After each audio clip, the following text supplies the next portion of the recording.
Hello people. How are you all? Let me see. Hello Nobasu, hello Ifhax. I hope you all are doing well. There you go. Okay, things are a little bit different today. I have a single screen, so I will have to make do with that. But I think it's I think it's doable. I think it's fine. I will try my best to keep reading chat through my cell phone. So I believe that things will be fine. It is a bit strange, I'm not used to it, but hey, we adapt. But yeah, today, where is it? No worries, thank you, Gifted. There's dailies to do, and then after we are done with dailies, we'll go back to the main story, because we been a while, but we stopped like not even halfway through it. So yeah, I want to get through as many levels as I want. But yeah, I hope you all had a good day. I hope you all had a good week last week, a good time last week. If not, I hope this one is better, at least. Let me see.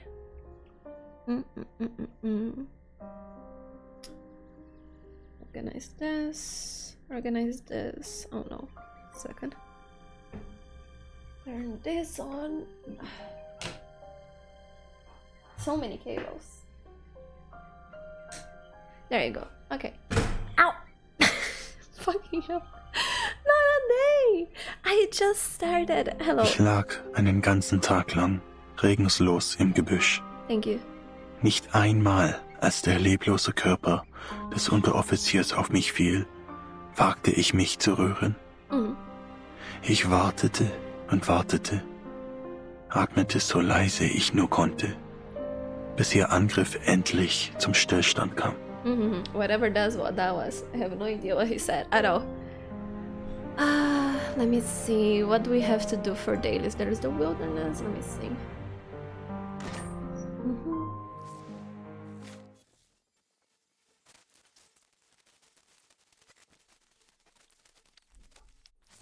Oh no. Come on. There you go. E. How is the bond? Oh, Cajon is almost there.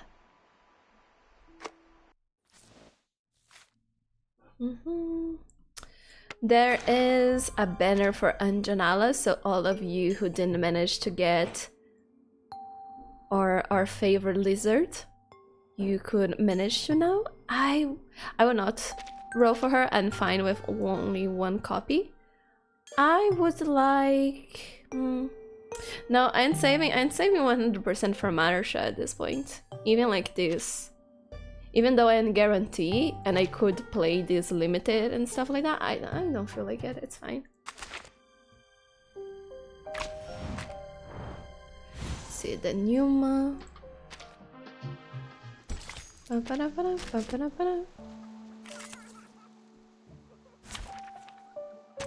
There you go. Baby, my dog Program is activated. Oh no, how is the voice in this case? Let me see. Do you have a little favor? Yeah, I gotta be careful with that. I gotta remember that the voice lines go all the way up in the battles.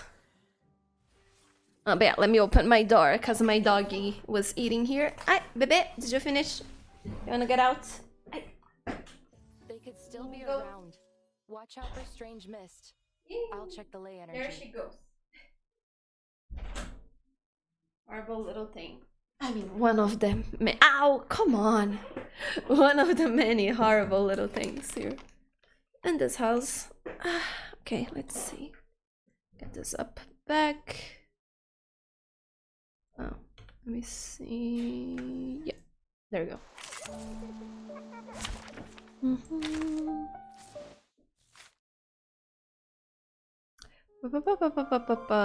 Numa, anything else? Artificial somnambulism. I did the Lucidscape?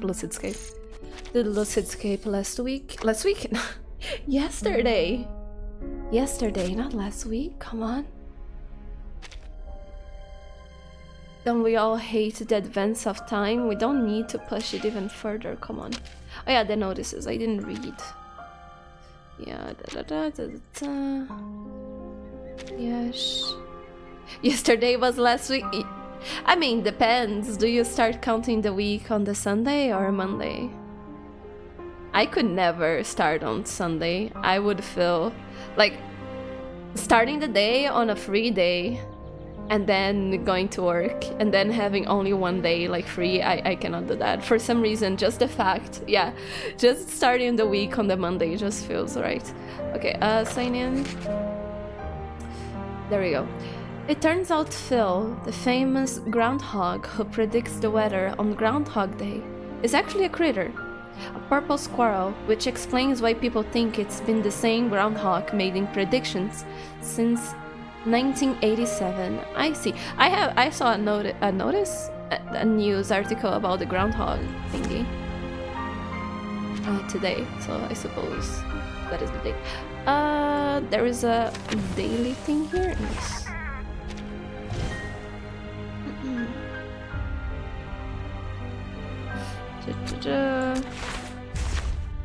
Bitch. Okay.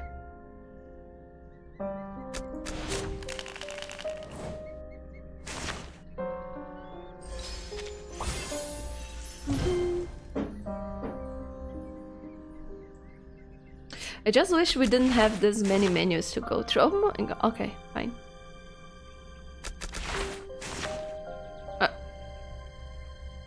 I see. Oh. I won't complain as long as I win. Might as well. Okay, thank you. I have... What is this for? Actually. Oh, I see. This is what this is for.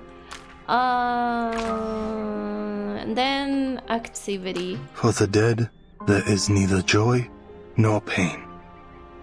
There are no hobbies to be pursued. But there are words and memories, both mournful and sweet, that can be dwelt in. Oh, Eater the Litter. Hello, how are you doing? Welcome back. Hope you're having a good day. Or a good start of your week. Okay, the bank. I think I already did this stuff on my cell phone. Oh, I did not actually. Okay. Okay, I think this is everything save for spending energy, but that we can do. Nachdem die Bomben gefallen waren, bleibt nur die Stille der Nacht. The evening is quiet. It is strange to be in a place so peaceful. I am sure of it.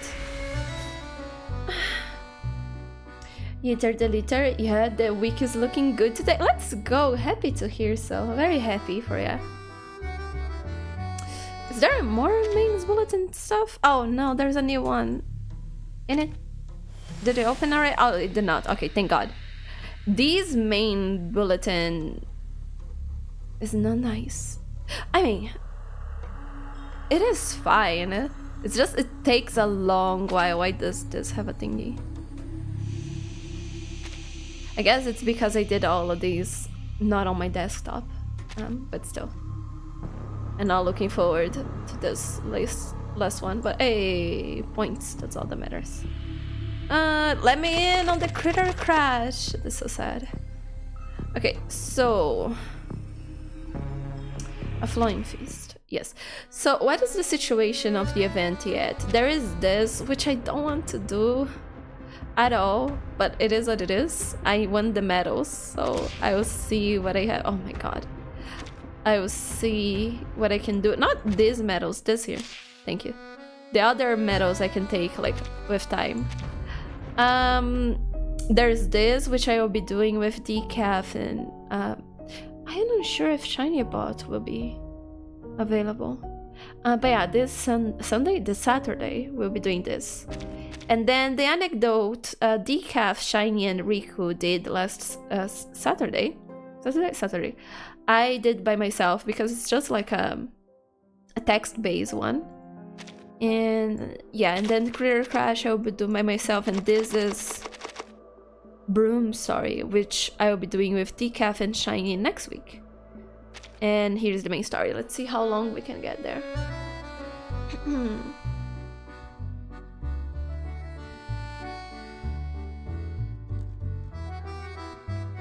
If hacks.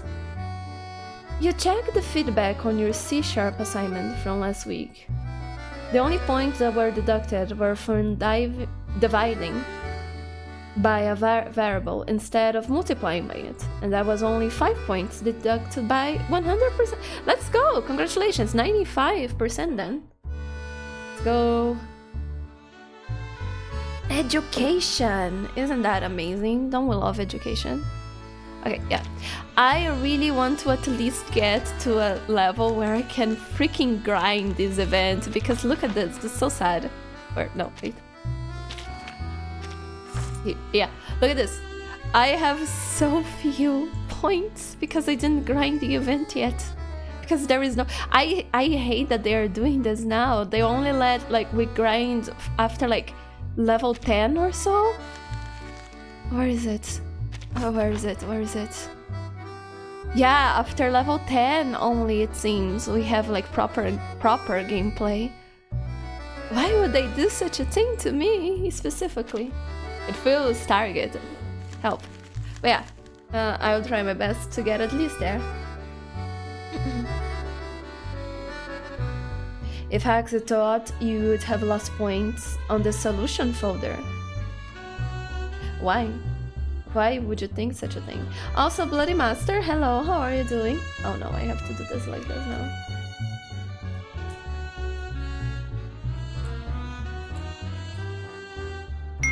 There you go. Hey. Okay, so yeah, let's get going. Light that illuminates all. It burns so bright that its radiance evaporates everything, including your ego. Gosh, I would love this. Doing well, how are you? I'm doing well as well, thank you. If Haxie wasn't sure exactly what the professor wanted, just that he wanted .cs files only, and a zip file of the whole folder. I mean,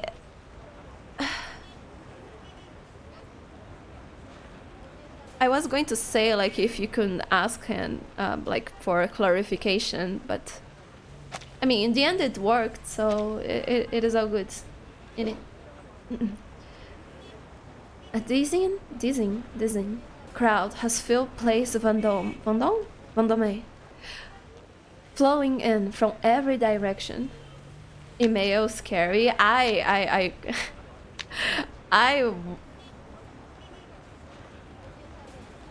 I used to, like, get everybody's concerns about the homework and just email the professor, like, with lists of questions. I had to redo too many. Tomorrow. She never said the time. She's not planning to keep me waiting until the evening, is she? I had to redo assignments too many times by a lack of clarification of professors for me to let the unclear instructions stop me. And then I would, like,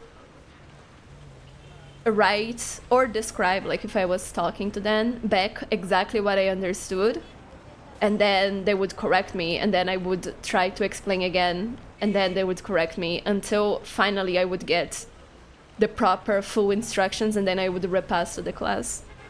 The young driver leans against her car door, kicking at a small stone while watching the passers-by. Tomorrow. She never said the time. She's not planning to keep me waiting until the evening, is she? Look at the little dragon. Oh, has she already gone in? She turns her head. The ornate carved door of the Parlor of Crystals is shut and shuttered. Shutter? Shutter. Just as it was a few hours ago. Should I knock again? Someone must be in at this hour. Bonjour. Bonjour. This time, the door opens the very moment she knocks. But once it does, all she can see is the dim corridor ahead. Ah, finally. Perhaps they didn't hear me knocking before? Hello? Right. I suppose I'll just let myself in. Trust a foe, yes, of course. She steps inside, but the very instant her foot touches touches the floor, the last trace of light vanishes. French? Yes, we're going to France. Didn't you get the memo on Discord? The tiny dragon's flame barely lights the way, its tail swishing weakly. They could at least leave a light on for the customers. I'm checking OBS. Everything seems to be fine. Yeah, everything seems to be fine. Hello? Anyone here?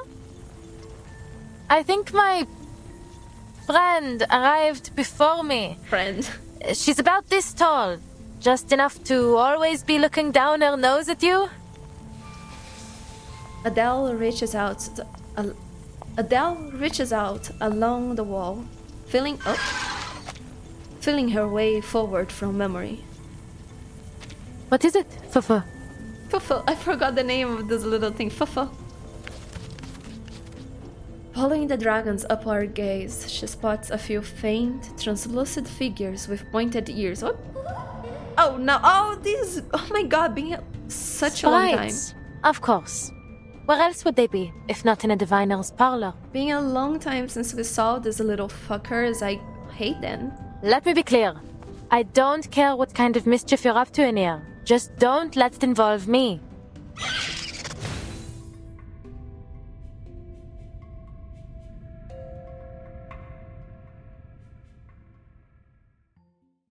Fight in it.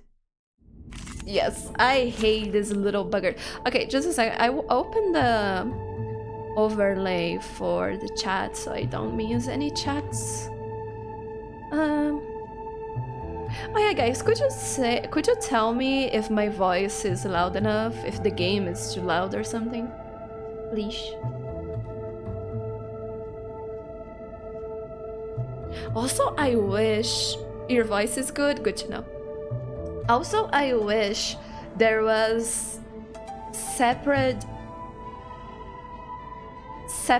settings for in-game voices, like in-story voices and in-battle voices, because I like leaving the character's voice around the same level as mine, but now that we are fighting, I need to lower the volume so the voices don't fuck me up. Let's see.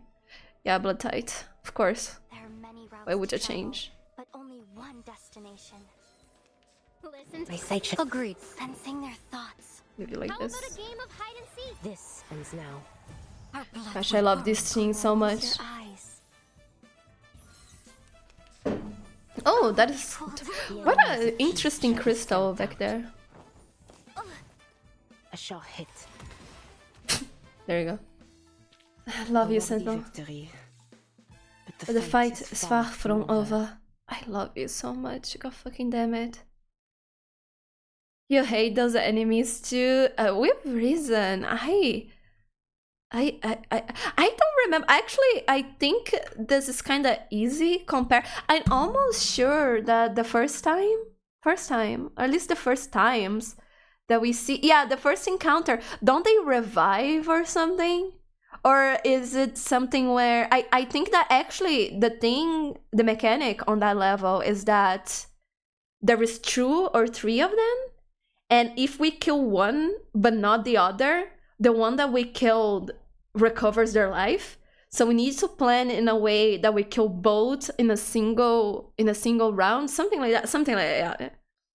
So that is why I guess I don't. And it was like when the game didn't have, I mean, at least I didn't have many strong characters, so especially like AoE characters, so it gave me like a headache. Yeah, let me get the sound back. The sprites shriek, batting at the harmless flames licking their bodies. Even if they can't be burned, the fright is real enough. Ha! Not so funny when the joke's on you, huh? Now, lead on. Bring me to the owner of this place. Understood? Wow, they call me up. Ignoring what sounds like they're tying frustrated protests. She follows the spirits to a door, each one of them slipping inside ahead of her through the glowing crack. She pushes it wide open. Open! I can read. My eyes! Parlor of crystals. Yeah, I can see. The room looks as if it were woven from a million scattered threads of light? My eyes or eyes? The thought crosses Adele's mind as she takes in the transparent, shimmering crystals around her. Their reflections gilding? What the fuck? Gilden. Gilbert. The dust in the air. Gaying the dust in the air, yes. Here, every breath she takes seems to take in some of the shimmering light. Almost like she's devouring the very spirit of the crystals. How pretty. I can't see it. Never seen a parlor quite like this. But sure. The way these crystals are displayed, it feels like they're not meant for sale or for exhibition. For what then? Do you guys like crystals? I guess that's a question. Do you guys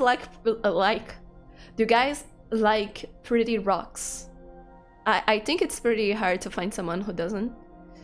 She breathes as softly and shallowly as she can, attempting to blend into the light. Is it the lighting that's giving them such an otherworldly glow? Or maybe... You like crystals a normal amount? What would be a normal amount? I remember having a collection of not only crystals, mostly rocks actually. It was mostly cool rocks that I would find in the farm or in the forest. But the collection disappeared one day. I have a vivid memory that I think that my parents threw it away at some point. But at the same time, I can't prove it. The child me has deep in her heart the certainty that my parents threw it out, like by accident. But I don't remember seeing it or anything, so I don't know where I got that idea from. I just know that one day they disappeared. But it is what it is. And I didn't have rocks anymore for a long time. Now I have rocks again, as it was a gift by a relative. And I am very fond of them. I wish I had more, but I need to find like a cool way to display them. Perhaps you are thinking of the Sephiroth. When captured, they may be manifested through crystals. Is that your voice? I did not expect her voice to be like this. A voice echoes from afar. Some believe it is through these Sephiroth that the Creator formed our world. Without them, the divinity is incomplete. She's so French. The 10 Sephiroth, the astral light, the flames of the fire which burned in the bush, the glowing stream which flows from the tree of life, the numerals, spheres, Enos. She's so French. Hello, pretty woman. And all aspects of reality. Pretty woman. Mm-hmm. A voice echoes from afar, bright, clear, like the sound of gentle tapping on a glass pane.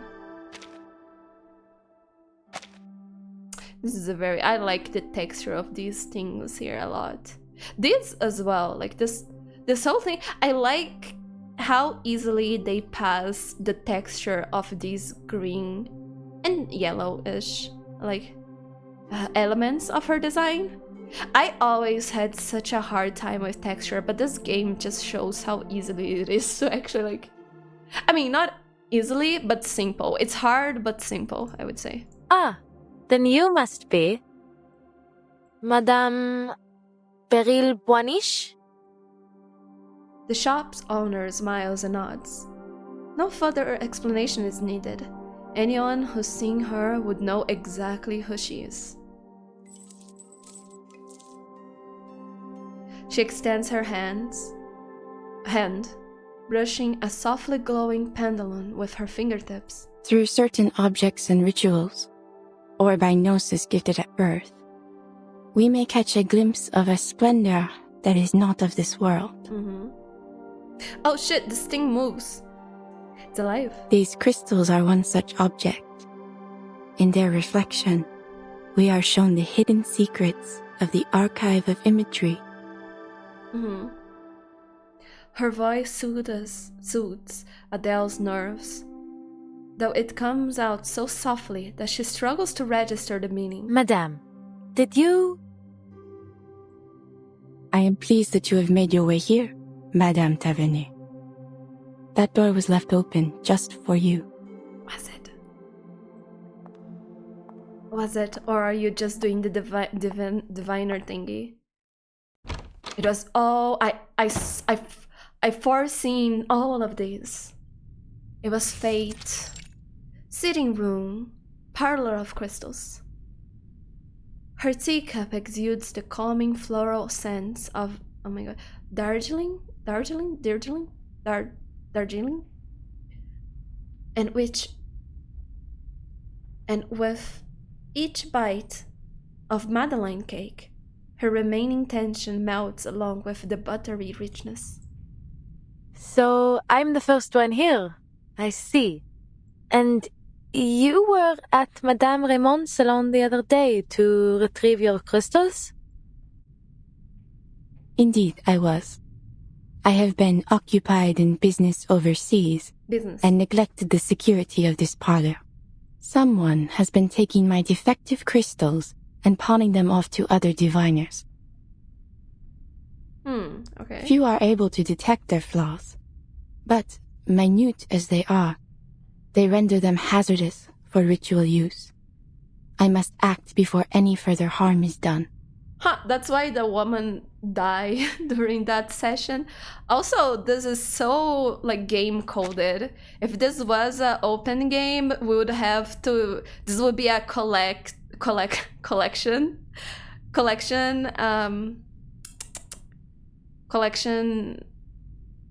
mission where throughout the game we would slowly find more and more crystals, and at the end collect like, I don't know, like 13 crystals and 30 crystals and bring them back to Beryl.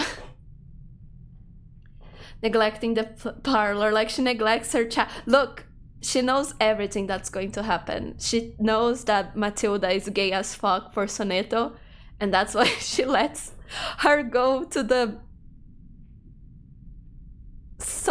child soldier school, because she knew that Matilda was not going to get snapped by the storm or something. Oh, Yappers Peppers, hello, welcome, how are you doing? She knows Matilda is beyond help, yes, and she knows, like, I don't know much about her character, but from the tidbits that I have seen here and there, I have seen that, like, I mean, by people's accounts of her character, I have heard that one of her character, like, element situation is that she knows everything that's going to happen, and that kind of makes her jaded.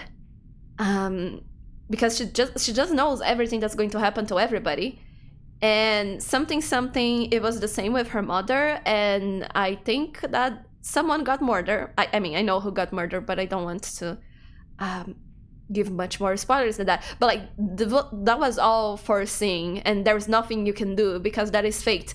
But what I think, I don't know, that I have like 90% of certainty that is part of her character. Something that I haven't heard many people say, and so I don't know if that is actually like part of her character. I hope it is, because I find that very interesting, is that the storm kind of fucks up her fate seeing thing. So because of the storm, things related to the storm, and especially related to Arcana, she can't foresee very well. So like in the first time in her life, it's the stuff that she can't predict, and that kind of throws her off a little bit. I don't know if that's canon. I hope it is, because it sounds like very interesting, a character who is used to knowing everything that's gonna happen, and then one of the story elements makes that kind of useless. If it is not, someone please write a story like that, because I find it interesting and I would like to read it. That's interesting, yes. Few are able to detect their flaws, but minute as they are, they render them hazardous for ritual use. I must act before any further harm is done. She looks towards Adele, her expression softer still, sweeter still, despite her words of caution. For that, I owe you my thanks, Madame Théveny. You showed courage that day, in your words and actions. Just Adele will do. And there's really no need to thank me. Truth be told, I probably wouldn't have interfered if the diviner hadn't tried to make a fool of me. Ah, those words still bother you, do they not? No, not at all. I don't take things like that seriously, you know? After all, fate, it's just a matter of belief, isn't it? Mm. You do not believe, yet you cannot seem to put it out of mind. Is that so? Oh no, it's gonna read you. Please, madame. You aren't about to start with the prophecies like all the others, are you? She raises her cup again and reclines against the chair. Forgive me. It's not that I think all diviners are liars. It's just that it's hard to believe that fate is shaped by any kind of higher power. It seems just as likely to me that most divinations are simply self-fulfilling prophecies. And whether they be from a higher power or a crystal ball, I won't let prophecies dictate my life. If I have a fate, some road I'm destined to travel, then I will first go as far as I can down every other road until it's the only option I have left. There's still so much I want to do. Girl, but the woman only laughs, not with mocking laughter, but with something like a genuine delight at her words. Fate, dear, is a universal law, the cause and effect of all events. Just as the path of light through a crystal may be predicted to find its refraction, one road inevitably leads to another. While some believe our paths to be unpredictable, others see them as written from beginning to end. Which means? But there is little use in searching for meaning in such a thing as fate. Oh, okay, yeah, makes sense. If you do believe in fate, I think this is... No, actually, that depends on religion, I guess. My reading foresaw your coming today. And here you are. Oh no, there she goes. The light passes through the crystal and falls as it must, as it ever was to be. You knew I'd come? Then, what about my friend? Oh, Flaring, hello. Hello, everyone. How are you? Fine, thank you. Oh my god, hello everyone, hello Florinian. How are you doing? Hi Raiders indeed. Welcome, welcome. I hope you're having a good day. I hope your week is starting well. I hope that this week is better than the last one, if it was bad, and if it was good, I hope it's even better. Hello, hello. You good? Good to know. Oh, you're playing Enfield. The factory must grow. How is the factory life, Flaring? How's stuff for you? Bit low energy, so just grinded the chill extra stuff. Valid. At least in my opinion, Enfield is very relaxing. The sound design is very nice. I like that a lot. It was very... I don't know, maybe it's because I like all the mechanical sounds, but it's just, it brings me peace. You did Yvonne's story too. To the side stories are a lot of cutscenes. I have no idea. I had no idea. I didn't get that far on Enfield. I already dropped it like some days ago. But yeah, it's very delicious to both play and hear, like in the background, especially the factory segments. It is very, very nice to hear. Oh, it's Mormons. Hello, how are you doing? Happy day. Yes, happy day, happy night, happy afternoon, happy Monday or Thursday, Tuesday. It's cozy. The factory parts are just time wasters that are fun. I mean, if you're having fun, that is not time wasted, right? What else are we in this earth to do besides protecting others and having fun on our free time? But, probably can improve things later too. I am sure of it. I have seen people discussing many different types of factory setups.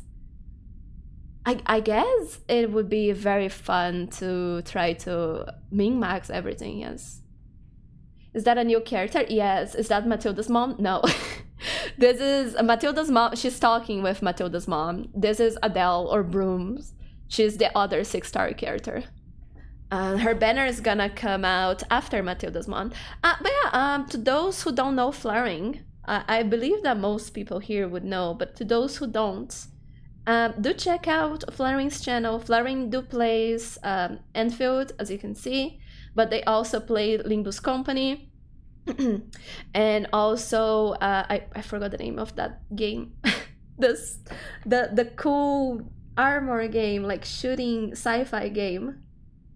What's the name? Warframe, yes. Warframe as well. So if you are interested, Warfra. Flaring also play Warfra. So yeah, if you are interested in any of those, Flaring is also very good, like very into mahjong. So they do be going through like a training arc and learning to get better and better. So if you are interested in any of that, I recommend I recommend the Flaring stream. Especially you should check out at least for Flaring's voice, which I very much like it a lot. Also, Flaring was playing Terraria these days. Yes. You are going to play Mahjong today, but you're a real EP. See, Flaring is like serious about it.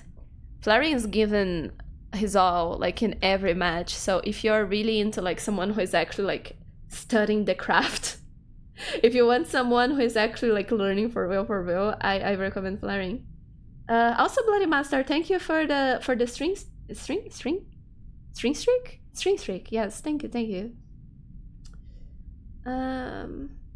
Flaring, yeah, the plan was Arcanites grinding and then a bit of the Skyblock in Terraria, but Yvonne's story was really long. It makes sense. It's Arcanites, even if it's Enfield, I suppose. The long sections of story should be expected. Okay, let's see. Where did we stop it? My reading foresaw your coming today. And here you are. The light passes through the crystal and falls as it must. As it ever was to be. You knew I'd come? Then what about my friend? I saw only you. Oh. Zut! She didn't even bother to come.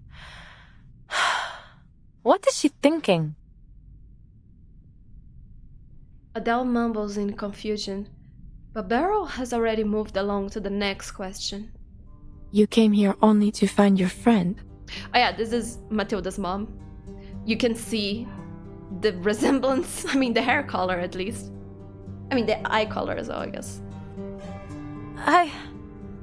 Well, yes, you could say that. A friend.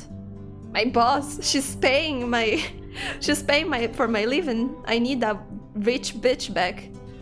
Beryl's eyes struck away, gazing out the distance and unfocused, as if she wasn't aware of the person in front of her at all. Oh no, she's foreseeing things. Hello. There is something more. A question.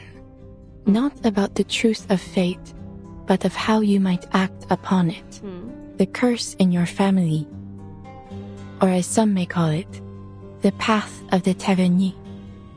You wonder whether it is your time to walk it, do you not?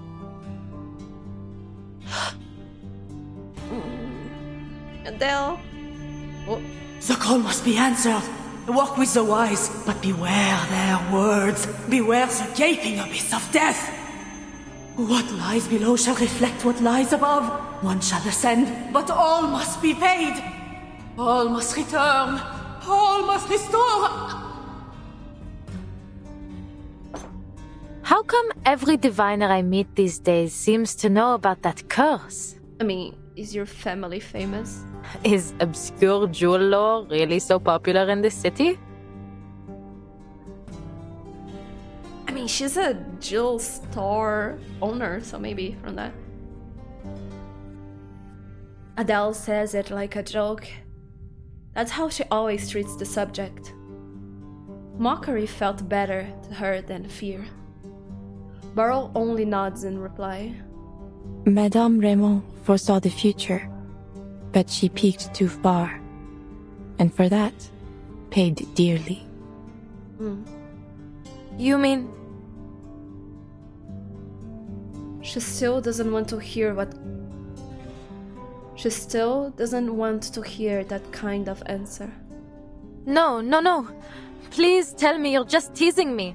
You're saying that it wasn't her fear of the beast of Gévaudan that killed her, but what she saw in my future? What a wonderful thing to hear. Matilda has a mother, yes. Please, Adele, allow me to finish. Go on.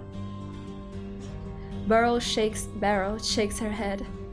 Somehow, just that gesture alone is enough to lift her heart.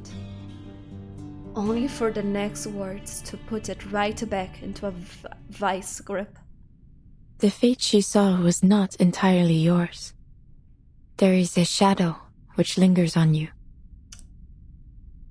I talked about this last string, I want to repeat it. In a way, it is true.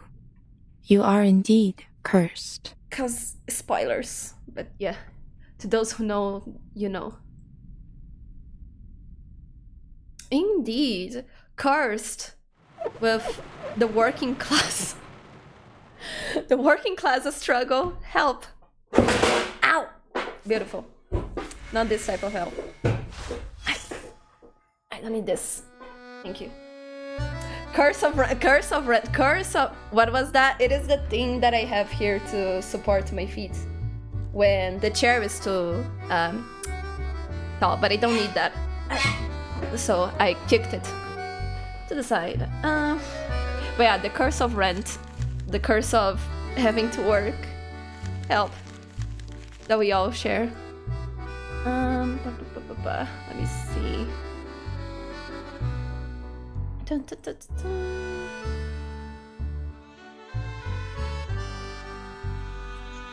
Let me see, where is... Yeah, let me check OBS. Just make sure everything is good. Yes, okay, see, I can do this. Oh shit, I cannot do this. I forgot about this. Right. Knife on my neck, please. Thank you, there we go, fixed. Let's keep going. I won't be looking into your soul anymore. Yeah, we have these now, let's see. I saw doubt on Mademoiselle Brume's face. As a diviner, you encounter that look more often than people think. Some have called me a schemer, a fraud, as the Vigile Bureau did. Perhaps they are watching me even now, listening into our very conversation. You're a gentleman and Some a were scholar. frightened by what I could see, but kept coming back to sate their own curiosity. Some showed nothing but disdain. Not for me, but for the very idea of a predetermined future. I admired their courage. Brume was not any of these. She was a fourth kind. One who tries to ignore the prophecy, but in doing so, only finds herself carried further into its stream. Well done. Don't we all? 6? What the fuck? Nubasso. 6 months in advance. What the fuck? Yeah, but thank you, Nubasso. Look, what the fuck? Look. Thank you. Thank you. Thank you for spending your heart. Yeah, that's like a whole. Yeah, that's like 3 years. Goddamn. Thank you for spending your hard-earned money on this place here. But yeah, B-Cat, hello, how are you doing? Welcome. Do not grab B-Cat, you're gonna get beaten, and then we're gonna have to put you down for rabies or something. You are concerned? Do not be concerned, it's fine. Look at it, look at it, look at it. Look at this. Look at this thing. It clearly has rabies. Do not touch it. What kind am I then? An excellent question. Someone who walks between eras and through the storms. What is your view on fate? Few people can imagine the nature of your position. No more than 3, I would wager.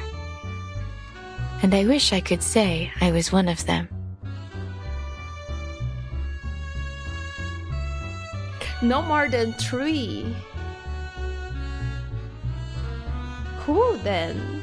Earth? Arcana? Who else? Alas, I am but a puppet dangling at the end of fate's thread. My limited vision cages my imagination, though I may still see a little more than most people. I cannot do as I was meant to. Your hands are tied. Is that what you're saying? I have lived long enough to know better than to act against fate. Though, in fact, what I would have done differs very little from what I was meant to do. What do you think? Is it perhaps fate that determined my personality? Or my personality determining my fate? I think your personality determines your fate. There you go.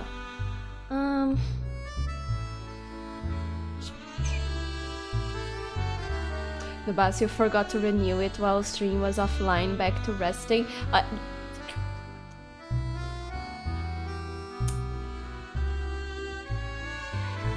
Stealthy dog. But yeah, the boss, please rest. You worked a lot today. You deserve to chill a little bit, for the love of God. B-Cat, you do not just have a hunger for blood. That doesn't change the medical results that we got last week, B-Cat. Let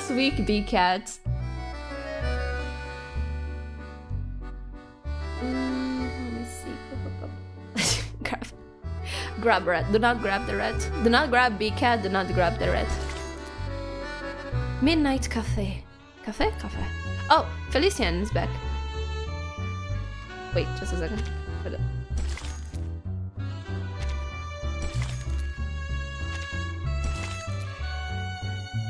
Ah, okay. I see. Oh, what is that? Oh, I see. We can reduce this. Okay, no, this one. Gaybies. Gay buys. Gays and buys. Biased. Gays. I have no idea what I'm talking about. Let's keep going. Midnight Cafe. Open only to those who... Actually, no, I need to talk about this. I thought that Felician's... No. Brume's model was tagged. Like, look at this. But no, it's... I was like, either is her booba or is her shoulder. But turns out, like, no, it's her shoulder for real, for real. Like, her outfit... This thing, this blue cape thingy. That is what it is, that. The streamer is unwell. Have I ever been well in my whole life? I forgot about that. Yes, AF6 Midnight Cafe. Open only to those who hunt the hidden edges of night. Let's go. Where's my wine? Oh yeah, wine. There's my wine. Her what? My wine. Ignore everything. All things carry energy. And we are much more perceptive to it than we think. Oh, that explains it. I have drunk only once today, okay? Not. It is work day. I can't be drinking all day. Like it's weekend. Now, I would ask that you concentrate on the subtle changes around you. You will sense it. You simply need to feel. I should drink once and it's just a very Can large I cup. offer you a nice Water, in yes. this trying time? Do I have what? Yes, I do have water.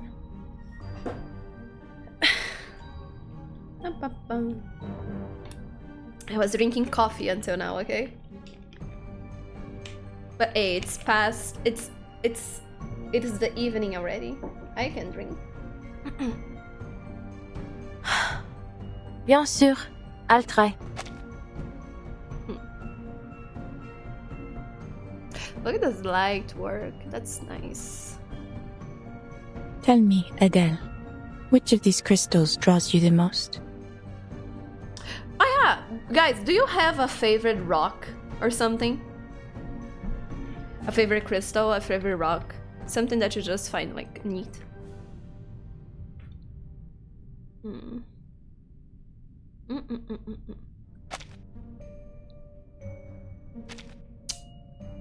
Let me mark something here, just a second.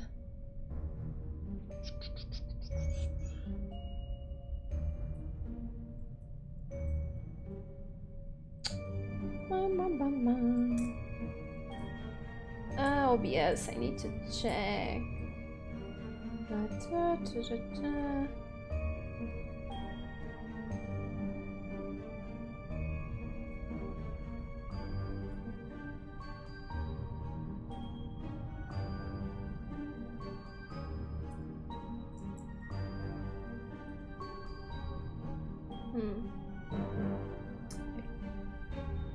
Up.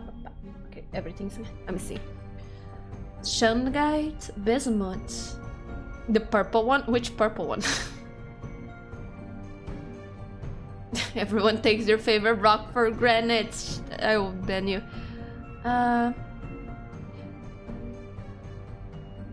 Just because you can call it Chungite. What is that one? I never heard that one.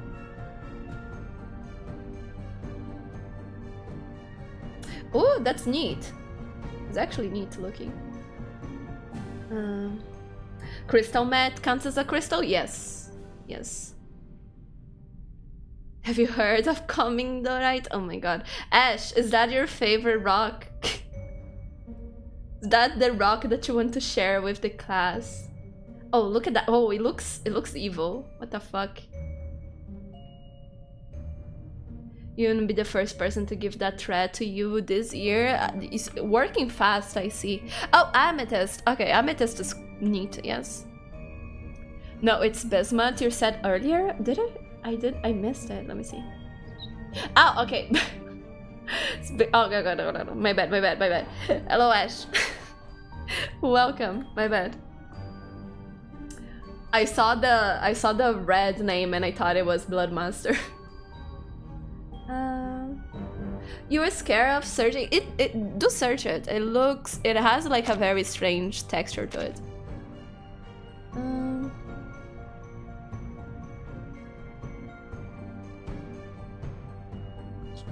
Do you have good news about Minecraft? Not Minecraft. Minecraft in my chat. Adele stars us at the tray. Rows of crystals lined up neatly, dazzling to the eye. After a few steady breaths, she reaches towards the third crystal from the end of the second row. Oh yeah, my favorite rock is opal, by the way. Maybe this one.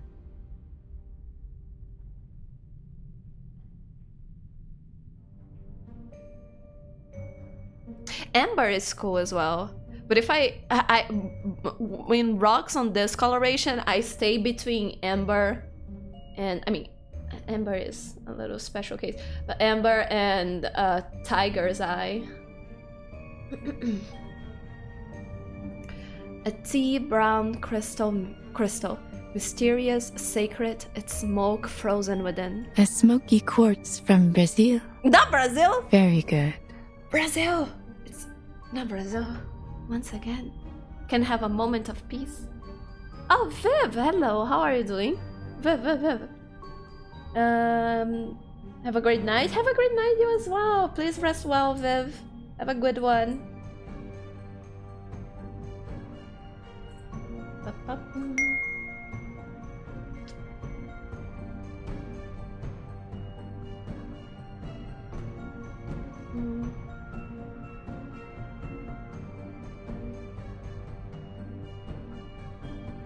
Since people need to be nice to him somehow, why? Why specifically gifted? But yes. What's up? I'm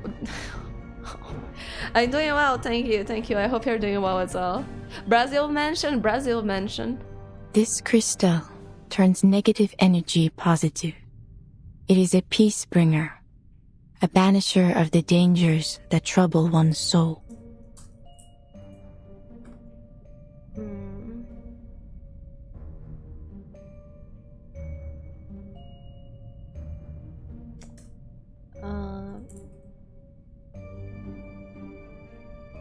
Brown quartz? I mean, what? How did she describe it?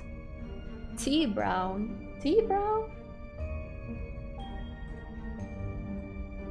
What is this? Smoky quartz? This here?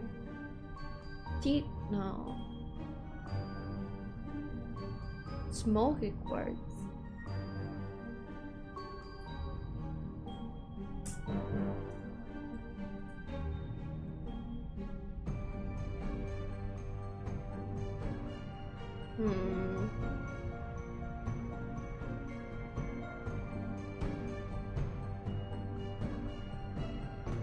Trying to find parts for me. Like, this is grayish. It's kind of brown, but it's more grayish, I would call it.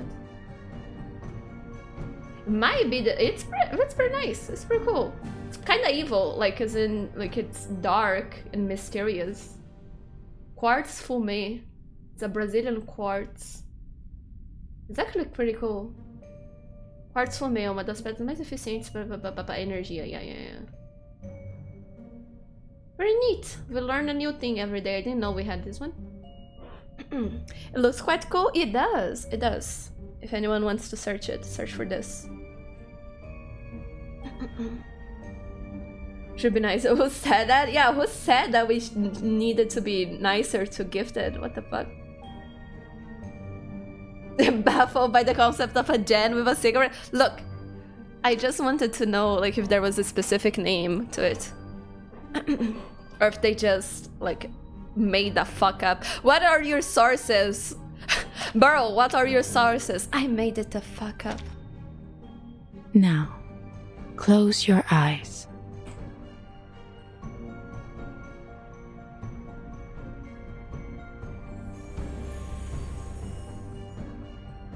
Sept doubles, sept portes, sept en tout révèlent les séphirotes. Keep your breath steady and look into the darkness. Search for the light. I see it. Only a soft glow, but it's there. Take it. How? Do I make it come to me? Or should I go towards it? Adele, don't. Her consciousness sinks, or folds inward. Everything flows through her mind, pours back into her body, then bursts outward again. Drugs. Adele. Oh, no. Come on, wake up! Oh, there she is. The bitch. Our boss. Wake up! Good heavens, how do you live like this? Good heavens! Good heavens! Wake the fuck up, Brume. Huh? She stands, holding her head. The figure before her reaches out and flicks her forehead in anger. Huh? Good morning, I think you meant to say. I've been looking all over for you, and here you are napping like a pampered cat. Oh, I just realized something. That is actually good. That's actually funny, but yeah, I'll discuss this once we're done. I mean, again, I'll be careful with spoilers. You certainly know how to enjoy yourself, don't you? Abandoning me to take a doze in this cushy parlor. Felicien? Where were you? I was waiting in the street for hours. You never turned up, so I had to... Where's Madame Boiniche? Beryl? She... Words stumble on her tongue but refuse to form a sentence. Still dreaming? Look around you. The parlor's already closed. Adele scans the room. They are the only ones there. You'd likely have woken up behind bars for trespassing if I hadn't come to collect you. Quelle honte. This place seems more tedious than I thought. Come on, get up. We still have time to look elsewhere. Oh, of course. I'll fetch the car. It's by the back door. Ash, you go to sleep now. It is indeed late. Have a good evening, Teresa. Thank you. Have a good night, Ash. Please rest well. Take care. And have a good rest of your week. Hope you have a good time. No, not the car. I'd rather not get into that death trap for a while. Felician walks straight through the corridor, pushes open the main door, and takes Adele back into the street. The night is pitch black and silent. The wide square and ever lively riverbank are strangely deserted. The street's totally empty. Where is everyone? Is there a curfew that I didn't know of? The street lamps are off. Huh. I don't even see lights on in any windows. Oh no, silence you. What is wrong with you? Heaven's sake, it's a good thing I didn't let you behind the wheel. Look, is that not a light right over there? Oh no, the ad break. Fucking hell, I was going to snooze it, but I suppose I missed it. It's fine. Okay guys, be right back. Gonna give a little pause. Gonna... Get coffee. Be right back.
Alright, I'm back.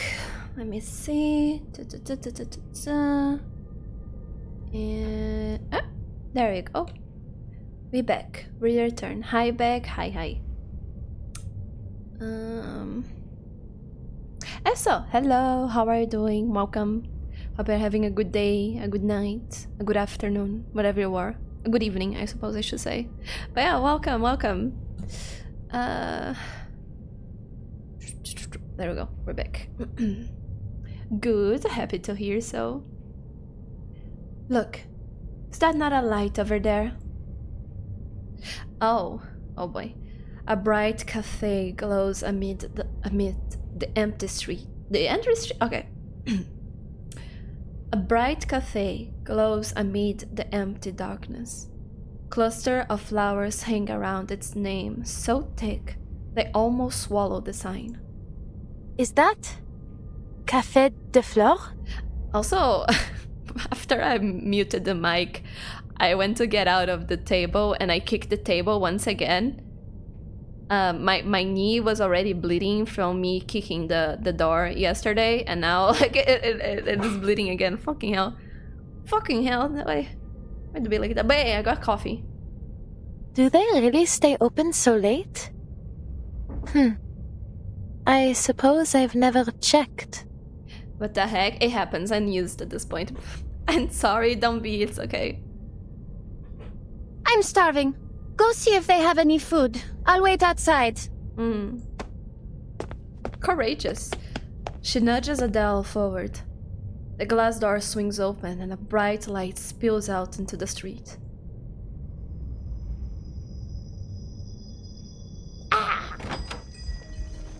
Oh yeah, this thing.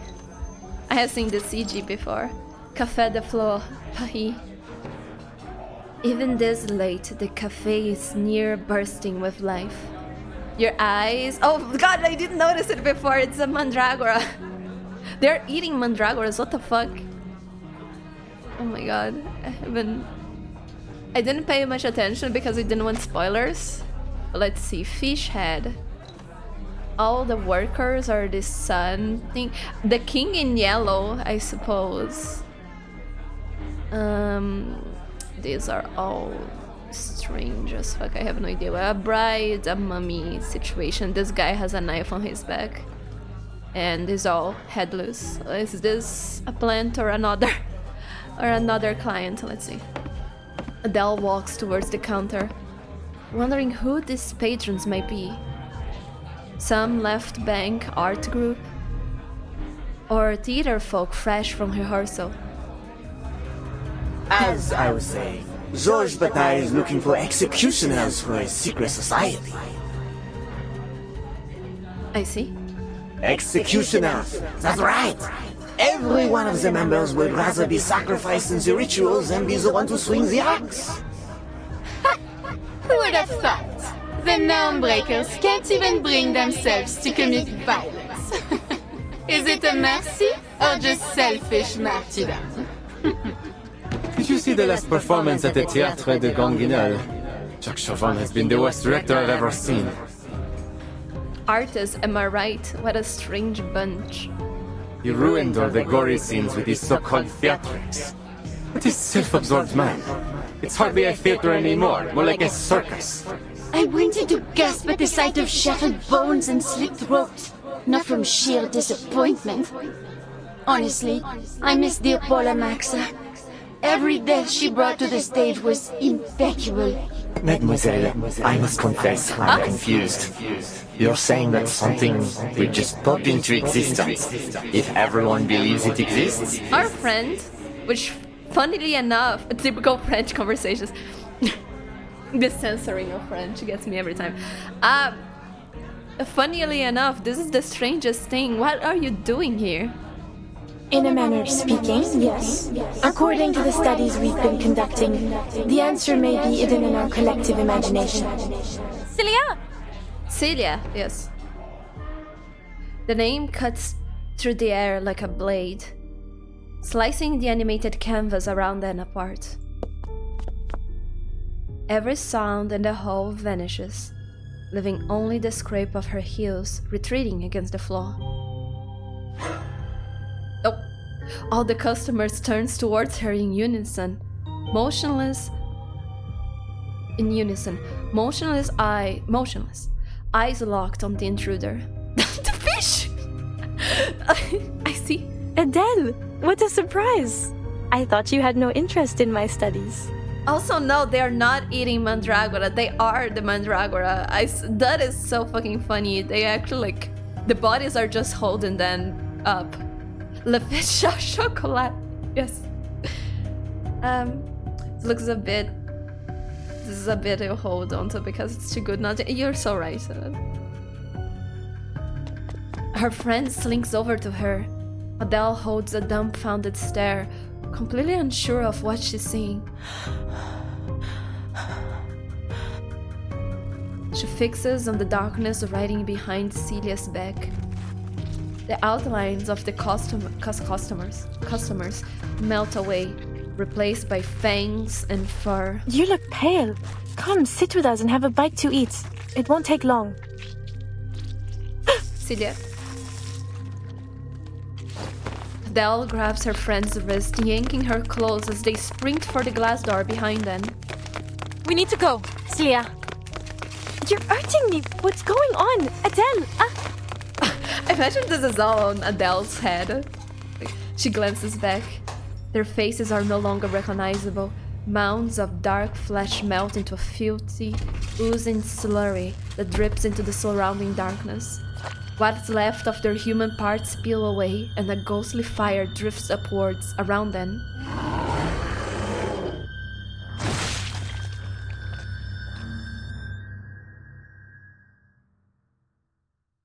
Imagine this is how we discover that Adele is not right in the mind.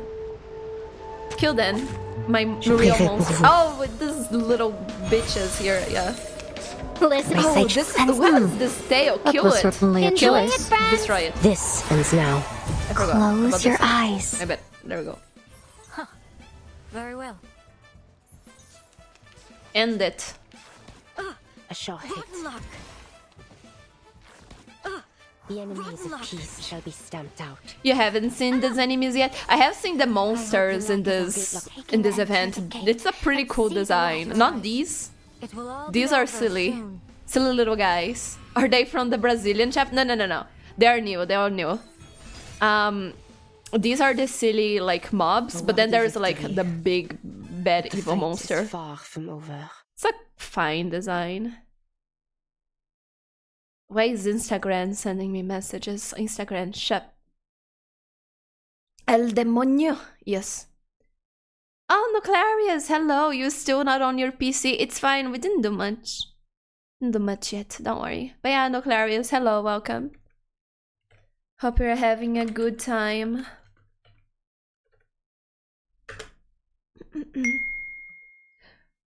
See, also I should... Where is it? Yeah. Gotcha bit. Gotcha bit? What the fuck did I just say there? I'm sorry. Okay. Silver won the vote on Deadlock. Look at that, you bunch of gays. You're gonna be able to play as hot werewolf woman now. I mean, you guys gonna have...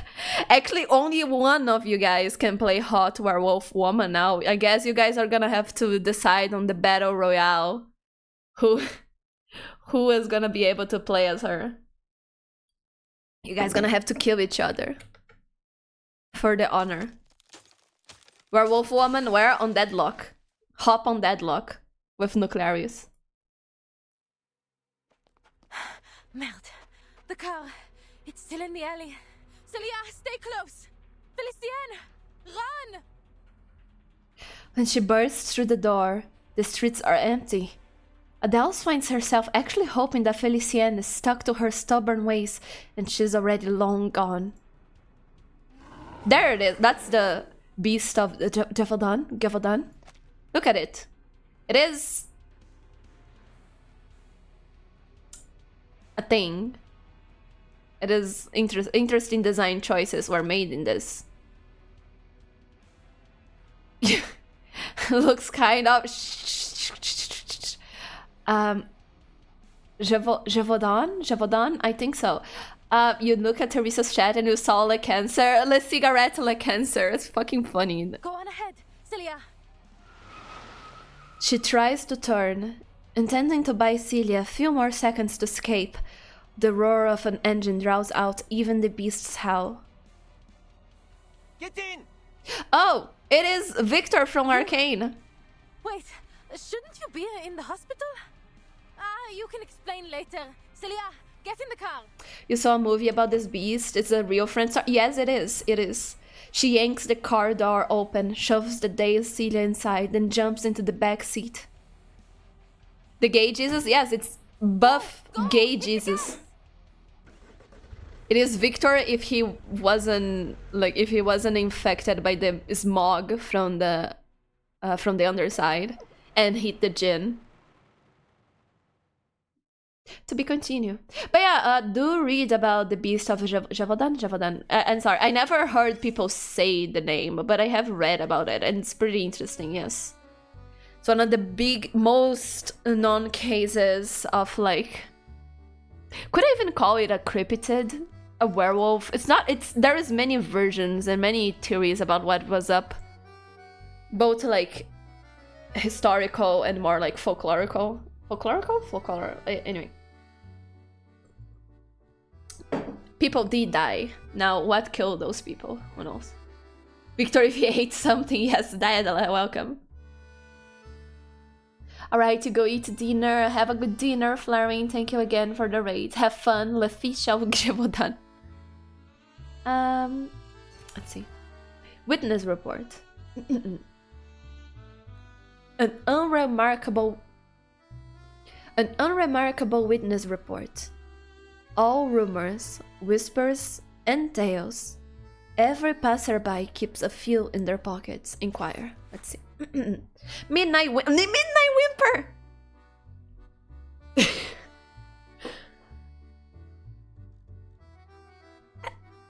I will keep myself quiet. Let's see. A hotel security guard says he often hears a woman's sorrowful voice during his nightly rounds. Shut the fuck up. But whenever he investigates, he finds no trace of anyone hiding in the hallways of rooms. Okay. Okay, shut the fuck up. Oh, we collecting things. It may be a rare kind of awaken. Oh, we are actually like even investigating it. Okay. It might be a rare kind of awaken. Mass screening of objects is not recommended unless it makes a sound it shouldn't right in front of you. I see.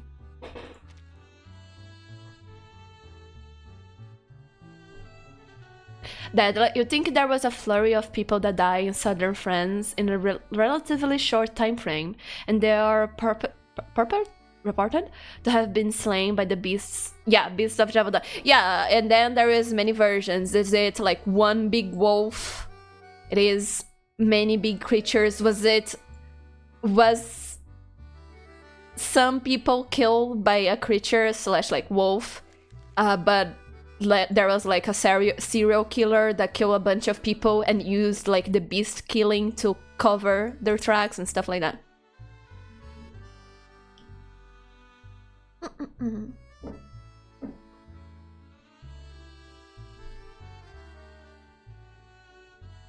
I think I should revisit it because I saw it when I was a teenager. I read about, because I remember seeing a documentary on TV, I think. I mean, I have heard about it before when I was searching werewolf folklore when I was a child. Because Beast of Javodan always come up when you do that. And then I remember when I was a teenager, I saw a documentary about like historians trying to figure out, like asking locals around about what their family says, like what the locals talk about, and trying to figure out, like, could be a wolf, could be a pack, could be, you know. And then talking about like all the historical it's not relations, like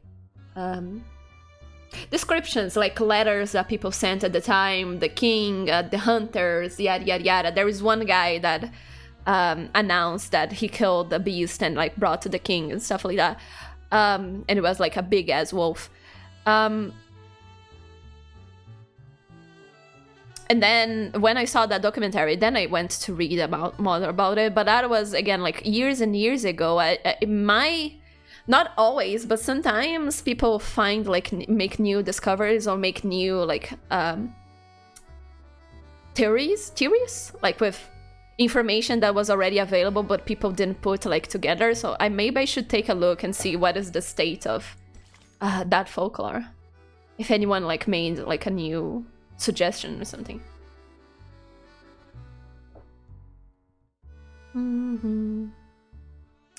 Deadly, you think you watched a Monstrum video of it in the past year or two? I think that the documentary that I saw, I think I saw on YouTube, but it was like a TV documentary where, like, the official channel posts on YouTube. I don't remember which one was it though. Okay, let's see. F7, sweet dreams. Yes, it is your turn now.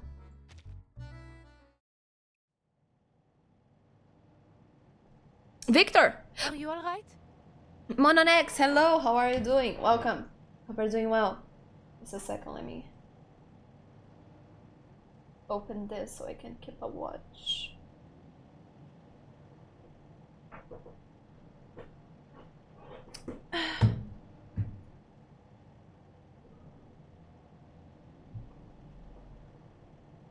Close this. Why is this open? But next, uniquely, stage 7 has no title card like the others. I wonder why. But yeah, Mononex, hello. I hope you're having a good time. Let me do this pretty quick. There you go. Her friend nods, catching her breath. But Adele cannot help but notice how pale she is. Far too pale. Beneath the yellowy glow of the street lamps. Good. I knew you were tougher than that. Yeah, but like, what were you doing there, though? Where are we? And why are you here? Adele exhales, leaning towards the window to see the shadows fade behind them into the night. Ah, even with twice the legs, they still couldn't outrun us. Monsieur Vincent, yes? We bumped into each other yesterday, remember? I appreciate the help. You came just in time. But, shouldn't you still be in a hospital bed? I don't trust the CG at all. He's gonna turn his head and he's gonna be like a monster or something. Well, next you are, currently you are working on logging the daily log information for January 2026 and putting it in your timeline document when historical events are present. Oh, that's a cool idea because those are like proper. I mean, I hear people discussing if the dailies are canon or not, canon interactions or not, but I think it's so cool to have like a timeline of all the character interactions like that. Impossible n'est pas français. I was back on my feet in no time. Oh no, he is actually. I don't know if I actually happy that is him and not a monster or not. The driver lets out 2 short, rough laughs and slammed on the accelerator again. Bravo, monsieur. Glad to see you're doing well. Adele.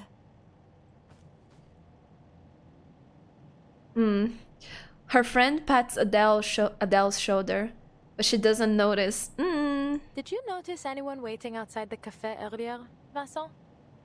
If a historical date is like... Oh yeah, they also have like those historical dates about stuff that happened in the canon, or like the canon lore. That's true, it's not only character interaction. My bad. Actually, yeah. There's actually like historical events. No.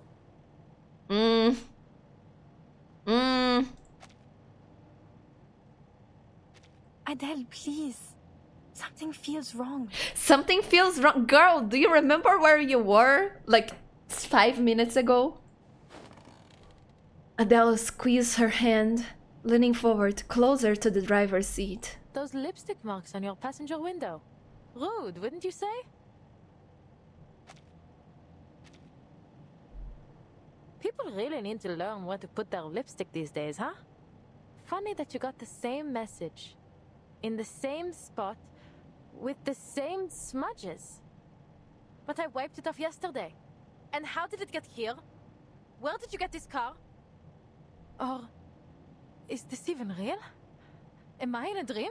Adele is losing it so hard. You're speaking nonsense, Adele. How could this not be real? Have you been sleeping all right? Enough, Sissy. Oh. You're just a part of this nightmare like everything else. You have a bad feeling about it. I don't trust anyone, not even Cecile. Like, why is she acting like this? Like, this is so suspicious.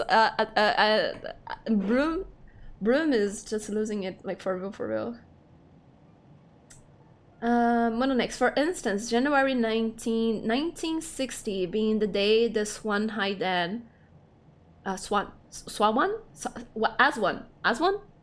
Swan is fucked up. Aswan. Then project began. I remember that one, yes.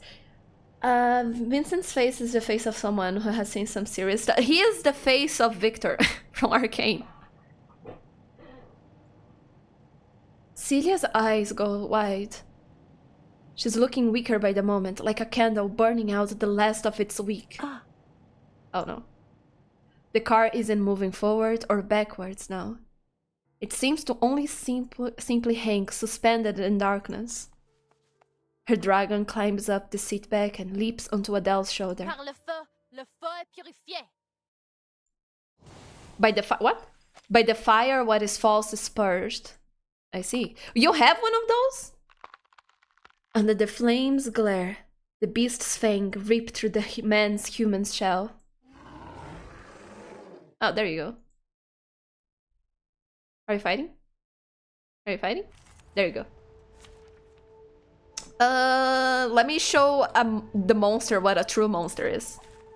Anyone queasy seeing blood? Oh, we're beating up Victor. Let's go. Also, I forgot to turn on the sound, and so sorry. My bad. Inside. How about a game of hide and seek? It happens. Now. Our victory comes in a tide of blood. Your eyes. Kill him. Destroy him. Don't waste your What the fuck was that? The enemies of peace shall be stamped out. Words mean nothing to me. I cast gun. It will all be over soon.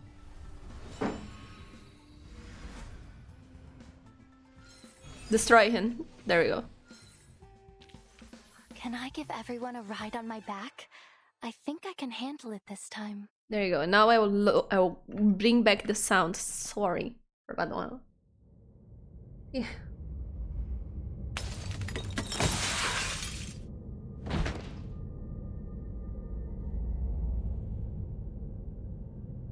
But next, notice that the names of the monsters are thermal imagining, cold imagining, and flowing spinal.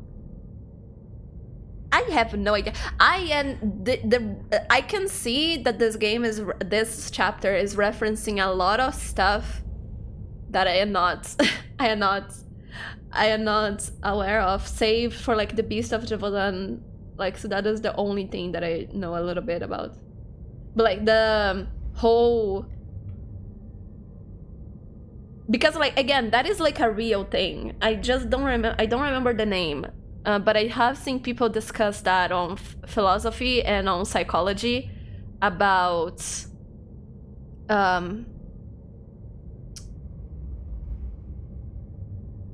how something becomes something based on what like the popular imagining of it is. So like if everybody believe in something, like again like folklore or like some urban legend or something like that, like that becomes like that concept.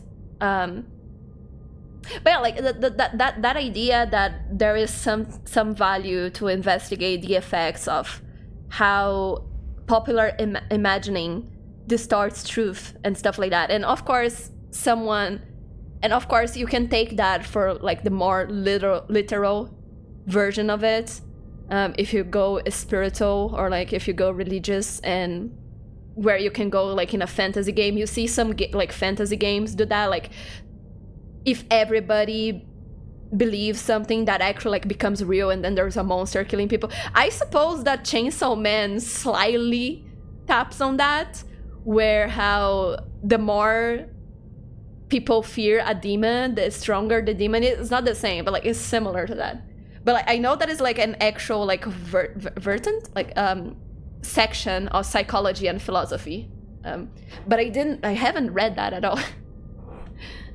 I have only seen that reference in other things that I have read. You always read the monster description? I don't read. I should start reading that stuff. I remember when I read like Marsha's when she appeared on the weekly thingy. Fuck me up. That one.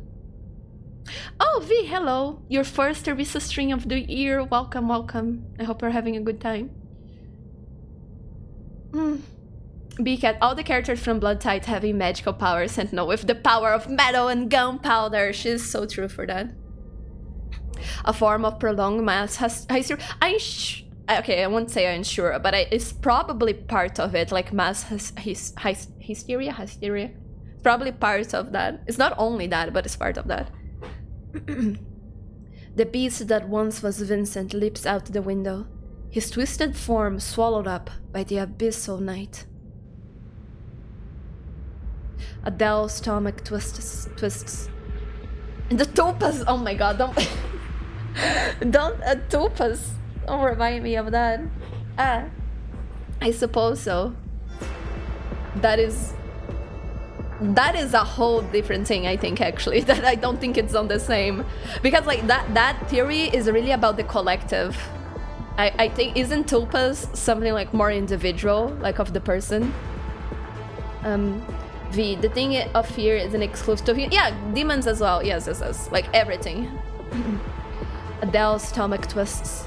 In the dark, she imagines fur, fangs, something larger, hungrier, draining blood from a falling body. It had waited, starving, until now. Adele? You... Before she can react, her dragon tail coils around Cecilia's arm. The flame flares for a heartbeat. No longer. No, really? Longer. Celia seizes her hand. Listen to me, Adele. I remember now. I know the truth about the Beast of Gévaudan. Oh no. Manus Vindicti cracked open the archive of imagery. That's what's been causing all the disappearances and madness. They're trying to destroy Paris. Don't trust Roseau and don't come looking for me. Take this. Something cold drops into Adele's palm. The French blue? She looks down, instantly recognizing the diamond now hanging from the necklace. A brilliance like that could never be matched. It was a legend, one that should be far beyond her reach. What? Is this the French blue? Okay. But surely this isn't the real thing. Yet everything she knows about her ancestral trait screams at her. It is inarguable. This jewel is authentic. But it's too sudden. Who would ever believe a treasure like that could just fall into their hands? Just take it. There's so much more I want to say, but just remember this. The archive of imagery must stay closed. Are you the real one and you're like...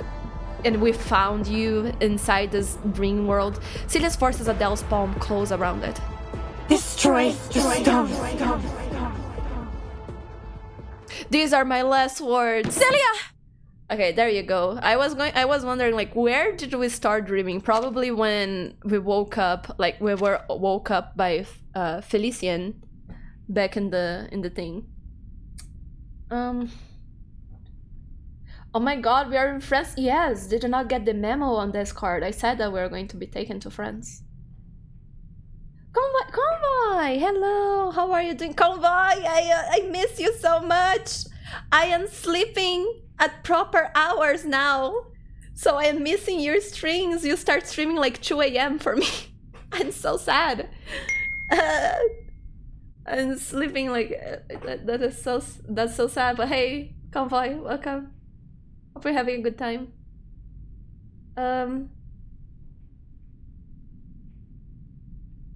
You had a feeling Manus was behind. It's always Manus Vindicti. Oh no, the normal sleep schedule. Yeah, I'm so sorry. Convoy. Where you have been? I was sleeping. That's where I have been.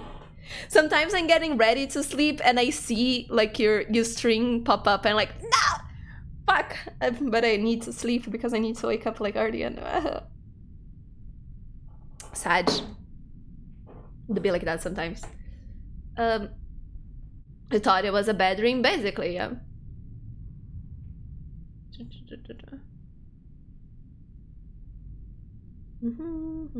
Okay, everything good.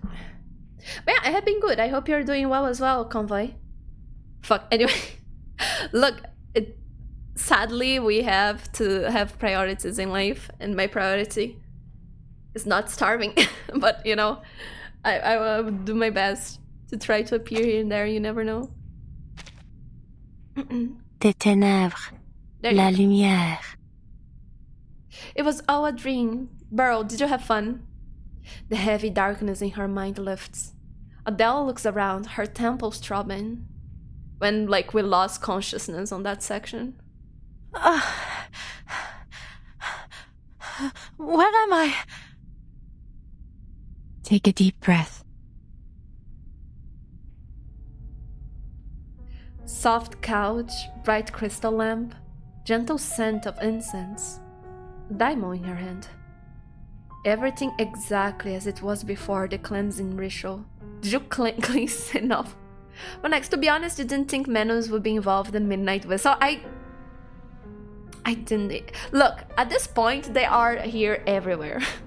They are everywhere. They are always present. I feel like they are... No, are they more present than before? Did they appear, like, everywhere before? I don't remember. I think they did as well, right? We love food. I do love not dying of starvation, yes.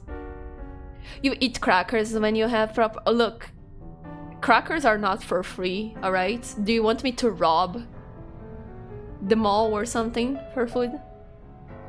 Soft couch, bright crystal lamp, gentle... Yeah, I read this, my bad. Even Beryl, sitting opposite, looks down at her from the very same pose she had been in before Adele closed her eyes. Was I dreaming? Yes, you mean it isn't obvious? I do not have that type of skill, V. I'm sorry, you can't keep your robbery alone. I am a law-abiding citizen and a good woman.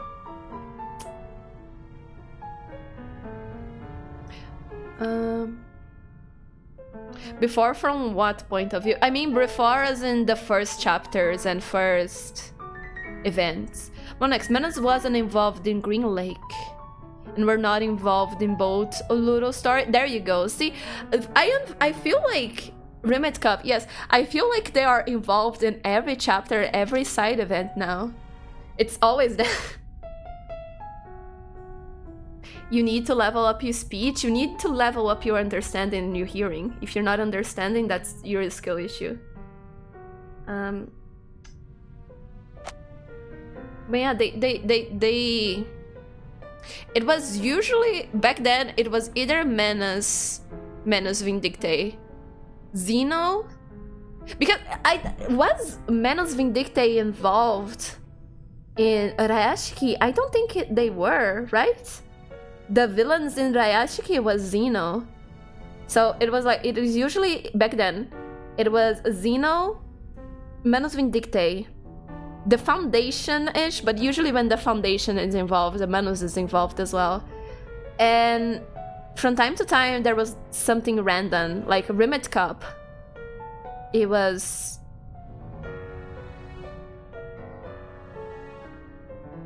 the ex-friend of Melania's father that was the rival for their company in it.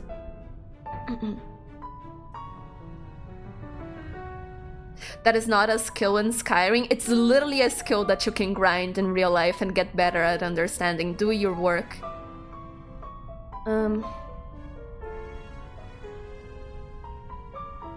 Manus was involved in Assassin's Creed.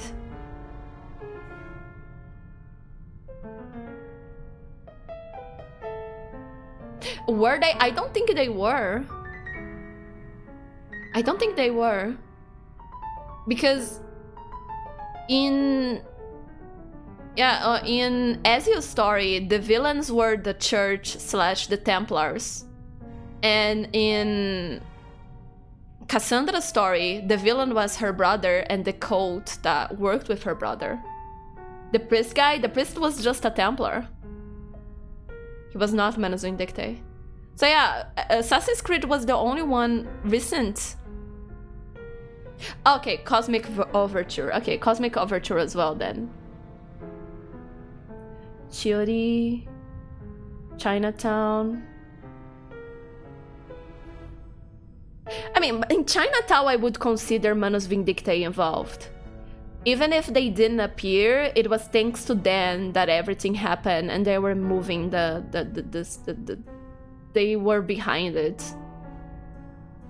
I would consider them working in Chinatown. But I think that the most recent one is Assassin's Creed, I think, that they didn't appear. But official story, not crossover story, it was Overture.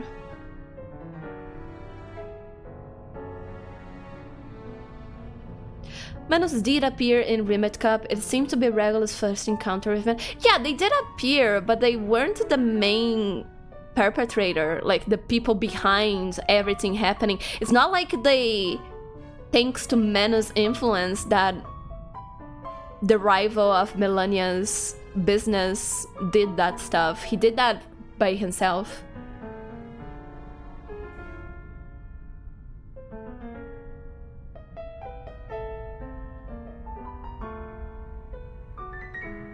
Yeah, it was not Manus Vindictae.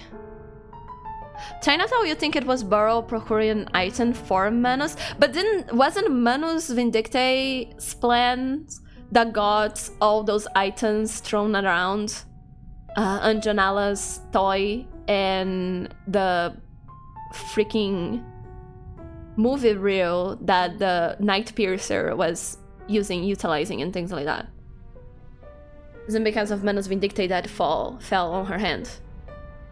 But yeah, I suppose you could say that it was like by herself, and she was, because the movie reel was cursed in it, and like it kind of influenced her actions or something. But she actually wanted to destroy it. Didn't have like a plot twist where she actually wanted to do good in like a twisted, fucked up way.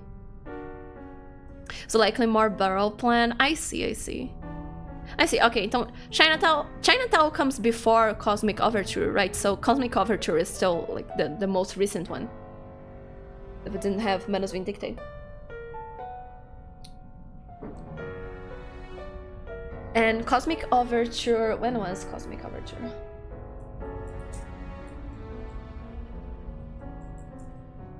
Let's see. Cosmic Overture was 2.7. So we have 2.7, and then we have the Assassin's Creed. The Assassin's Creed collab. From in Athens, which is also no Manus Vindictae. And then we have Paradise Regain, which of course it is Manus Vindictae involved. And then there's A Long Long Way, which is Manus Vindictae involved. But these are main events, makes sense. And then Midnight Whistle, which is Manus Vindictae involved. And then We Are in a Flowing Fist. Okay, it's I guess it's just because Reverse 99's patches are so long. We actually had two main story ones and one side event, and they all involved Manus Vindictae. And now we are on this one, which is also a side event, and then Manus Vindictae. So four stories, two main ones, which makes sense, and then two side stories. However, this on France makes sense because of Beryl for Manus Vindictae to be involved, so that would be nice if Midnight Whistle Manus Vindictae wasn't involved. And on 3.3, we are going to deal with Igor and all of that, so we back to Manus Vindictae. So yeah, we're gonna have 5 patches where Manus Vindictae are the evil guys. They could have broken it off with Midnight Whistle at least. Also, welcome to PC, Nuclearis.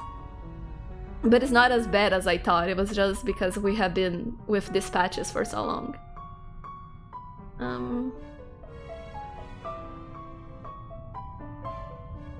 It's parallel? Yeah, but like, what matters is the release schedule. The release order.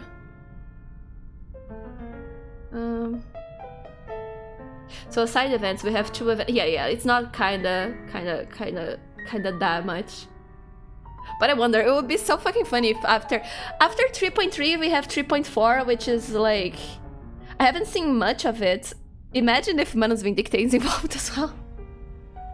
Then we have a 6th streak with Manus Vindictae as the main villains. Not quite.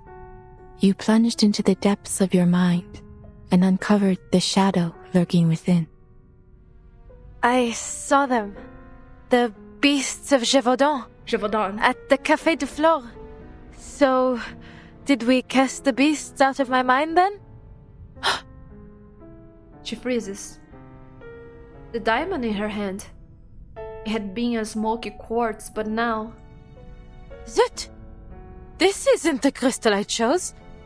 This is the one Celia gave me. In the dream. The French blue. What? But how is this possible? Am I still asleep? Is this part of the dream too? Beryl just exchanged them while we were high on drugs. She hears her own voice trembling. Instinctively, she looks towards Beryl, the only one left who might be able to help her. But a glimmer of genuine confusion passes over Beryl's face. You must be confused. There was no other crystal. That gem was already in your hand when you came in. What the fuck?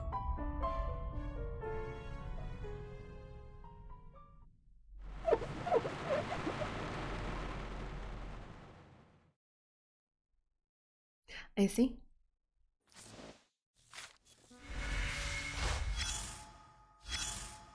Give me this. Voices in debate. You are just about to enjoy your Mont Blanc and a rich cup of coffee when the argument at the next table gets louder. They're bothering you, sure, but one person's view does strike you as the more reasonable one, so let's butt in. Let's see. Those who withdraw from society and running from their responsibilities. Okay. There is no evil, only good that society has not yet no, this is not no. There is evil. Maybe ill-informed people. Most evil comes from people trying to do good, but they are ill-informed. But there is still like evil, I think. If we start talking about like psychology and brain chemicals and what makes someone choose to do evil, then we get like, you know, very, okay, kind of hard. Depends, what is evil? One must realize they were whole from the very beginning. Yeah, you shouldn't be looking to complete yourself or become perfect. You're already who you are. You should start living now. There's no point in trying to complete yourself. A lover is the part of yourself that got lost among humankind.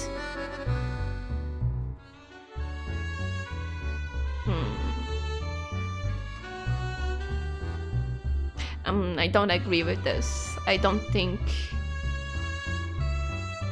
there's such a strong connection. A lover should be a very good friend and someone who makes your life better by their presence, but you should not need it should not be a part of you, like something that is missing from you. You can live a fulfilling life without a lover. Thank you very much, sir. You're a gentleman and a scholar. Debate club, decaf, hello, welcome. Those who withdraw from society are running from their responsibilities. It is fine if they don't expect anything from society. It is their right, and like to do whatever they want with their life. And if they want to withdraw from society, that is fine. The problem with a lot of people who do that is that they want to withdraw from society, aka ignore their responsibilities, but they want to still enjoy their rights. So that is what I have problems with people who usually pick this one. They still want to enjoy the good side of society and not like help with it.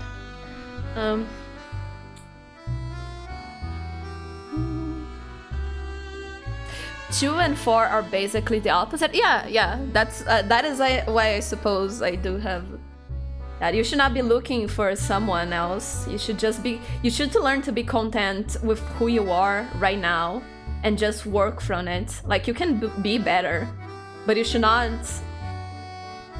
You are already enough, you know? You are enough already. Start living from it. Your life already started like the moment you were born.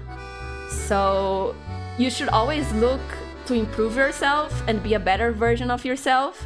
But the better version of yourself is not complete you. You're already complete. You're already whole. And that is the same with like a partner. You don't need to be looking for a partner to have a fulfilling life. A partner, again, should be someone who adds to your life. They're going to take away some of your life as well, because relationships are difficult and it's about giving and receiving. So it's not going to be 100% perfect. But everything that is worth doing is hard. Like, it's difficult to do. So if someone is very good, if someone really makes your life better, it is worth going through like some headaches to make like them fit on your life. But you shouldn't like change everything for someone. But yeah, thank you for the sub, Decaf. Welcome. I hope you're having a good time. What next? One thing you should know: to the upper right and lower left options were in swapped positions for you when you did this. I see. Maybe it's random. Decaf, if you feel like this quiz doesn't have enough ROA depressus press answer, you don't need a lover, but you also will never be whole. I see. I guess, I mean, these are all, again, like debatable.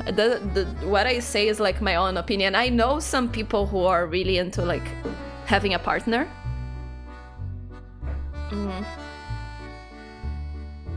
Like, that is like the most important to them. So again,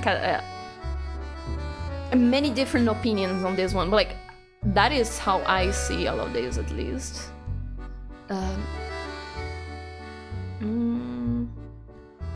The only one that I would fight someone in is this one. This one I am very open to it. Like, this one, because I am very interested. I am very interesting about this thing about evil and how we deal with people who do bad things in to society and stuff like that. Because of the whole like brain chemistry, like, where do we draw the line of someone who was influenced by their brain chemistry to do something bad to someone who like, because it's are your brain, you know, those stories where someone have like a head injury and their personality completely changed. Imagine that. Like, imagine you have like your personality now and then you have like head trauma and everything changes. Like, and I suppose that kind of enters on that alien discussion that we had about like empathy, about like, what if you find a life form that has no empathy? So yeah, I am very interested on this like psychological, societal, evil, good, how we deal with that. This one, and also like I feel more strongly about this, but like, we can discuss this one. There's people who are like, you actually need to go after some. This one I feel a little stronger about it, but also people can discuss. This one I will fight people for this one. This one I will fight people for this one.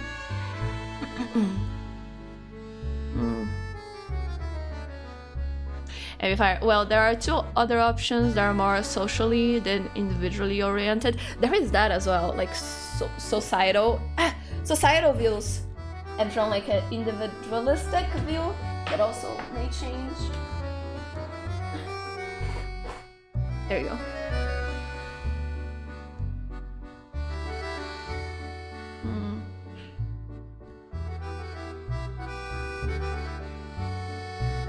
Decaf, you end up choosing the withdrawal answer, the since social media got...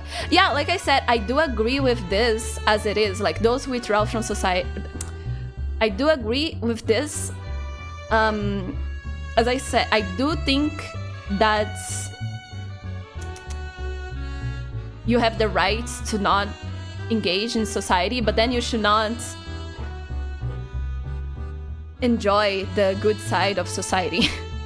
Because everybody have you have rights and responsibilities. You can't just like take the good side and not help other people, you know, the people who actually like gave you those things. So like, especially infrastructure, you know, it is a lot of work to get to like keep people well fed and well hydrated and things like that.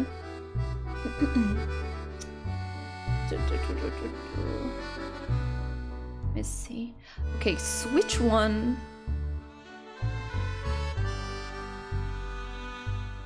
Yeah, this one I will fight people on, as I said. If you are homeless, just buy a house. That sadly you'll hear people say that.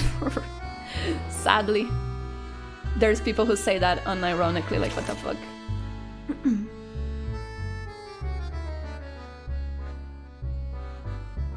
Yeah, people, I think people should be individuals and have all their freedoms and stuff, but like as a society as a society, we still have like, people are taking care of you, so you still have like a duty. If you want to keep like being cared for, you have like a duty to help other people.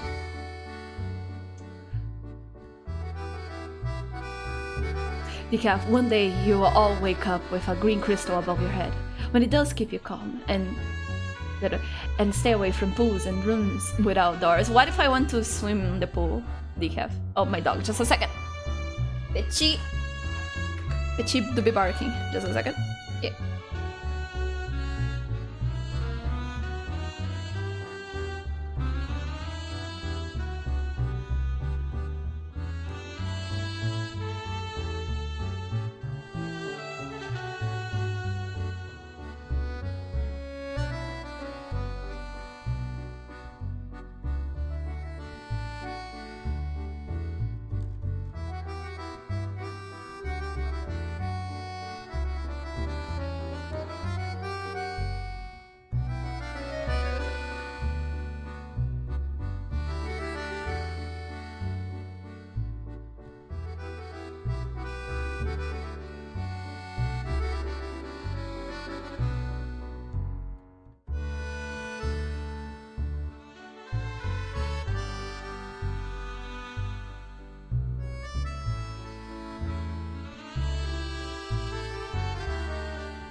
Alright, commercial done. I'll be right back. Be right back. I am back. Not be right back. Done being back. Okay, let me see.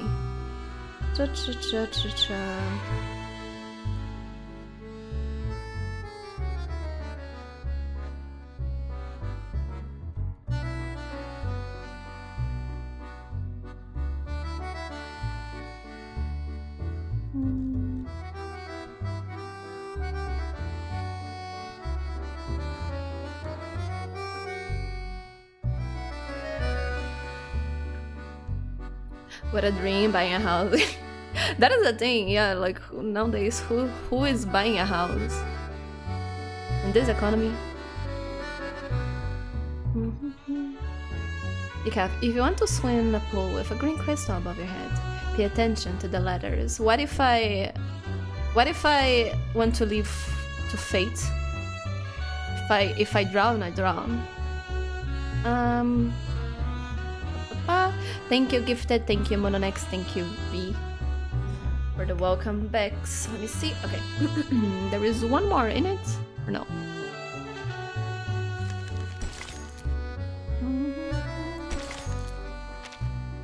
Wasn't there one thingy? Oh, there it is. Witness report. An unremarkable witness report. All rumors, whispers, and tales. Every passerby keeps a few in their pocket. Yes, same with the other one. Let's see. Exotic mask. A homeless man claims he saw someone in a blind alley wearing a crab mask. A crab mask? The person appeared well dressed, not like someone. I'm sorry, I can't read because the chat is on top of this. Like someone living on the streets. The animated expression on the mask could change, as though the shell itself were the person's real face. Ooh, let's see, what do we think? New information about this person can still be gathered. Someone who hides their tracks will not make themselves stand out, unless what they wear on their face is the more essential part of them. I see. I mean, we're in a world with magic, it could as well be. The double arrows below hide the yeah, we saw that last stream. Yes.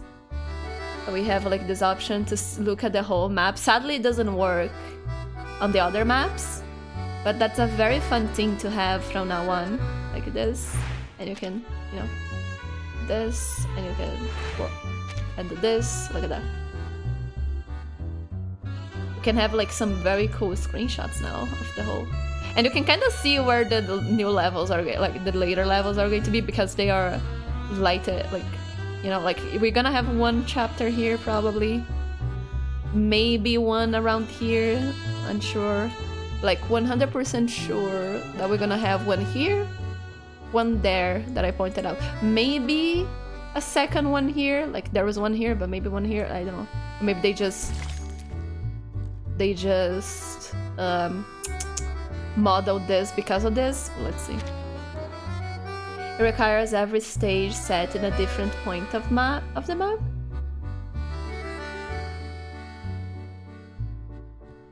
What do you mean? Do you mean like do we need to have one level in like some section of a single map? Or like where is level 8? There is. The French blue. They have this map this way. Yeah, but like that is what I mean. That like they didn't have it modeled, so we don't have that on the other maps. But oh, we might have one here as well. I almost lost it. But you know.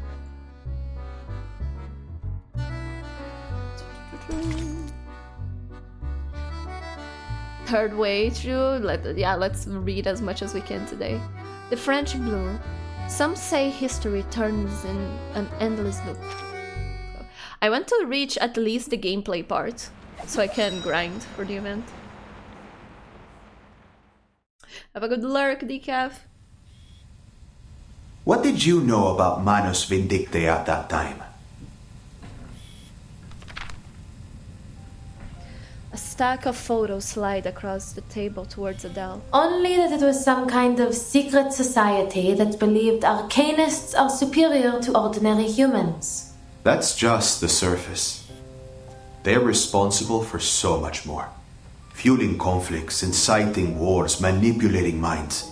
If there's an opportunity to bring chaos, they take it. Their power extends to all corners of the world in almost every time period, including yours.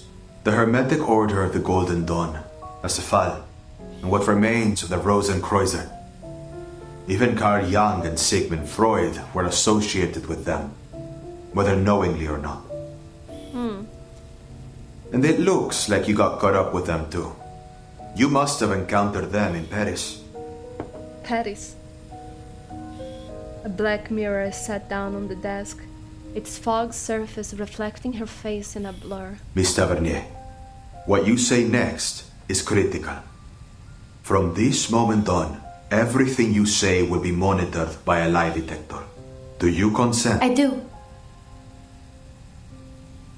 Clarice, wait, there's gameplay on this game? There's gameplay on my video game? Imagine that. Emifier, other chapters had stages with puppets in the same look. I understand now what you mean. Oh, couldn't they just take away the puppets and like only put the puppets in when we click on the stage? Also, Osalia, hello, how are you doing? Welcome. I hope you're having a good time. You seem confident I've encountered them, but I really have no clue how I would have any connection with them. My bad. She studies the image. She studies the image of herself while absent-mindedly touching the back of her hand. Then you got nothing to worry about. Then she says, You seem confident I've encountered them, but I really have no clue how I would have any connection with them. Then you have got nothing to worry about, the guy says. Doing good. You got Anjo early. Let's go. Let's go. Let's go. Congratulations. Are you P0 with Anjo now? Or did you go for more? This is your drawing of the diamond necklace you saw in your dream, correct?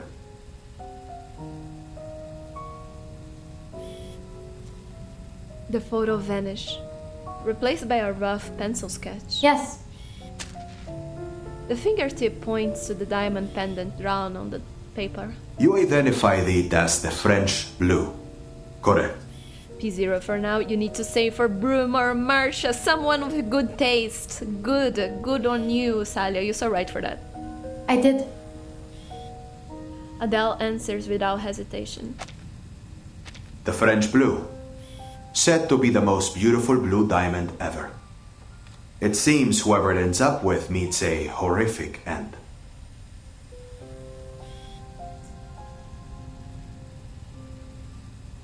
First Louis XIV suffered defeats in his final years. His son was taken by smallpox and France fell into financial ruin. Then Madame de Montespan, Nicolas Foucault, Catherine the Great, George IV of England, and Thomas Hope. I'm sure you're familiar, Miss Tavernier.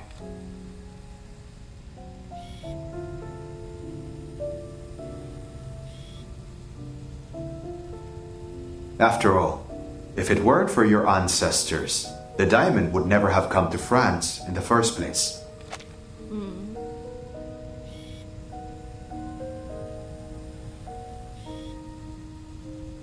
That's true. I grew up hearing all those stories.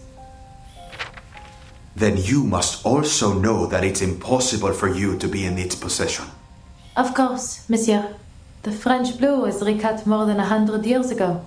The biggest piece became the Hope Diamond. I doubt it retains even half its former glamour. But believe me, at that moment, it was the only conclusion I could reach. She faces the questioner from her side of the table. The mirror image holds still, untouched by any lie. That diamond in my hand could only be the French blue.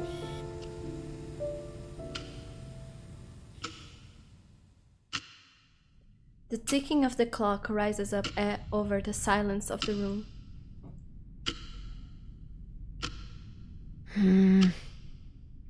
You have spent 3 hours studying that diamond, Adele. Well, next, you considering making an alt account to replay through the main story and older event stories in more walkthrough style format. You plan on calling the series Reverse 99 Rewind? You should do that, yes. Going from the beginnings. I sometimes have like, it hit me.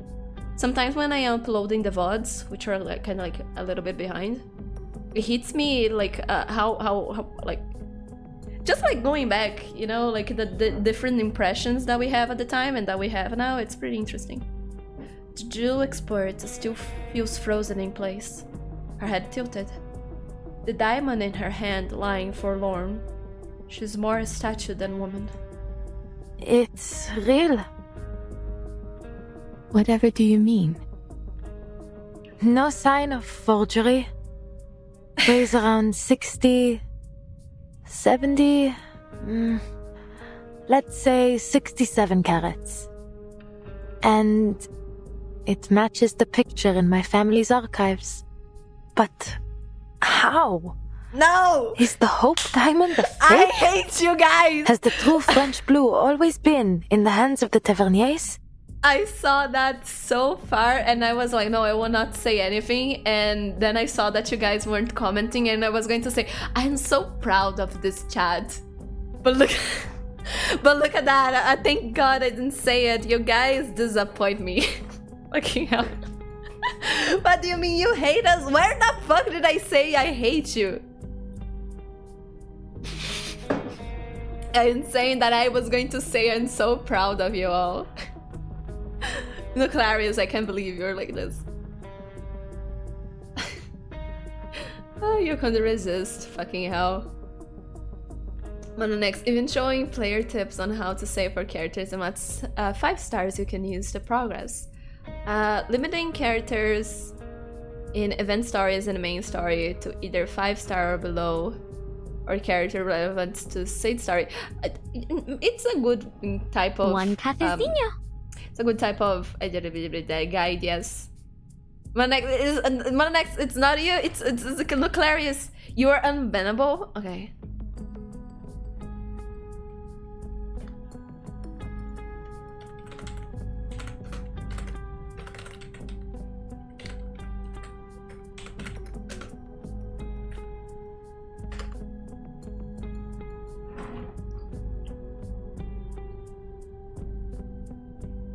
You swear if they didn't say it, you would say it. So look at that. So I disappointed on you as well. You were talking about Nuclearius, but look at you.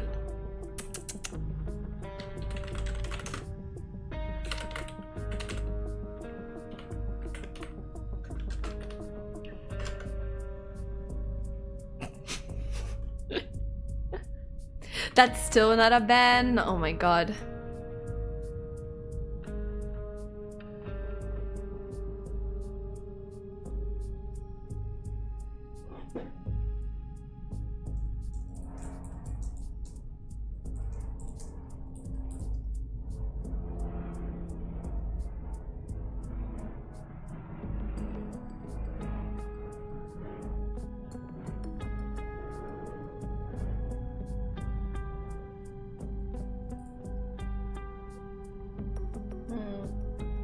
I see. That is a surprise for... No, I expect you guys to do it. But I was impressed that you guys didn't do it. So I was going to say, oh my god, I'm actually proud of you. But look at that, you all proved me wrong. I was actually right to expect that from you guys. C'est impossible. None of it makes any sense. None at all. She firmly sets it down, her composure breaking as she questions the diviner. Madame Boaniche, what is the meaning of this? Are you playing tricks on me? Am I seeing illusions because of that cleansing ritual? If you insist I arrived with it, then I'm taking it back home. Adele, I run a crystal parlor. I neither sell nor possess any such diamonds. I am just as certain as you that I am not its owner. This diamond? This French blue?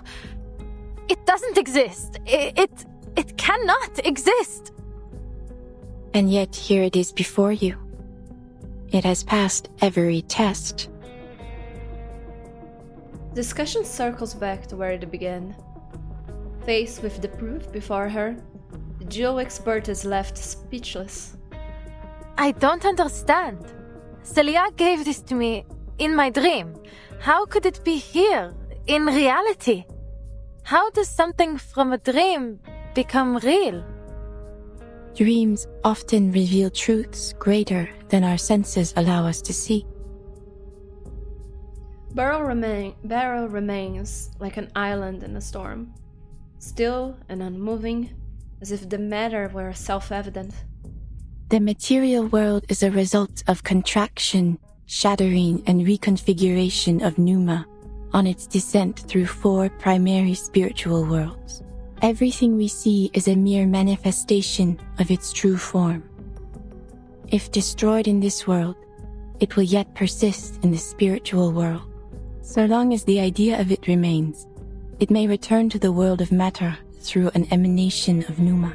Perhaps this diamond in your hand is the idea of it, manifested for a second time. The diviner's reasoning is flawless. Is it? I mean, sure. But her words don't leave Adele more lost. But how? All I did was see it in a dream. Gosh, can I do it with, like, money? If it was 69, you would cheer. That's a classic. But no, I would also be disappointed with you guys. She clenches her fist. Okay, not disappointed. I expect. It's just that I expect too much of you guys after a second. She clenches her fist, feeling the prickling of her nails, wondering if this too could be another dream, but all she feels is needless pain. So if this dream made the diamond real, why only it? Why not my friend Celia? She was there too. Damn it all! It's like I'm trapped in a dream where you just know something awful is about to happen. She groans and taps her forehead, tangling herself in the logic. In the end, a more tangible worry wins out. Oh, this is giving me a terrible feeling. I need to find Celia. The things she said in that dream. I have to speak to her before I do anything else. She presses down on her dragon's head before he lunges at the diamond, momentary respite from her growing concern. Would she be at the campus now? Or still in the field? Maybe I should wait for her at her place. She lets her eyes wander as she thinks, coming to a sudden realization that there is an answer hanging right in front of her. Madame Boaniche, you couldn't much, do a divination You're to a tell me where gentleman and a Celia scholar. is now, could you? This diamond came from her, so you can trace it back to her, right? Rico, balls, stop. But Rico, hello, welcome. Thank you for the sub. Thank you so much. Welcome. I hope you're having a good time. Yeah, thank you. Balls indeed.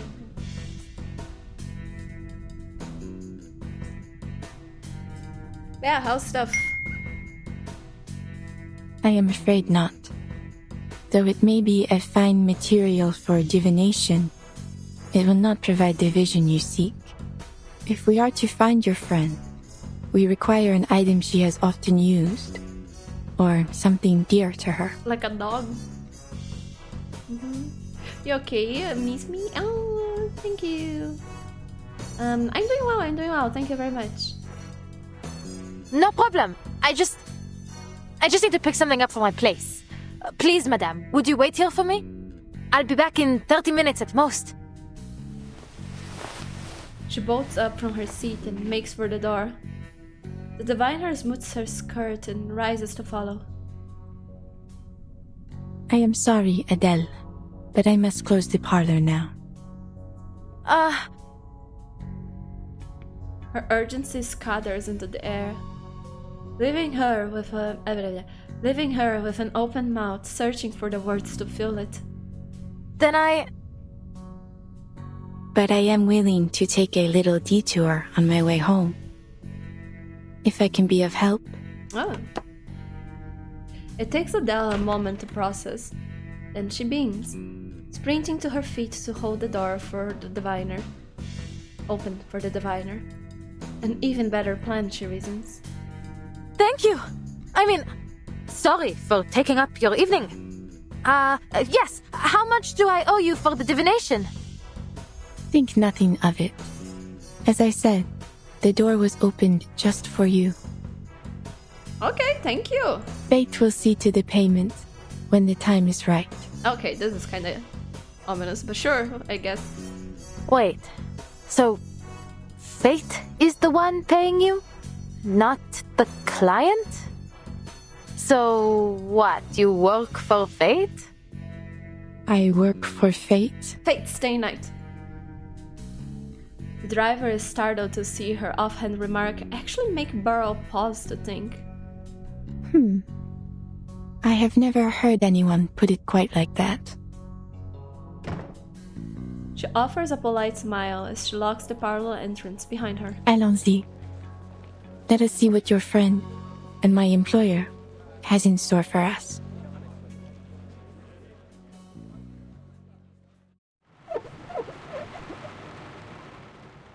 To be continued, let's go. See, okay. Alarms ringing. A city of leisure is fucked up. A city of leisure. The only people that ever seem to be busy are the operators and the police. Play the call. Missing person report. Hello. Yes. I need to report a missing person. My Aunt Mary. She's the youngest among the elders in our family. She's a quiet person. She's always reading poetry. She's always reading poetry we don't really get. She doesn't drink, and she bakes the best cake for the kids. But now she's disappeared, and we can't find her anywhere. All her belongings are gone too. Her clothes, her books, her baking supplies. Who would take all that with them? What does she look like? Oh, sure. She's small and thin, with neat, short brown hair. And she has a birthmark on her right arm. No, we don't have a photo of her. Yes, we checked every album. I think it's strange too, but there isn't a single picture of her anywhere. She is part of our family, so I don't know why she's not in any of our group photos. Wait, what do you mean you can't help? Too many missing people with no proof they exist? What does that even... Oh, they see. Imagine dragons, no. Imagine imagining half of your family or something. We doing that story? Yes. Where's 9? Wait. There you go. Ah, I knew it. See? So yeah, look at that. They don't have the toys, the dolls anywhere. They could have the same doll. Actually, the number, right? What could they do? They could let's suppose if we had like the same the dolls on the same thing, they could have like 5 here and 6 here, maybe.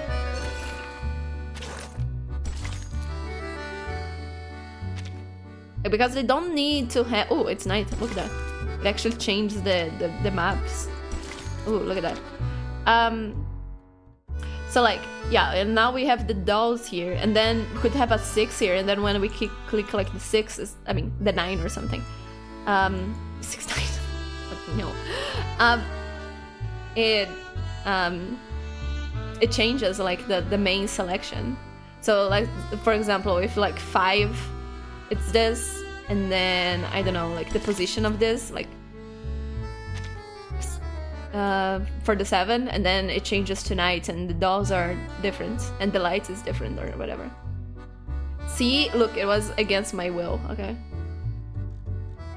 Well, next, make sure to do Matilda's anecdote story before I did finish it. I did finish it last week. Nachdem die Bomben gefallen And waren. I do think I got everything from it. Let me see.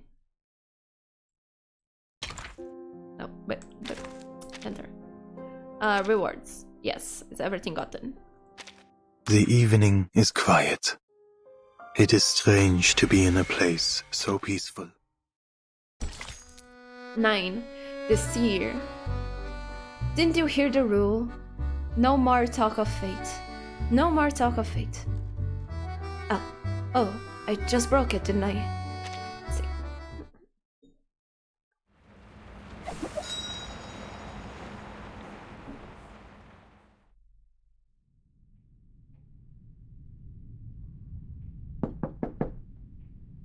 Celia?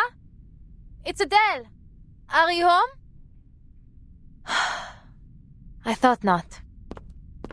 Adele turned to the next door, pulling a key from her pocket. I live right across the hall.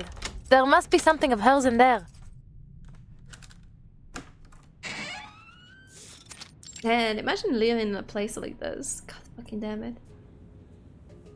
Her little apartment... Her little apartment... Her little apartment is festooned with almost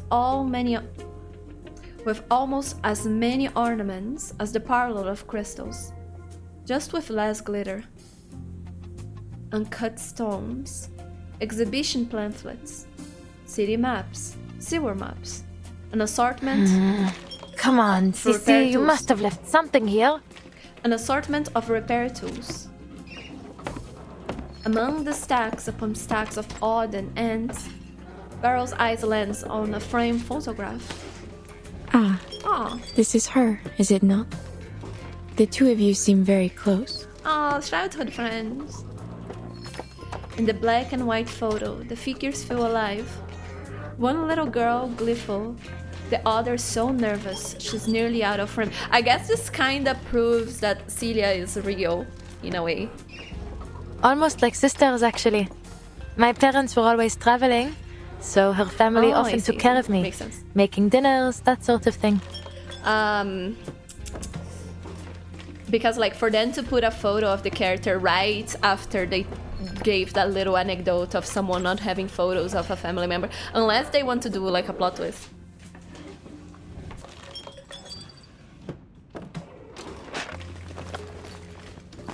Adele answers Beryl's question as she pulls open drawer after drawer. Looks like the quiet type, doesn't she?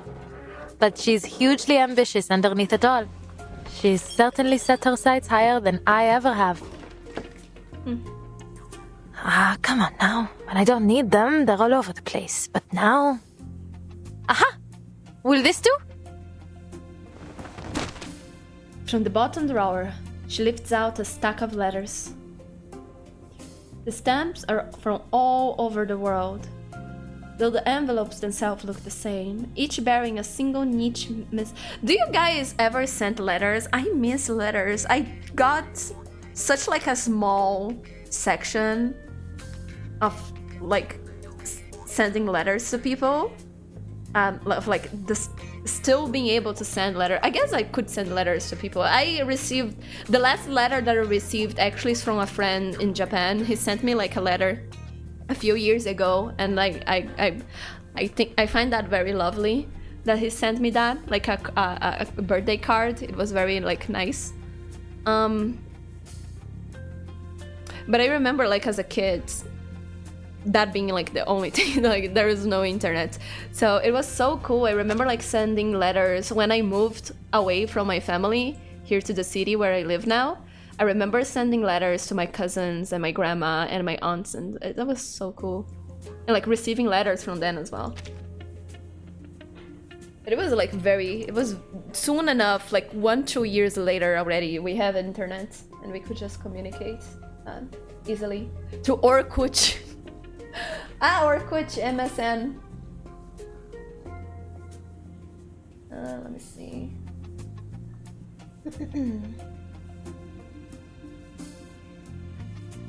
Okay, let's see. Person 1, I'm never betting again. Person 2, 500 sharps that you do. Person 1, you are on. Person 2, you win. Yes. The stamps are from all over the world, though the envelopes themselves look the same, each bearing a single neat missive. To our daughter, Adele Tavernier. Beryl picks one up for a closer look. The stamp's edge curls slightly, yellow, mismatched against the fresh white envelope. Madame Bonish? Adele looks to her with urgency, but finds a worrisome response on Beryl's face, a knowing look, as if she can see right through her. Letters. Yes. They would do nicely. Beryl glances at the empty drawer by Adele's feet, the least conspicuous spot on the well-used desk. It is little wonder Celia came to be like family to you, with your own so often away. Oh. Right. Not that I mind, really. They've hardly been around since I was little. I see. Shall we begin? Let us find this chosen family of yours. Oh. She begins leafing through the letters, treating it as part of some quiet routine. Her eyes lose focus, but her hands keep moving, tracing every letter, searching for the invisible gleam between the lines. Finally, the light returns to her gaze. I see her. Swallowed by the city. Sinking beneath the ground. Thank you. In a relic of the Great Plague. Thank you. In the world below. Dancing with the dead. Swallowed? Beneath the ground? Celia is dead, Adele. She frowns. First with concern, and then curiosity. Until she suddenly brightens, unless she's like on the catacombs or something. Could it be the catacombs? Oh yeah, okay. Oh, of course! The Danse Macabre she talked about. It's there. Ah. She must have gone to see the mural. Ah, Celia, you never pick the easy places, do you? To the catacombs we go. You had me worried, madame. The way you said it. It sounded almost like she'd passed on to the other side. Totally not. Yes, totally she's in the catacombs. Alive and well, just enjoying some history and anthropology and lessons, you know? Now certain of her goal, she jolts up and heads towards the apartment door. But Beryl raises her hand. I see you there too, Adele. Ah. And the shadow of death follows close behind. I mean, it's the catacombs.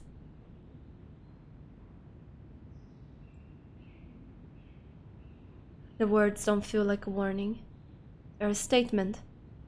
The diviner looks on past the confines of her the room, as if seeing something far in the distance. B-Cat voltou da janta e matriculou online da faculdade. Let's go! Oh yeah, people, B-Cat passed on the test. She's going to college.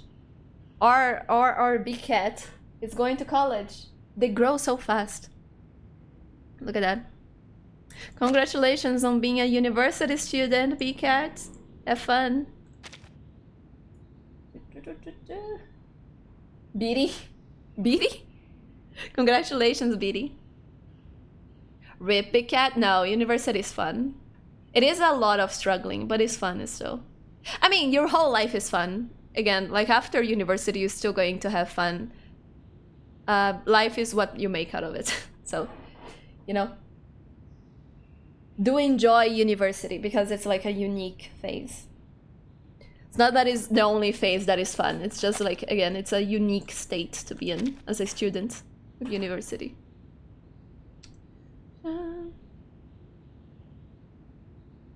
Pray for your mental health. Yes, again, it is hard, but it is that, again, everything worth doing is hard as fuck. So university, it's gonna be a lot of it's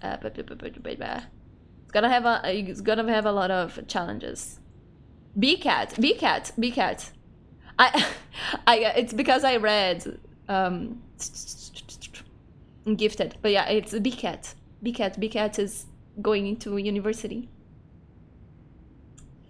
Max, you're proud to have been a university student as well. I see. Gifted. Look, Beatty. Let's see.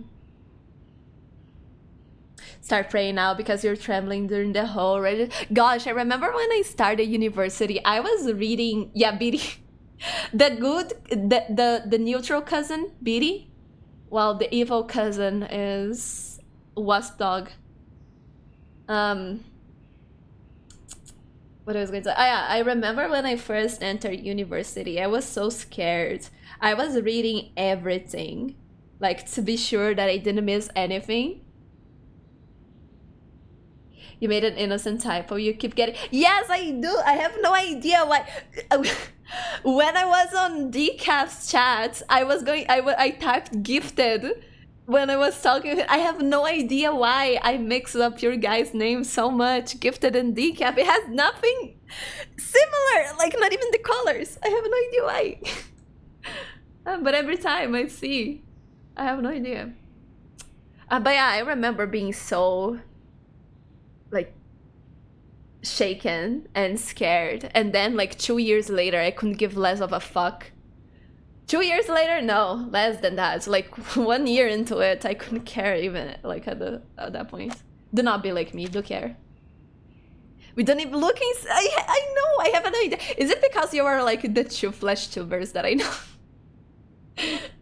My brain just did the connection. I have no idea.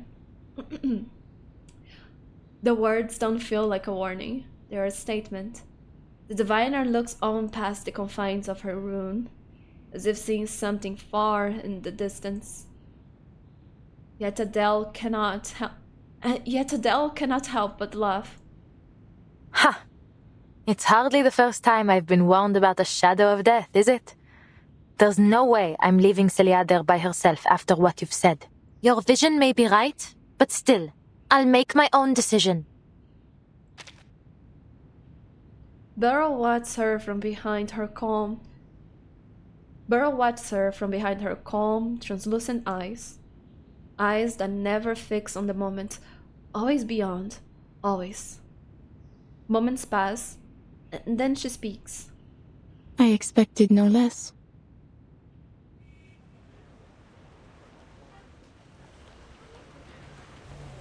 The two of them return to the street below, but as she walks, Adele slows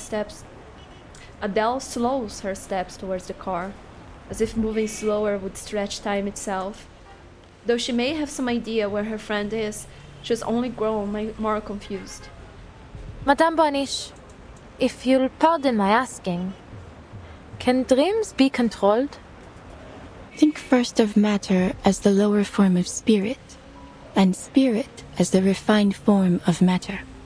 When we dream, we tread in the spiritual world above, and thus we may shape it, just as we do our material world. Then, is it possible for a diviner such as yourself to decide what I dream? A question aimed at the heart of it. Beryl tilts her head. The words aren't sharp enough to pierce her. I did not interfere with your dream, Adele. But, if your concerns are too great, you do not need to accept my readings. No, I didn't mean it like that. I'm still trying to make sense of all this. A dream turned into reality, and I've met 2 diviners in the past couple of days, and one of them is dead. I felt I had to ask. I understand. I would feel much the same were I in your position. Thank you. I should take you home, madame. I know a shortcut. She opens the passenger door. A professional habit. Only to realize the seat is occupied. Hello? Felicien? Oh, macarons. You're just getting better and better, aren't you? Leaving me waiting once again. What's your excuse this time, French blue! Despite it all, Adele feels genuine relief to see her once missing employer. Where have you been? There are strikes going on all over the place, Felicien. You've got to stop sneaking off and roaming around by yourself. Hold on. Where did you get that necklace? Pardonnez-moi. Who are you to lecture me? You're the one who left me alone in this car. The refined woman picks up a macaron. with gingerly grace. She doesn't take a bite, her lips preoccupied instead with launching her signature razor-sharp critiques. That necklace! Celia gave it to me. How did you get it? Ooh, Shangy. Adele reaches into her pocket, but is empty. Felicienne puts down the sweet and lifts the necklace at her chest. Celia gave it to you, did she? Are you mad? This is a priceless national treasure, ma chère, not a friendship bracelet. I say this to you for the last time, and I shall not repeat it again. This is mine, and always has been mine. The finest of all treasures I collected on my many adventures. Adventures, huh? It's a relic of a more beautiful era. Shattered and distorted, along with the vision of the Baron family. My family. This jewel is mine. Do you hear? Mine, mine, mine! She clenches the diamond in her fist, staring daggers at Adele.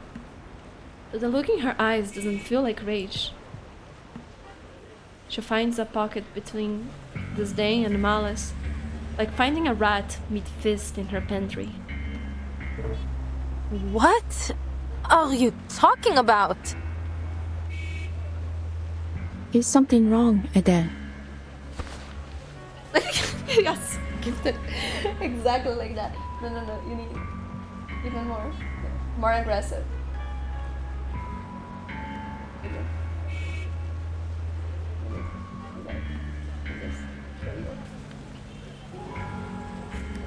There is. Beryl is steady as the staggering driver from behind. You are still worrying about Felicienne, is that so? Well, not anymore. Turns out she's been waiting for me in the car. And Felicienne, what do you mean it's yours? Felicienne? Beryl follows Adele's pointing fingers towards the passenger seat. Her voice catches. But, my dear, there is no one in your car. You have been arguing with an empty seat since you opened the door. There you go. The plot twist was pretty soon. I thought they were going to keep this going for like a long time. Adele blanks, mind and tongue stammering at the colliding dissonance of what was and what is, and what is. How? Felicienne is the voices. It's part of the voices.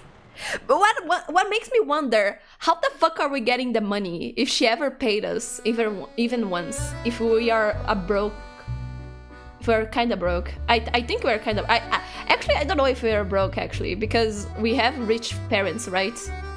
So we actually just like, do our parents send us money back home? I don't think Brume ever talked about that. She talked about wanting to be a taxi driver, just to avoid like her family's curse. But you know, grabs.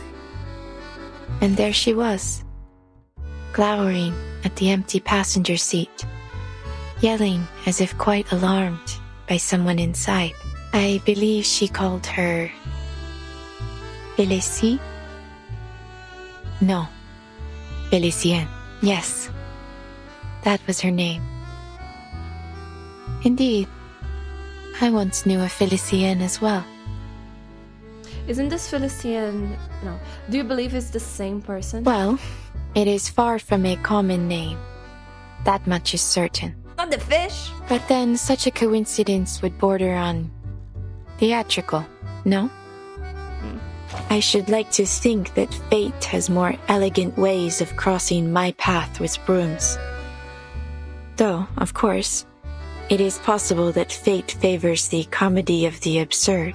That said, the Felicienne I knew would not take well to being mistaken for just any Felicienne. Sounds like the same person. Before the Second Industrial Revolution, the blood in her veins was more prized than liquid gold. Oh. I was going to Noble, but yeah, she could be an Arcanist in this world. But Arcanians are kind of shunned, right? So, Nova? Indeed. Yeah. Her family was once renowned for their command over thunder and lightning.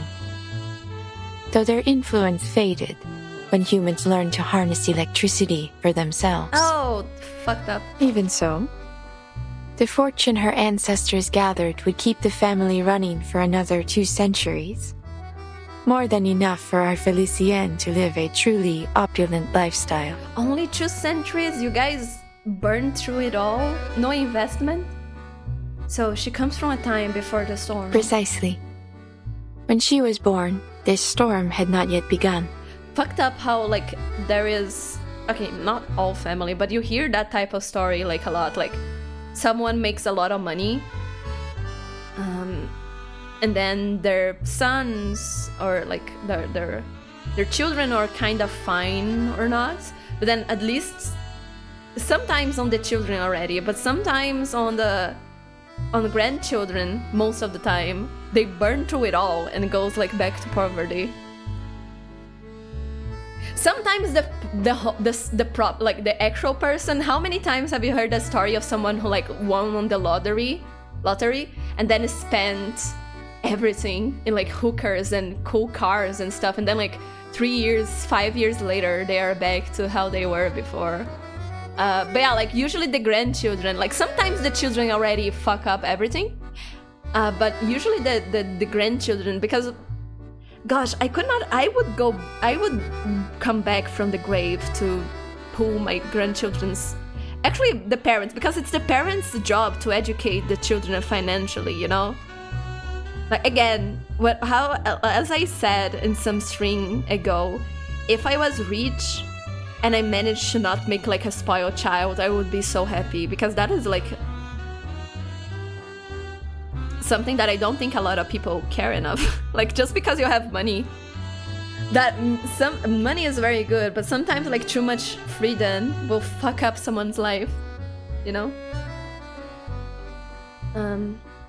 As a parent, is your job to prepare your child to be independent and able to live the type of life that they want and be happy even though you're not there to support them. I think if you can do that, you can be a good parent, as in like a good person, but as a parent, if you can't do that, you kind of fail as a parent.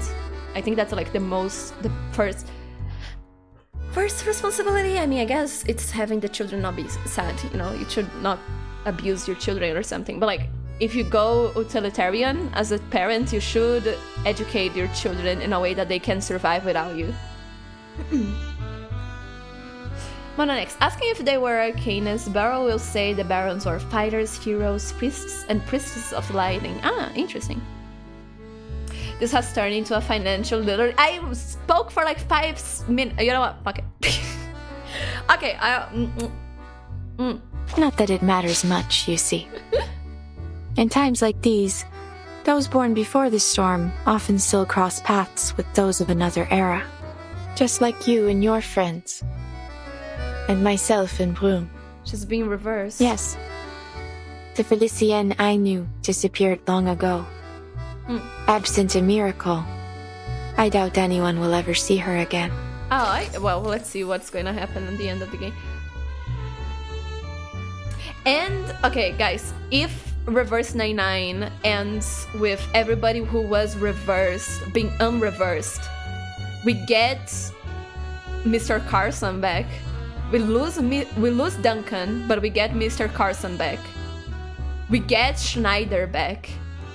But then we lose Corvus, because Corvus is a reverse person, and we get whoever Corvus was that worked with Utu. What is the situation? We're gonna lose like a lot of, and the more time passes, I think we're gonna get introduced to more like reverse characters. So characters of people who are reversed. No, Hagatanga, you gotta remember. Greta wasn't reversed. She fucking died. She got... Oh yeah, we'll get 37's mom back because she was reversed. But Greta was poisoned and shot. She died. She's not... Again, the only way that characters that actually died will come back is if we revert back in time and nothing of this happened. Like, everything that we did is, like, turned back, which I don't want them to do that. For the love of God, please don't go back. Imagine we everything that we did was for nothing, and like all the characters don't like remember. So even if they remember, isn't that like more cruel? Because many characters live in different timelines. Like they would never be able to meet then again, like their friends and stuff. So I don't want that to happen. I do like the idea of everybody who was reversed being brought back, because again, it kind of like is a fucked up lesson of all the people who gave up and like killed themselves and stuff like that, or like people who, like for example, the people like in Greece, I forgot the name, but like the people from the island, wouldn't it be fucked up if like 37's mom and all the others who were reversed, they come back, but actually they were reversed as well, right? They were like suicidal, they had like a suicidal feast, but like they let themselves be reversed, so I suppose they would come back as well. But yeah, but like all the people who fought, I don't want them, like the people who fought and died for the cause, trying to protect people, I don't want their sacrifice and like the effort being cheapened out by them just like going back and everybody's alive again. Jay, yeah, like Jay's friends are okay, not all of Jay's friends, but that Jay friend, I forgot his name, the one that Anjanala killed, he's not coming back. He's dead. He's dead. Debate must keep going. You understood Luz Corvus, so obviously yeah, but then we get a lot of characters that we kind of miss, that got reversed. Again, like we're getting Schneider back. Unless, again, we meet reverse Schneider. I wonder how reverse Schneider would be. I want that. I want to Burton to suffer. Like having to meet Schneider, because gonna be honest, for as much as I like Schneider, we didn't have that much of like a development with Burton for Burton to be that invested on Schneider. So if we get like reverse Schneider, we could have like more character development between them.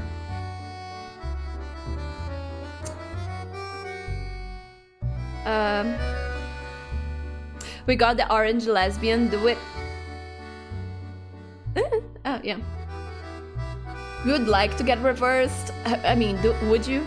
To what age would we like to get reversed? Because we get...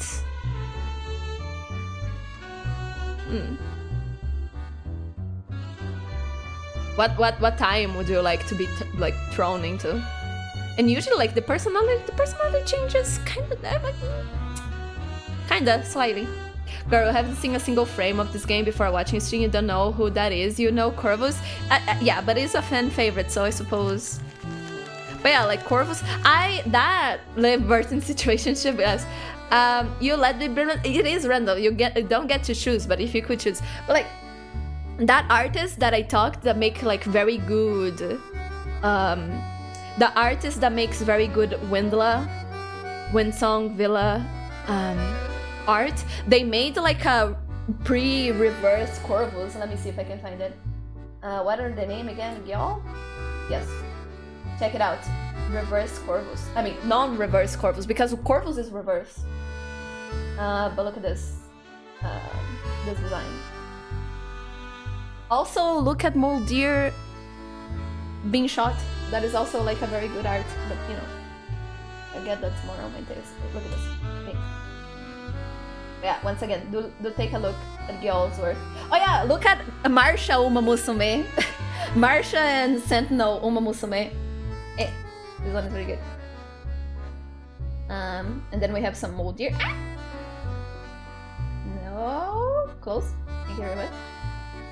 I almost opened history videos here, not now, later, after stream. Some Moldir. And cute Lopera as well. Like the Udemos. So cute. Oh yeah! Oh! Look at this. some corvus, like her scars and stuff, like young corvus and stuff like that. Also villa and wind song with like 3 villas. Beautiful. Anyway, I like this artist style. Can I understand what the fuck is being said? No, because it's Korean and I do not know how to read Korean, but the visuals are cool. Yeah, let's see. From a friend. A kind friend sends you a fortune-telling postcard, saying the pattern on the back reveals your fate for the week. You flip it over and see soft, winding curve, never. Sharp, angular line, yes. A full circle, please no. A square missing one corner. One of these two.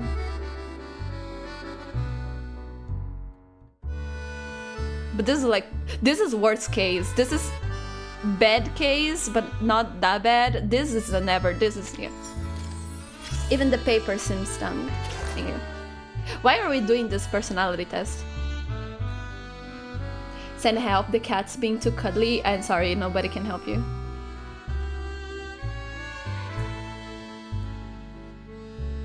V, we technically live in a good time if you think about it, like clean water, a big amount of food, better medicine, etc. But everything is so expensive lately that it's hard to...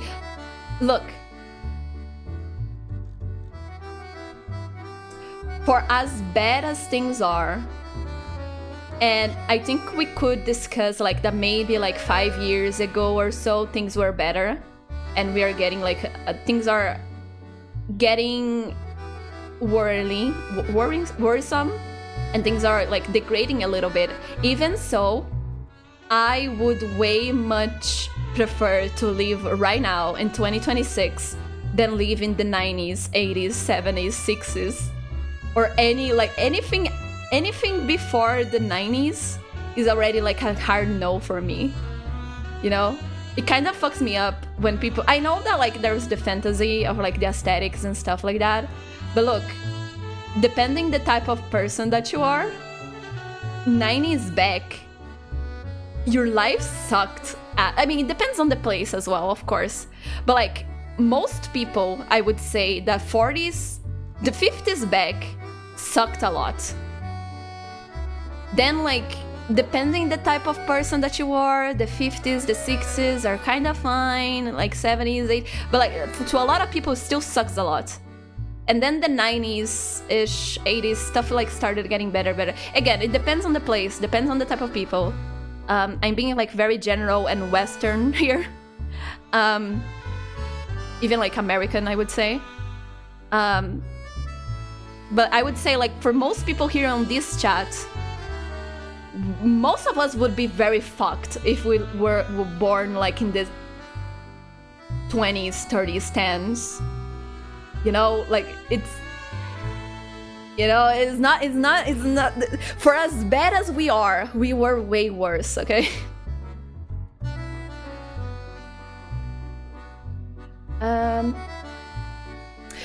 You get to watch how things get worse. Yes, that's the thing. We can't go back to that.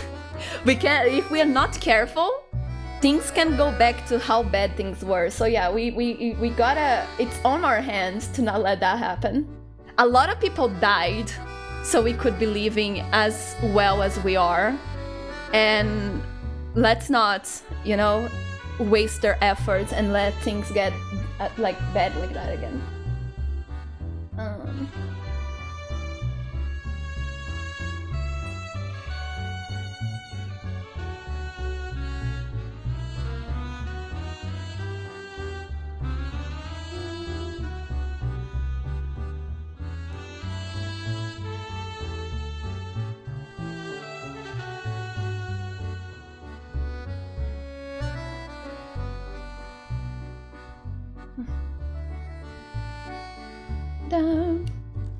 Right? Yes, I mean, I can't talk about other countries, but like every time I heard stories about like my grandma's stories about her life, a lot of problems in her life were simply because women in her time could not rent and buy things, like and rent a house without a husband.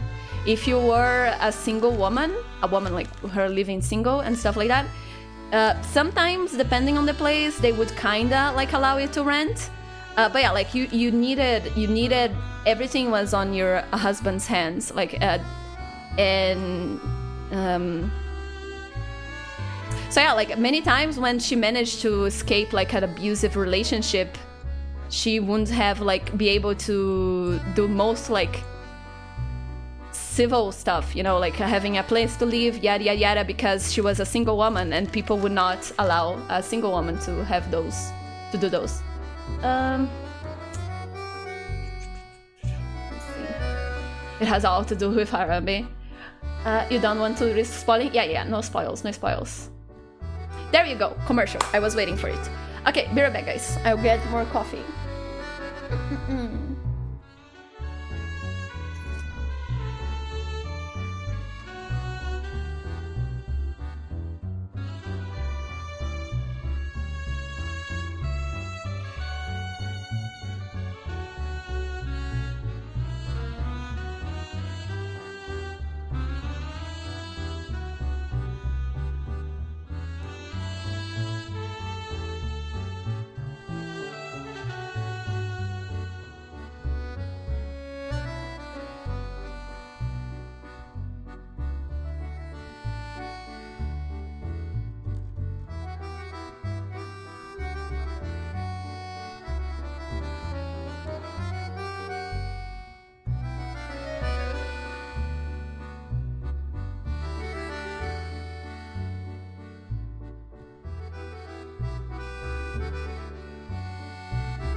Oh, okay, I'm back.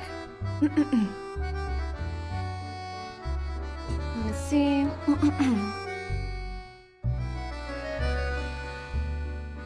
Welcome back. Thank you, Gifted.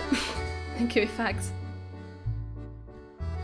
that like, you don't have to go that far back to have significantly higher childhood mortality rates. Also would factor in location. If you get reversed, you may not survive the womb. Yes, child mortality rates.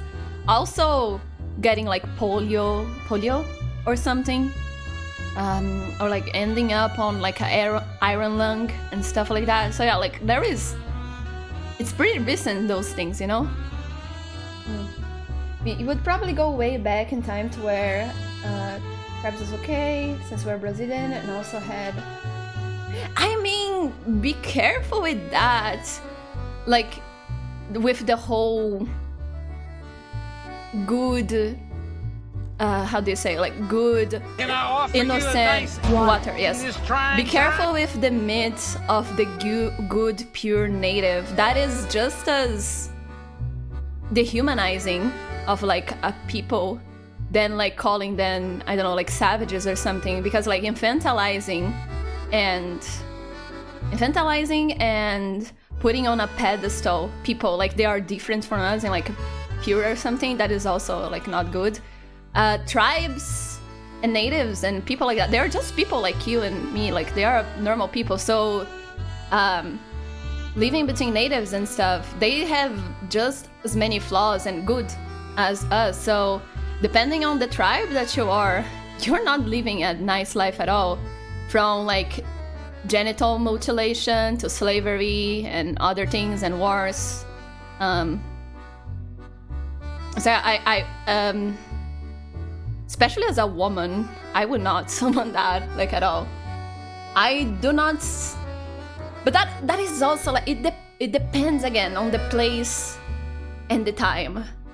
You could have, like, a reasonable chill life as a serf, you know, in Eastern Europe, depending on the on, like, your luck, you know? One thing that I can say, for sure, is that no matter the time, being poor suck. As long as you had like enough money, as long as you had enough money, it was like noble or something, things were better. Because that's the thing, when usually people think about going back in time, they're always thinking about like the Bohemians and like the noble people, and they think about like Pride and Prejudice and stuff like that. They don't think about the normal people, like the common folk, which probably you are going to be. And those, like, it's a hard life, you know? And again, like, doing chores, for example. Do you have idea how long it took to wash clothes back then? Like, it was a lot of time. Like, rich families usually had serfs, so women didn't have to do that stuff if you are in a rich family or something like that. But like, and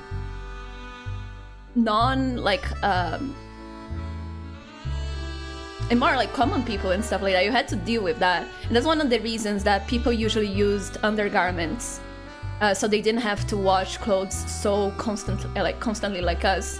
The washing machine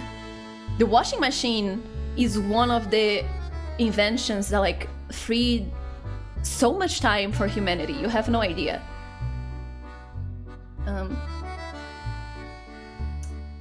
But if you get reversed, you might join the suitcase. You don't need to be reversed to join the suitcase. There are a bunch of characters who are not. Infections, yes. Infections. Cancer.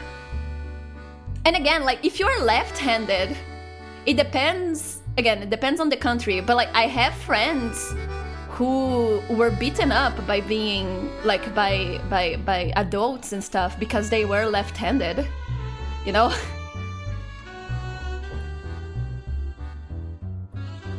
They were forced to learn to use their right hand. Nowadays they write with both. Noblesky, humans didn't really live past 50 until the 20s. Did they? I don't think that is true. Isn't like the life expectancy low before 20th century because of the high child mortality? Because there is a good amount of people who, again, depends the place, but there's a good amount of people who would live like to the 60s and 70s. It's just that a lot of children die, and that's why people had so many children. Because if you had like 7 children, Probably 2 would reach adulthood and all the others would die. Okay. Don't die, internet. If you get sent back to the past, you hope you get turned into a cat in Egypt. Honestly, valid one. But yeah, Nobleski, hello, welcome. We're talking about life. Being poor in all timelines suck, but somehow today it's not good, but some places have more privilege. You don't know. Yeah, we have access to things that people back then, even royalty, couldn't dream of.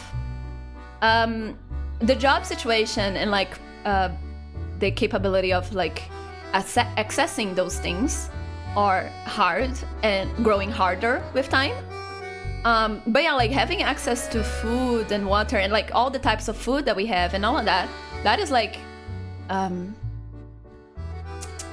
and the entertainment and like the connection and stuff like, of course there's probably like things that were better back then, but I think that like the positives outweigh the negatives.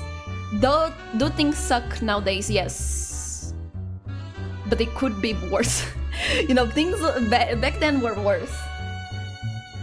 Again, if you are like a very specific type of person and you went back and you end up like in a very specific type of role, again like a noble in some like specific, let's not forget that being a noble, for as much as it was better than being a serf or something, you still had to deal with people trying to kill you.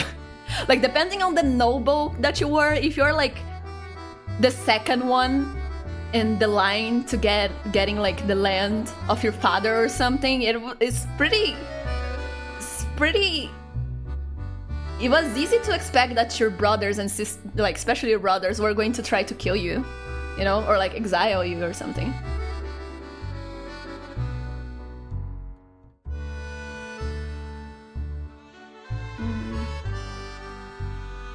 You could choose the Roman Empire as a period to live. Yes, but like, which period of the Roman Empire? And also like, as who?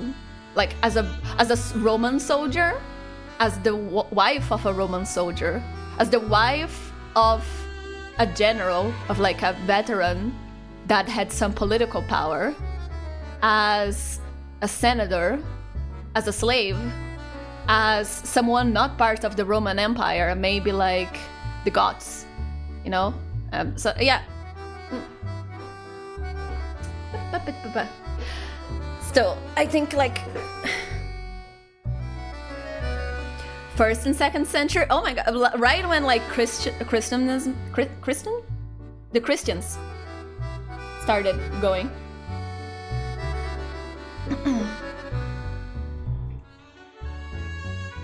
If you got born as a Spartan, you'd have to be extremely lucky to survive. Even be, yeah, like, you know. No, Clarice, this is too complicated. You're gay. Yeah, like, again, we are very lucky to be born where we are. Hopefully things will get better. But, you know, again, we are in a very unique time in history that no other humans managed to, like, even imagine.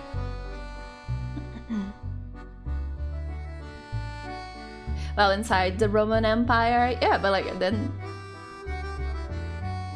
are you going to be a citizen of which city and stuff like that? It never got better, just worse. That is false. It's literally got way better as time went on. So we're having some hiccups because sadly people don't learn with other people's errors. We need to fucking commit the errors again so people can fucking learn. And that's why on the 20s things always get turbulent, because like the 20s, I hate that phrase that says like easy times make weak men and weak men make hard times make hard make strong men, because like the way that people use that, it sucks. But there is like a slight truth to it, as in like the 20s, all that happened, and then like because like things got harsh, not because people were weak, just, you know, the systems that we had in allow people to let things get that bad. And then we had like the 20s, the 30s, the 40s. And then people chill a little bit because of all the horrors that went through. Depends as well, depend the country, depend the place. Yeah, again, I'm being very Western here. But then all the people that passed through that fucking died. And people kind of forgot how bad things were. And now they keep going, need to go back. Like people did in the 20s. On the other 20s, not these 20s, the past 20s. So we'll have to go through all of that, or hopefully not all of that. Hopefully not that. But we're gonna have some problems. And people will have, hopefully we'll be able to bounce back from it. And people will learn the lesson. But I bet that if we manage to survive this and everything goes well, in the 20s, in like 100 years, we're gonna be going through the same thing again.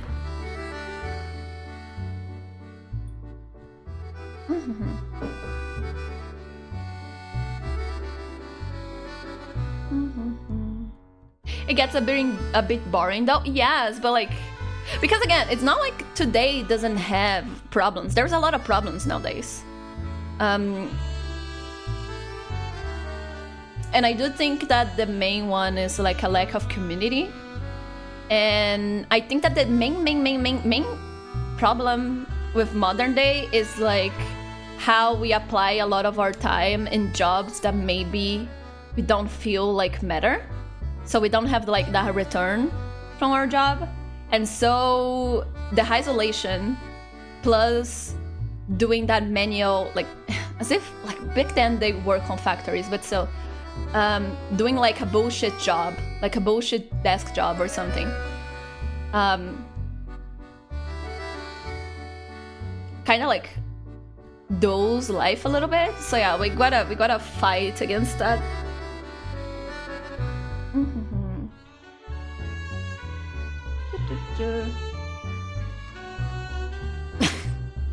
Hard times create hard man. Hard man makes me weak. Weak me enjoy hard man.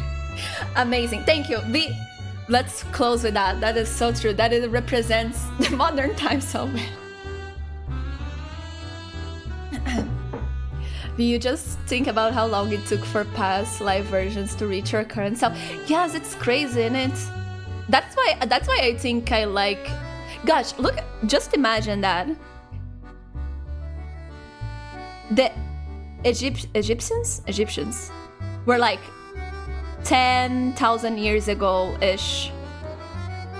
Or like modern, like post-Christian, well, like post-Christ history is like 22,000 years only. But like back, like before year zero, we have like 12,000 years of register-ish history. Before that, we have like the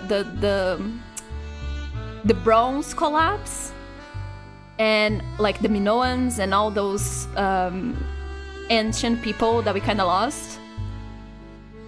And before that, there is so much more.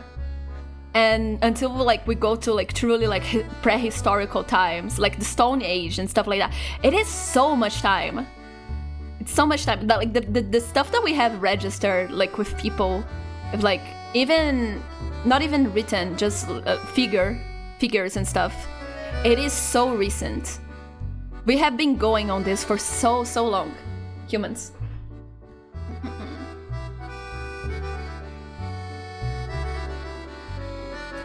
Daedala, there were multiple instances during the heights of Roman Empire where Roman armies attacked, looted, and enslaved Roman cities after unsuccessful, uneventful campaigns because they were promised that would be spoils to bring back. Exactly, that happened. Yes, I don't remember exactly like if there was a specific period where that happened, but I heard that it was a thing that happened, yes. We can get money by doing nothing. Imagine saying this to people in the Industrial Revolution. Yeah, like I look, every time you go take a bath, like you go take a shower, imagine that you have warm water going straight into your house. That is such like amazing. Like every house, like that was things of kings back then. Okay, not every house has that. My grandma's house didn't have, but most like middle class houses at least have like warm water. Back then, even like high class people didn't have that. It was really like thing of high noble people. And sometimes not even that. Sometimes they literally just get like serfs to get there. Roman city, yeah, public baths, but I am talking about individual baths on your house. Public baths, like the Romans had sewers and everything like that. And talking about you have your own bathroom inside your house. Because even like going, again, like I said, like my grandma's house and stuff like that, you have like outside, you know, not in your house. But like public stuff and things like that, we have been having that like for a long time.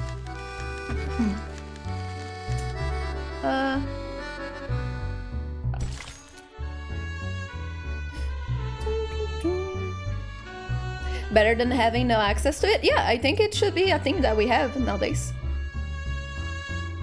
Because again, it's not every house that has it. Let's see. Just a second. Oh yeah, I was going to search something. Let me take this moment that we are talking about it anyway. Let me see. I wanted to check like what the fuck the French blue is about. Having this conversation to the French BGM, right? Don't we feel like in a cafe in the 1900s or something? The electricity, we have toilets, medicine. Look, just for the fact that we can, like, I could have died so many times already, but I haven't, thanks to, like, I forgot the name now. But yeah, infections. Always go back to infection. Like cutting your arm or leg is not like a death sentence anymore. You know? I have family members who died to, what is it? What's the name of this thing? I don't know it in English. Tetanus. Anyway, yeah, I have older family members who died for that because they didn't have access to vaccines. But I have gotten like a very dirty, when I was a child, I got like a very dirty rusted nail through my arm and I am alive. So yeah. Let me see. French blue. Tavernier blue, look at that. The Tavernier blue was the precursor diamond of the blue diamond of the French crown, aka the French blue. Most scholars and historians believe that it was recut and after a disappearance and re-emergence in the public forum was renamed Hope Diamond. Ooh, look at it. Detailed view of a recreation. Oh, hey, stupid dragon! Where are you? I ain't here. Let me see. French, this model came in 1850. Oh yeah, I'm sorry. Going back to the conversation that we are having. Mental health. Most people don't get a lobotomy, like a lobotomy forced on them anymore because a family member with more influence and power says that they are crazy and just like institutionalize them against their will. That is nice, you know. Not that abuse doesn't happen on institutions anymore, but compared to the horror stories that we hear about mental institutions back then, so that is nice. That I won't be lobotomized by hysteria as a woman. Because I talked back. Let's see. Tavernier. Sourced by Tavernier in 1666 in Color Mine. Galconda Kingdom.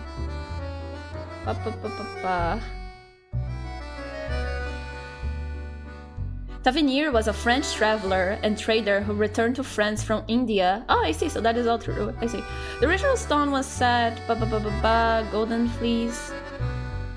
Orders Louis, okay, return to the crown. French Revolution. The crown jewels were stolen during the French Revolution. 25.52 carat. God, it was cut into 45.52 carat of Hope diamonds. So it was even bigger. What the fuck? I see. Possible revenants. Latest discoveries on them. Okay, so yeah, all historical-ish, as always, kinda influenced. Automod, and sorry, there we go. Unmod you. Also, there is the Be Right Back screen. I see, thank you for telling me. I forgot. Look. As I said, I have only one screen. But there we go. You guys can see me now. Thank you for warning me, V. Let's see. Oh, thank you, Hex, as well.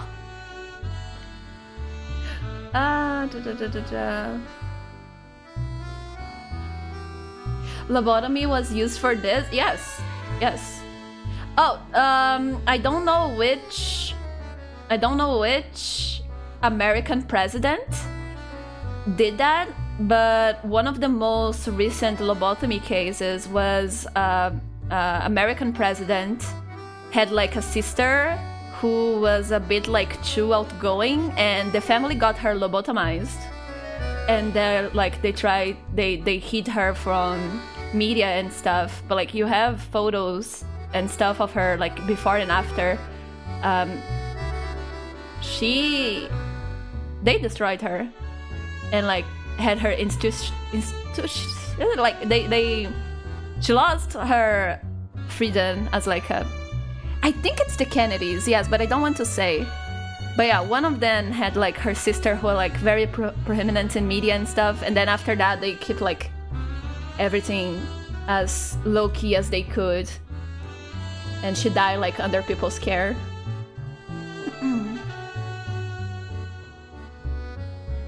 If your mother had her way, you'd be in a mental hospital. Yeah, capable of people, of we all being there, depending on the type of family that you have. Yeah, out of context, the message is great. You're welcome.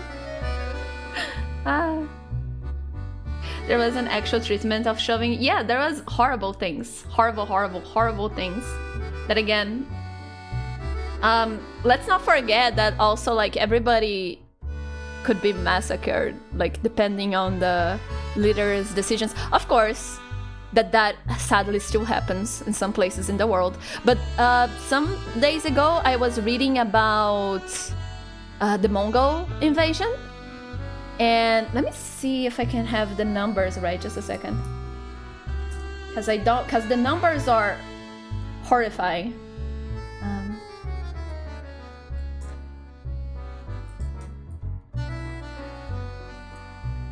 What is the name?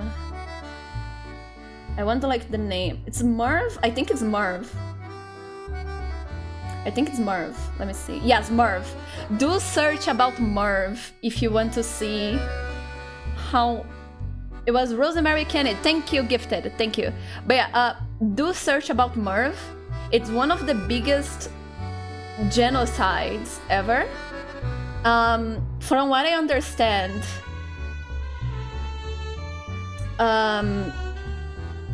Genghis Khan was the Mongols under Genghis Khan had a motto, a way of working where if you agree to their terms, they would leave you be because they didn't want to deal with bureaucracy and caring like for the land that they dealt with. But if you resist, it will be no prisoners taken. and Genghis Khan was trying to like set trade routes, and he sent like a caravan was sent to talk with some leader in some region, and the people in the caravan were murdered, and they sent back only one guy to warn about what happened. And then Genghis Khan, thinking it was some kind of mistake, they sent an envoy with diplomats to the leader of the guy who killed like all these guys to ask for his execution, his punishment, so things could be like go back to normal. And the leader, the king, it's not a king, I don't remember sadly what like the term it was, he got all those diplomats executed and sent back only one guy alive again. And then Genghis Khan was like, fuck you, and it started like the invasion, and they just don't stop, they kept going, and that's how the Mongol invasion started. But that's like how it started. The point is, Merv was like the cultural hub of the region. It had how many people?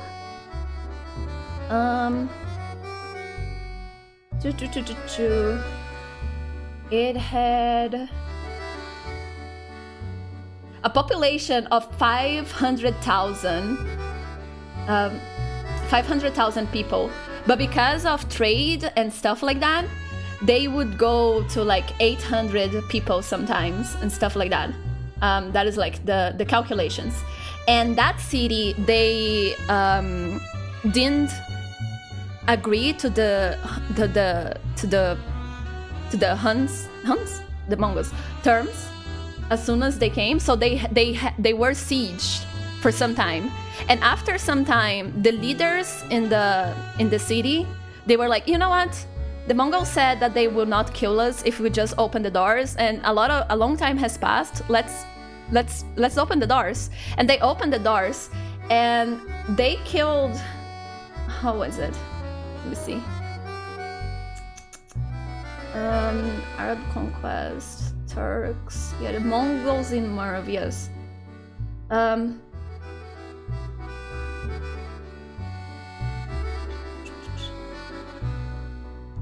Where is it?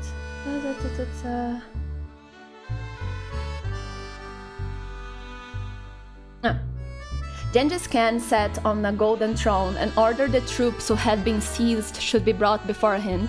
When they were in front of him, they were executed, and the people looked on and wept. It came to the common people. They separated men, women, children, and possessions. It was a memorable day for shrieking and weeping and wailing. They took the wealthy people and beat them and tortured them in all sorts of cruelty in the search for wealth. Then they set fire to the city and burned the tomb of Sultan Sanjar and dug up his grave looking for money. They said, these people have resisted us, so they killed them all. Then Genghis Khan ordered that the dead should be counted, and there were around 700,000 corpses. And then some figures say that it's probably even more. And the way that they would do this massacre is that every soldier would have a quota of how many people they should kill. I want to say that every soldier should kill like 20 people or something, but I don't remember the number exactly. I think it was more. But yeah, I don't.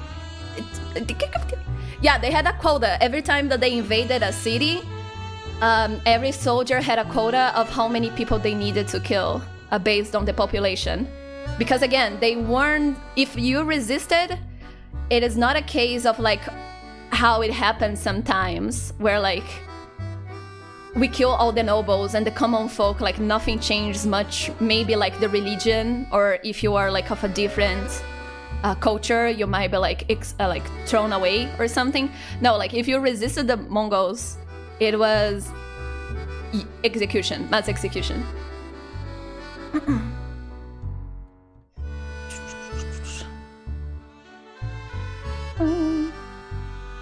Good news, stage 10 is the first stage. Yes, we finally can grind the event. Have found 300 and 400. You know what? Let me search. Let me confirm. It's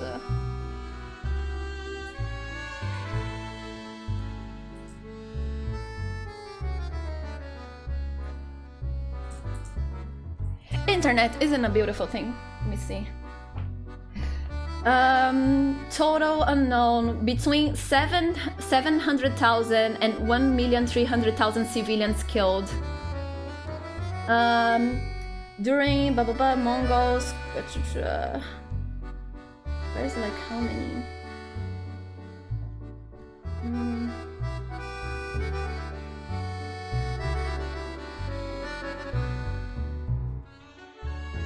Killed 75% of the population of Persia. No, not Goda.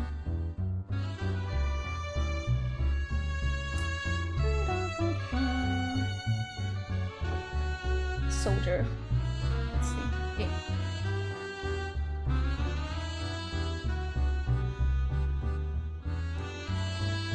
Communities.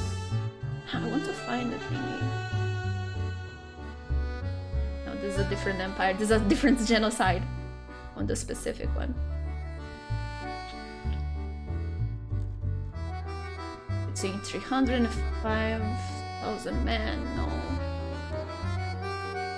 Yeah, there's a lot of like libraries and stuff like that. The city never recovered after this.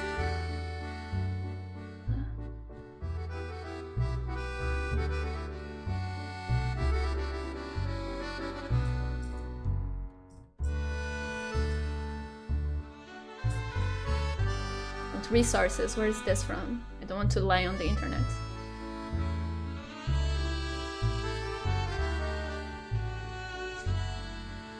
Excavations, yada yada yada. I keep seeing 20. I keep seeing 20, so maybe it is 20. But I need to confirm.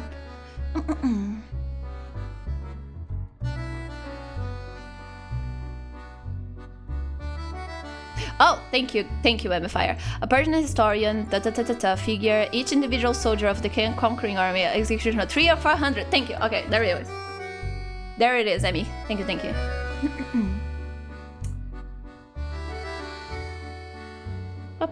Of course, you gotta be careful because a single source. But it's still, what is 100% sure is that a lot of people died on that one. We have like, we have proper physical proof of that, you know, and also like accounts from a bunch of different people. Monex also wasn't there. Yes, they failed twice because of typhoon. Yes. We still haven't recovered from the library of Alexandria burning down. Yes.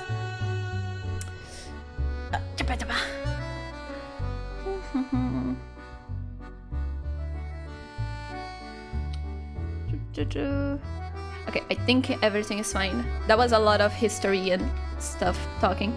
That is, go back. Let me see, where's my thingy? So I can have a second screen so I can look at me so I don't fucking keep the be right back screen again. I forgot to keep like the video playing, that's why I didn't see it. There you go.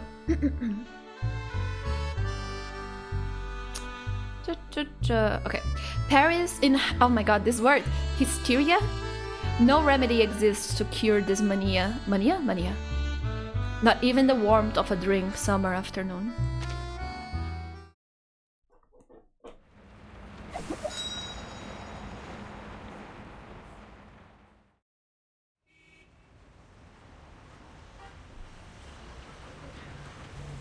Adele forces a broken smile to her face.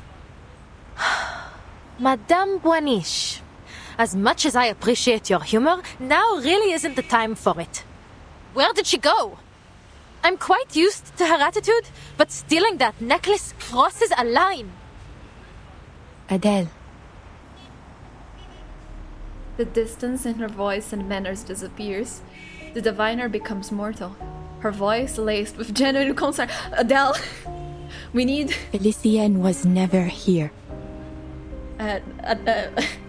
Beryl is realizing that she has like a bigger problem. I mean, I guess she saw that. That's true. She foretold everything. Perhaps it fell out of your pocket. Allow me to aid you in its return. I believe it is best you not act alone in your current state. Your current state? I've got it now. She didn't come to your parlor today, so she must have gone somewhere else. And she's been waiting in the car ever since. No wonder she got angry and stormed off. Ingy, look at her. She fidgets with her sleeve button, desperate to escape this farce. Aïe, c'est trop. What a day. I think it's better we speak again another time, Madame Boaniche. Would tomorrow work? Adele. When did you first meet this Felicienne? Emifire, some has been saved by the Arabs and Eastern Roman Empire until it fell and sages flew to Renaissance. Yeah, that is interesting, isn't it? We only know about many Greek philosophers and all of that thanks to, especially, I don't remember the library, but there was like a big cultural hub, another one, like a more recent one, cultural hub, built by some like Arab leader. I don't remember his name, but like people from, like scholars from everywhere would go there because it was really like focused on the study and stuff like that. And they had like a library where they saved a lot of like those books, as Emmy said, that we lost in Alexandria. And yeah, and then we here on the Western world we discovered them thanks to sadly it's all cycles in it, like one raises, other falls. So yeah, sadly that cultural hub was fallen to pieces and it was brought to Europe during the Renaissance. Yeah, that's one of the reasons that the Renaissance people had such a return idealism, like going back to the classics and stuff like that. But next, it seems that diggers might have joined Vertin at some point after chapter 9. The daily fact for January 18 of this year states, diggers try to team up with Jay to create some graffiti. Oh yeah, I saw that. His situation is very nebulous. Who the fuck knows what happened to him? Oh my goodness!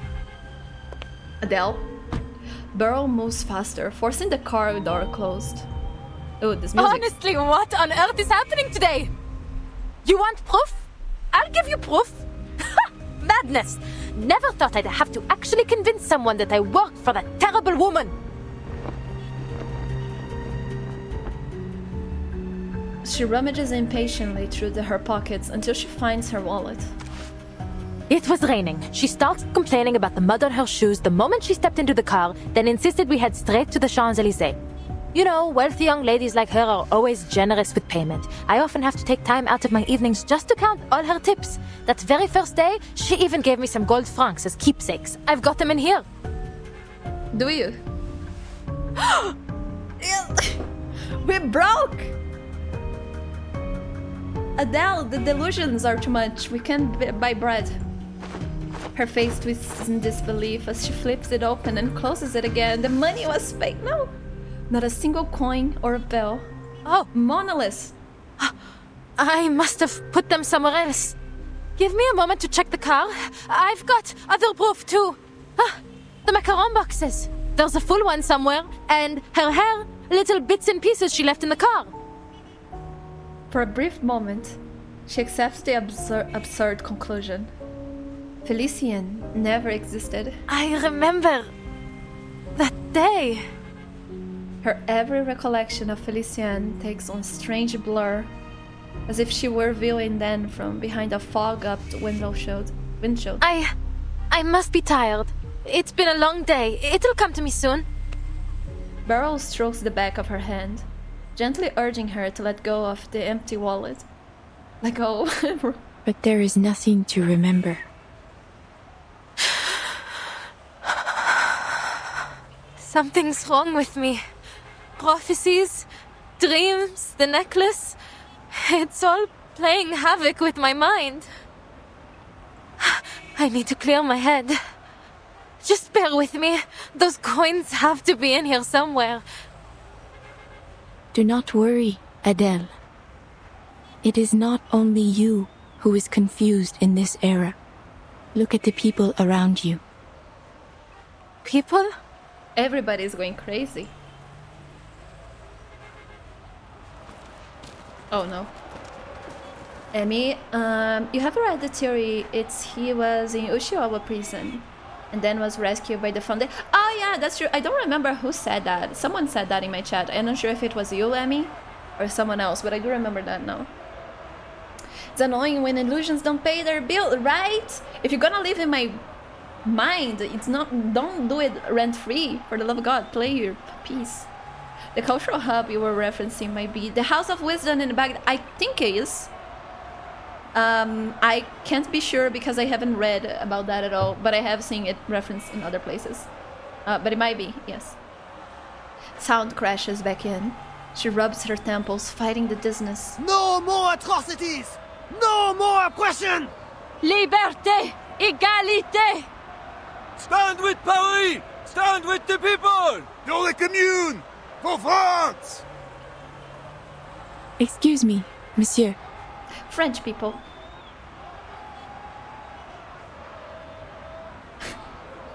Always protesting. They are so right for that. We need to learn with them. Oh my god, clip. Help. Teresa, I live in your walls and you still don't pay me. That is different. I am not bothering anyone by living in your walls. Beryl calls out to the nearest worker. A man waving a bright red cap. Where are you going? You are bothering you. I am lies, slander. We are following the Garde Nationale to fight the royalists. Yes, and then I'm going straight to the pawnbroker to get my mattress back. You do that, sister. Brighter days lie just ahead if we fight as one for our city. Leave? No, it's comfy here. It is no easy feat, but your voices today may echo further than you know. You will triumph in time. There are like 5 people inside. They are cozy, as I said. It's a nice... Look, rent is very expensive nowadays. Please leave us be. Merci, madame. Pour the Commune de Paris! Ooh. The man turns and disappears into the crowd. Well, everyone's fighting to survive these days. Looks like another protest. But did he just say Commune de Paris? Again? He did. In their minds, this is the burning summer of 1871. Heads will roll, heads will roll. Thick walls? Yes. I can put my whole PC set up there. Those almost transparent eyes again. People's thoughts pass through her like light through crystal. Beryl reads them, but never bends to them. Tomorrow we'll start asking for you guys to pay rent. Gotta keep asking away. Unconscious thoughts, countless in number, are converging upon this city. This is a volatile time indeed. Some worry for their missing family and friends. Some are terrified by ghosts and spirits. Some obsess over a long-dead emperor. And others are shaken by the phantom attacks of a beast of legend. The edifice of reality is shaking. Chaos has been invited into its foundation. Whispered fears, murmured madnesses. A sickness is sweeping the city, and the beasts of Gévaudan have multiplied. This music. She watches the flow of the moving crowd. Why? And I remember the paprika. The paprika. It's not festival. Desfile. What is desfile? Help. Parade. The paprika parade. For some reason, I am remembering it. She watches the flow of the moving crowd. Those who invited this chaos did not comprehend that the flaws of reality are not the fault of a single person, nor group of people.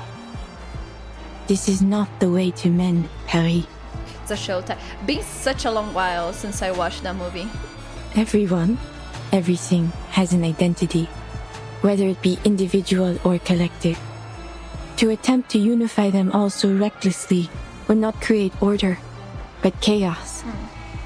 Out of all the Satoshi Kon movies, that one is the one I like the least, but it's because I didn't understand it when I watched. I should see if I can understand nowadays if I do watch it. Chaos is what turned those people into beasts. Huh. You mean the sightings of the beasts of Gévaudan were all people? That the citizens of Paris have been turning into monsters? Damn, is Victor actually like a monster and not like a monster looking like Victor? Then are they the ones who killed Madame Raymond? Who cursed me, took Celia and trapped all these protesters in this delusion? And Félicien too? Félicien! Look, let go! The things she described are fairy tales, myths, urban legends meant to scare children. They aren't here real. They aren't meant to be believed. Sure, great. Oh, Decaf is also on your walls, V. Are you going to be mean to Decaf? You can't. She grits her teeth, unable to reconcile her doubts with her experiences. Truthfully, madame, I'm having a hard time believing you, or even my own eyes. Everything turned completely mad the moment I entered your parlor. The beasts of Gévaudan were nothing more than a rumor before I met you, but in your parlor, in that dream, there they were, attacking me. You're mean to everyone, evil. Walls? Rico, do you want to join us inside V's walls? It is comfy here, and the rent is free. The food is also free if you manage to sneak in before V can catch you. And now you claim that Félicien isn't real, that I just made her up. What are you trying to do here? I play no part in your fate, Adele. It is what brought you here. I am only a witness. A witness, huh? Only a witness? You've got a clever answer for everything, don't you? Then tell me where the necklace is. You must have seen Félicien take it, right? Right, if Hax agrees with me, if Hax likes it. We should reserve a wall for if Hax as well. So, did you witness that, madame? You received that necklace in a dream. It is only natural that it would vanish into another. I am so sorry. I keep trying to pay attention every time Beryl comes into scene. But for some reason, the rendering of this part of her neck keeps throwing me off so much. I don't know why. Like this part here, my eyes keep returning to it. I want to like press my fingers into, but like not in that way. More like I want to smooth it. So you are internet. Look, not like that. I am talking like for some reason this mark here. There's something about it. I want to like smooth it out.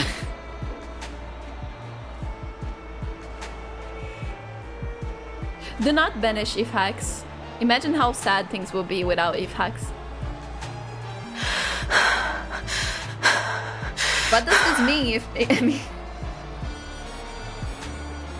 her reasoning is as solid as it is absurd.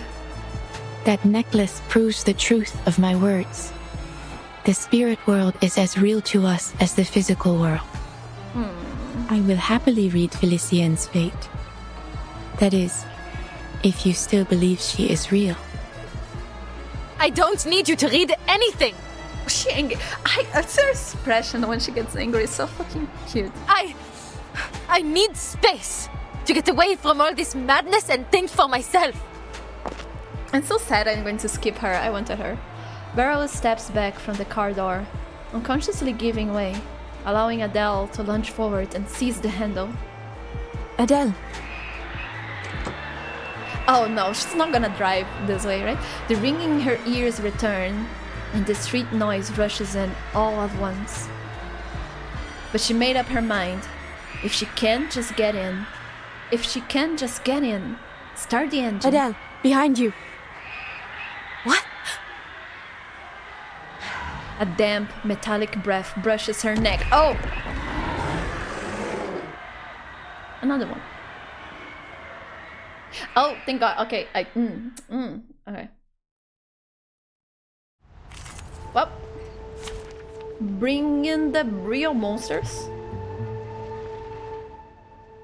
My favorite monsters. Anyone queasy seeing blood? What? Agreed. Taking a peek inside. Enjoy it, friends! I have seen to the heart of you.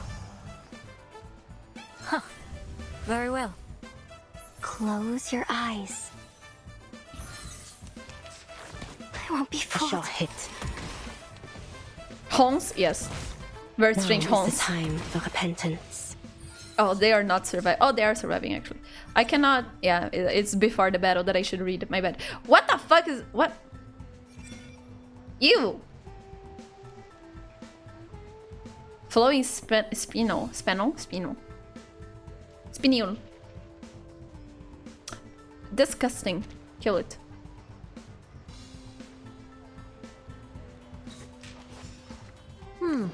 Sensing their thoughts. My sight shall unveil the hidden. Trust me. Smash or pass? Pass. Thank you very much. The beast, on the other hand... Give everyone a ride on my back? I would smash. I think I can handle it this time. But that thing, it pass.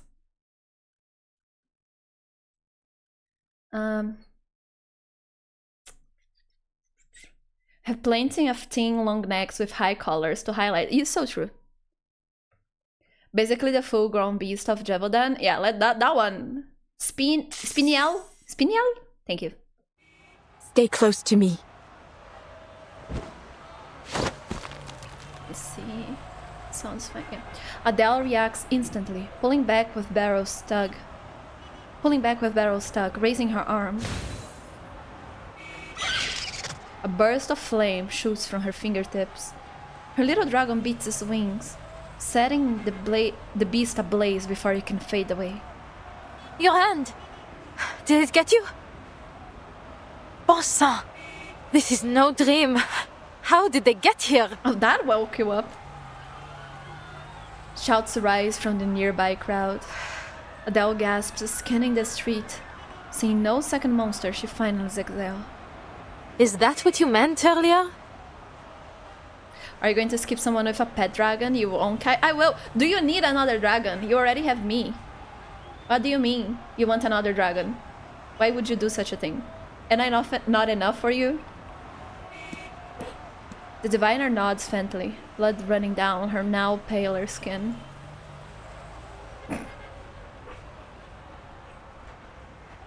You scared of me? Good. You should. If they'd been a moment slower, Beryl's arm wouldn't be the only one bleeding. Adele doesn't believe she's worth that kind of sacrifice. Maybe you do have a point. At least about the beast of Gévaudan. Gévaudan. She opens the car door, searching inside with purpose, before handing Beryl a handkerchief. Here, take this. It should help with the bleeding. I can't just leave you like this. You'll have to come with me, madame. You're looking for a dragon that can beat Dark Souls. I want to play Dark Souls so much. I'm very on the mood. I just don't have the time, sadly. But I hope to find it one day, who knows. Don't expect it for me. But I'm afraid I can't take you home. I must find my friends before anything happens to them. I can't just leave them wandering the city while these monsters prowl the streets. Is that so?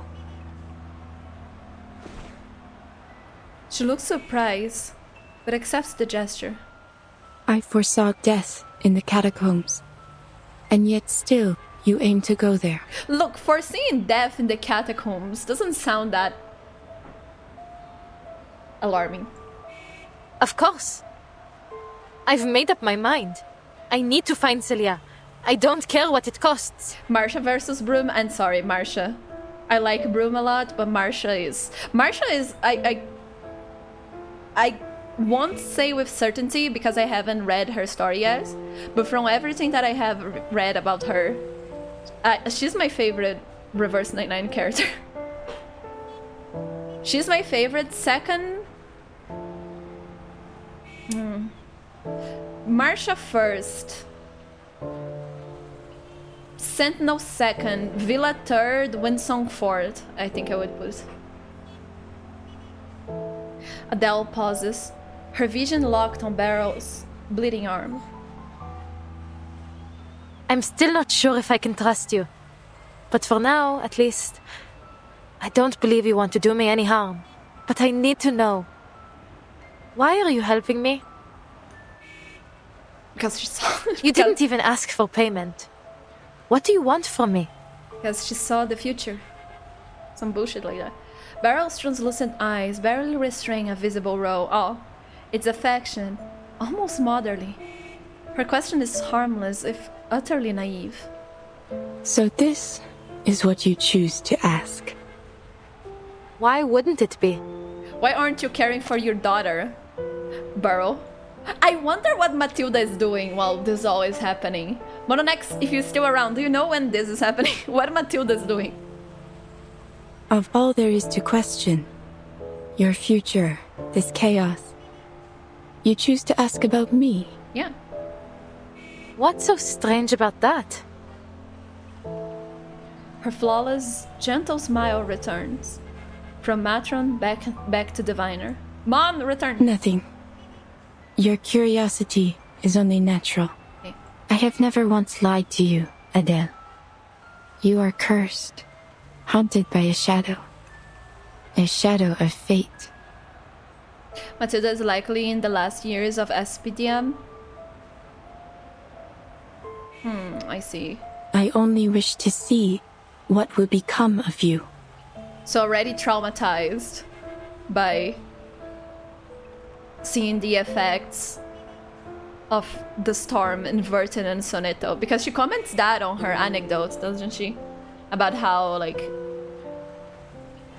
she felt like Soneto and Vertin were different after that. That she's probably working in the library at the SPDM. She was present in the Chinatown arc, you believe. I see. She didn't see it directly, yes. Because she was scared, right? She dropped out in the last second. But in her anecdote, she comments about like Vertin and Soneto and how distant they become with the whole storm thing. I guess she understood later what happened. Yeah, fucked up. But don't you already know? I'll die in the catacombs. What else is there to see? Where is the confidence, Adele? You know this yourself. Yet, here we are.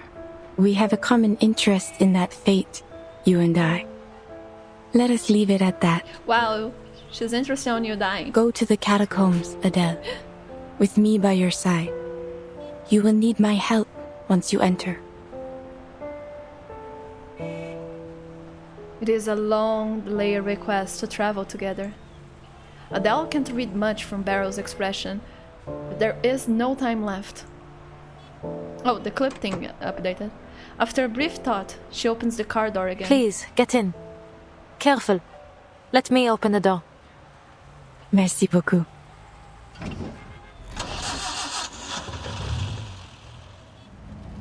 The Peugeot.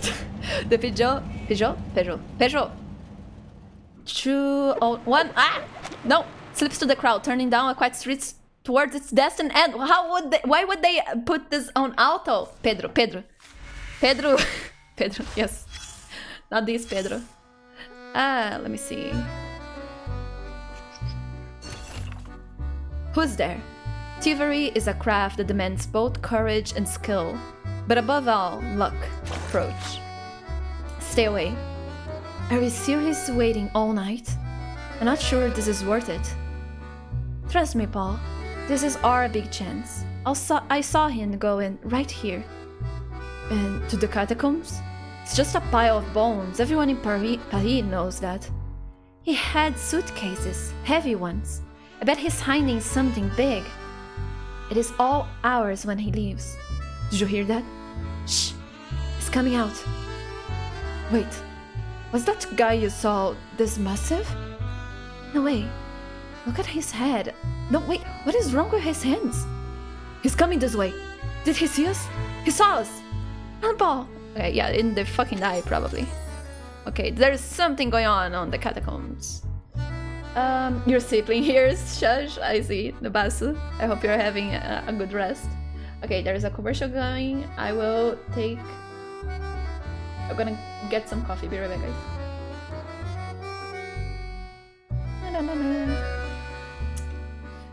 Be right back.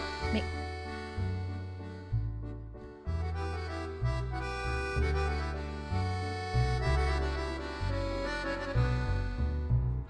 One cafezinho.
Alright, I'm back. And this time I'll remember. There you go. Let's see, what is this question? Voices of anger. Chants from marches and protests echo through the streets. Welcome back, thank you, Gifted. You begin thinking about the roots of this era's unrest, those surges of fear, anxiety, and anger. Perhaps they come from a breakdown of connection and distance between people. That's us, not this era. This is our era. A collapse of morals and decay of the human heart. No, this is bullshit. A world out of order and a universe out of balance. No, bullshit. A crisis of civilization, primal aggression. None of those.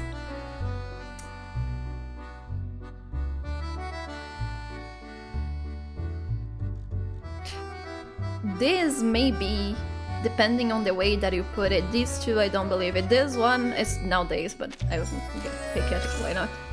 Oh, Benny is on. What is he playing? Oh, Arcanites. Benny is playing Arcanites, guys.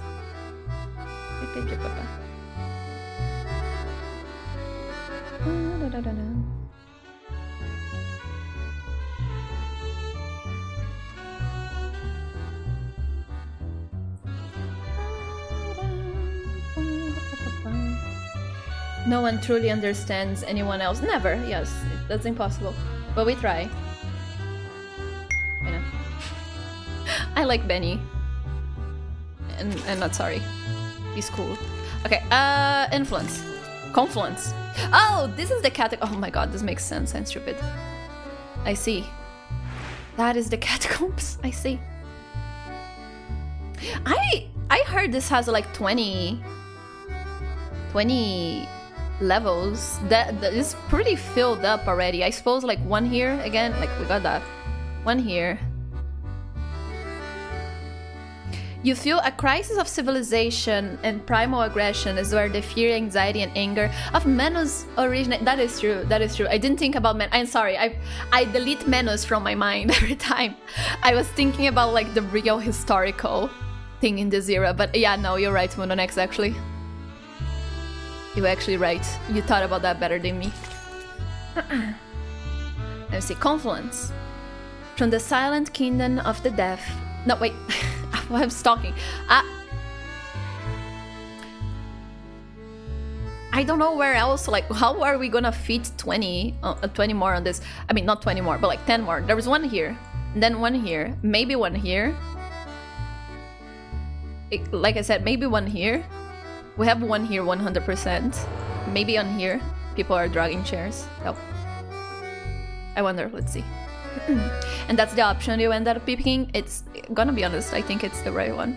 I mean, probably I don't know if there's a right one, but there is like, again, I wonder if that's gonna affect us later. Let's see. 11. Confluence. From the silent kingdom of the deaf, a sliver of light escapes. And if I think the answer to your previous is yes, since we have the same answer again, I see. Well, next, this might be a good place as any to stop for. True, I want to read as much as I can today. And we still have like 2 hours. For me, at least, that I can go without problems. The catacombs. Bricks and soil, several stories high, shut out the sunlight above. Footsteps making due echoes through the underground passage. Onwards. Would be nice to get to like 14 today. This should be about where the restricted area begins. Though I doubt the police have the luxury of worrying about our trespassing.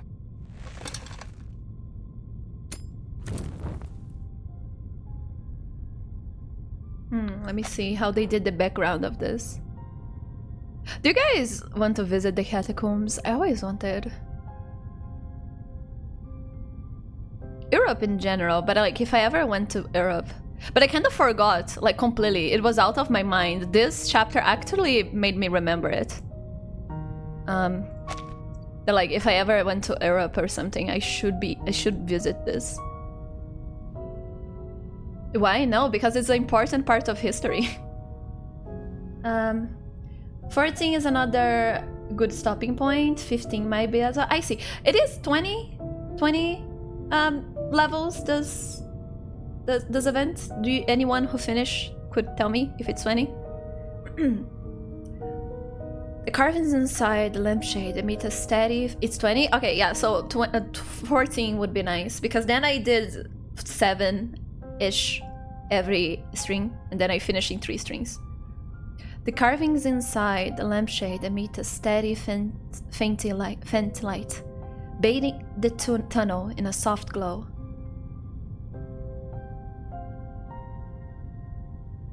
Monex, wait, you think it was the world out of balance option you picked, but the crisis of civilization, primal aggression option is at the core behind menace. Ah, I see. I mean, that works as well when you think about what is happening, like because of the storm and everything. It's kind of a crisis of civilization, I suppose. Like civilization ending crisis. Not a crisis of civilization. We'll see. We'll see. Dust long settle on the rough stone floor rises into the air, as if the space were rushing up to meet its rare visitors. I've always wanted to explore the catacombs. See? It's almost eerie to think they've been lying beneath our feet for centuries. See? It is a lot of people agree with me. And it only got spookier once they started stuffing the dead away down here. A vast labyrinth lined with skeletons. But despite the spookiness, I still feel it has a special charm. Secret passages used by revolutionaries and soldiers, surviving in their own way against the march of progress. The catacombs have a rich history. Oh yeah, forgot indeed. that you're here. Yet only a small portion of it remains open to the public. It is a place dear to the spirit of the city, yet one that is hidden away. Her companion finished the sentence Adele hadn't. Oh, pardon. I'm treating you like one of my clients. I'm sure you don't need a guide to tell you these things. En plus, we aren't here for sightseeing. En plus, I will use that from now on. Teresa, I am a different kind that is already impossible to fully comprehend to you. Skill issue. Comprehend me better. I need to find Celia and get her to safety as soon as possible. They come to a confluence of paths.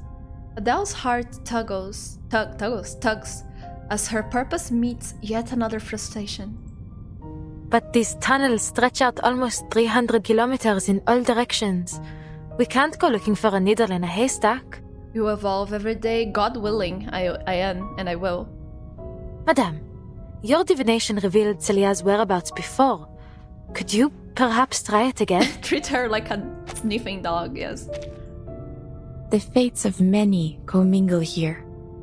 To trace her would be to catch a single stream from a flowing river, but it seems her stream is deeply entangled with your own. Perhaps by observing yours, I may discern her presence. Your stream is quite unique. The familial curse you bear. It may be a gift in some strange way, setting you on a path unlike any other. I've certainly never thought of it that way. Though in saying that, she finds herself back in the parallel of crystals, awaiting her attitude towards fate, her dismissal of it. She shakes her head and sighs. But you're saying you can track her, n'est-ce pas? It will not show me where she is, but I will gain some sense of where she has been. Génial. Better than searching blindly. Beryl nods, her crystal pendulum emitting a dim light.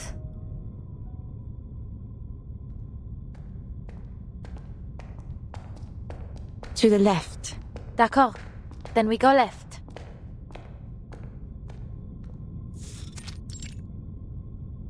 Oh no. Fork in the... Oh fuck, I can't read it. The chat is in front of it. Let me lower the chat. Not the first time that the chat is in front of the thingy. Toggle borders. There you go. Ooh. Lower. There you go. They turn another corner, and the next corridor ahead looks much as the same as the last. Wait! I should leave some sort of mark. Only now. Adele picks up a stone and scratches yet another arrow on the wall. We've been walking for a while now, but we still haven't found anything. Forgive me, madame, but are you sure your divination? I would never do this. Help. Imagine getting lost in the catacombs. That happened already. It's not... Look.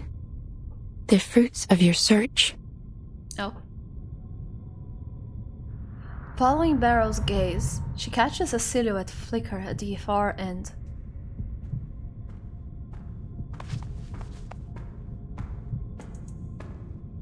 She crouches, raising her hand slyly, ready to strike with her flames if needed. Adele watches guardedly, as the figure steps into the light. Who's there? You! Oh, a fellow explorer. What luck. You see, my headlamp's gone out and I've been separated from my students. The professor with an interesting fashion choice in his vest. Fashion crime. Actually, no, it's a crime to be boring. You know what? You go for it. I wonder if you might help me get to the surf... Wait. So ugly. You? Are you not that same young lady from yesterday? So ugly, but so brave. I commend him. Do I agree with his actions? No. But you know what? I respect it. And you, Madame Beryl Boiniche. What on earth are you two doing here? You know each other? Why you dotting, Gifted? Adele looks back at Beryl, but her suspicion washes up against her calm composure. I have attended a number of Professor Roseau's lectures. His ideas are most intriguing. Beryl's introduction is cut notably short, but it hints all the more at how wide her influence reaches. But this man himself does not earn any trust from being an acquaintances. Was Celia with you, Professor? I've been looking for her. Did you sacrifice Celia in the depths of the catacombs, Professor? It's serious. I tried calling the campus, but no one answered. Celia? She was supposed to join us today, yes. But I'm afraid I haven't seen her. Most unlike her to do such a thing, but perhaps she had a change of plans. Us? Where are the others? Why are you walking alone in the catacombs, Professor? Adele studies the man's bewildered face. A thought crosses her mind.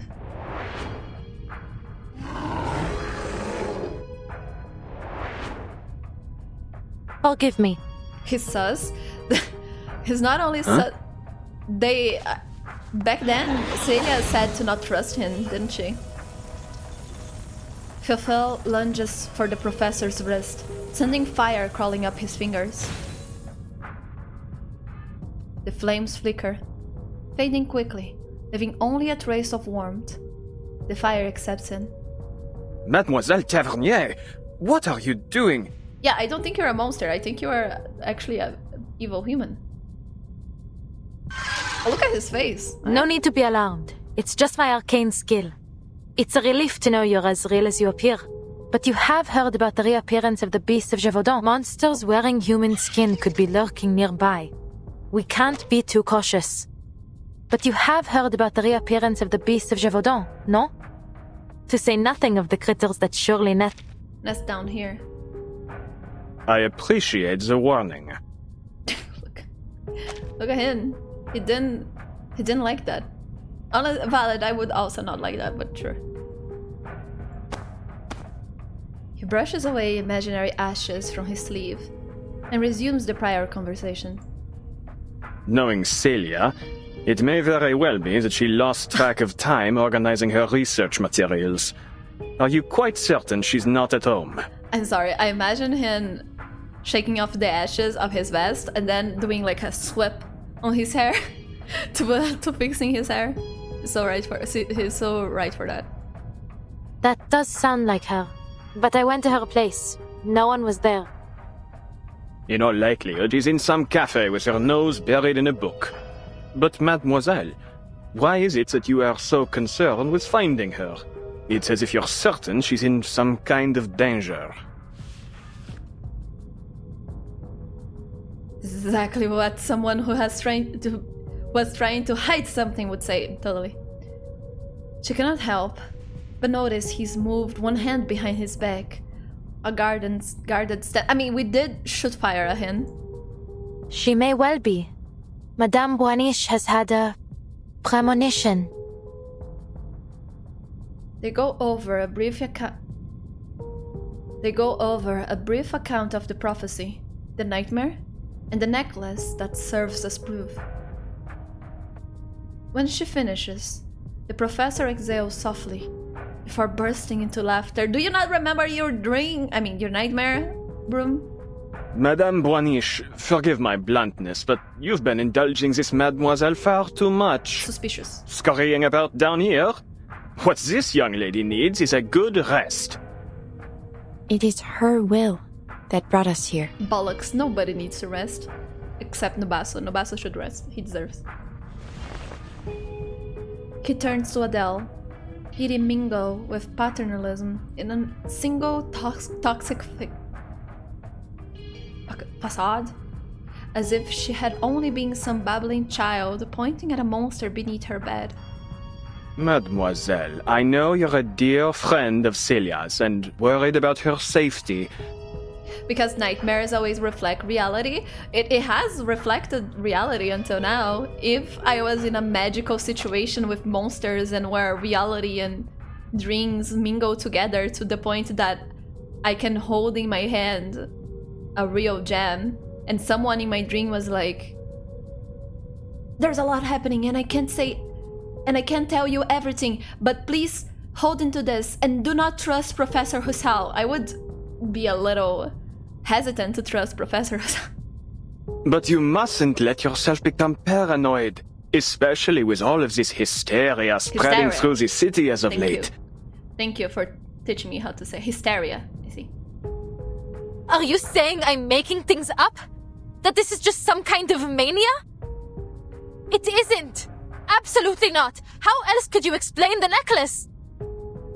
There may be many explanations. Many, indeed.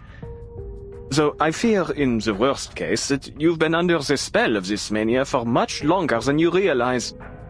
Then we're gonna institutionalize Brume. Think, mademoiselle, this necklace you were given in this dream of yours. Where did it go? Where is it now? In the dreams. Believe me. It was Felicienne. She... Adele hesitates mid-step. Bringing up her vanishing employer would only make the situation worse. I remember. I saw it. You need to work on your lying. She wrings her memory like a dry sponge. At the end of the tomb's darkness, she spies the same fur that had haunted her dream. Oh, there is proof. Watch out!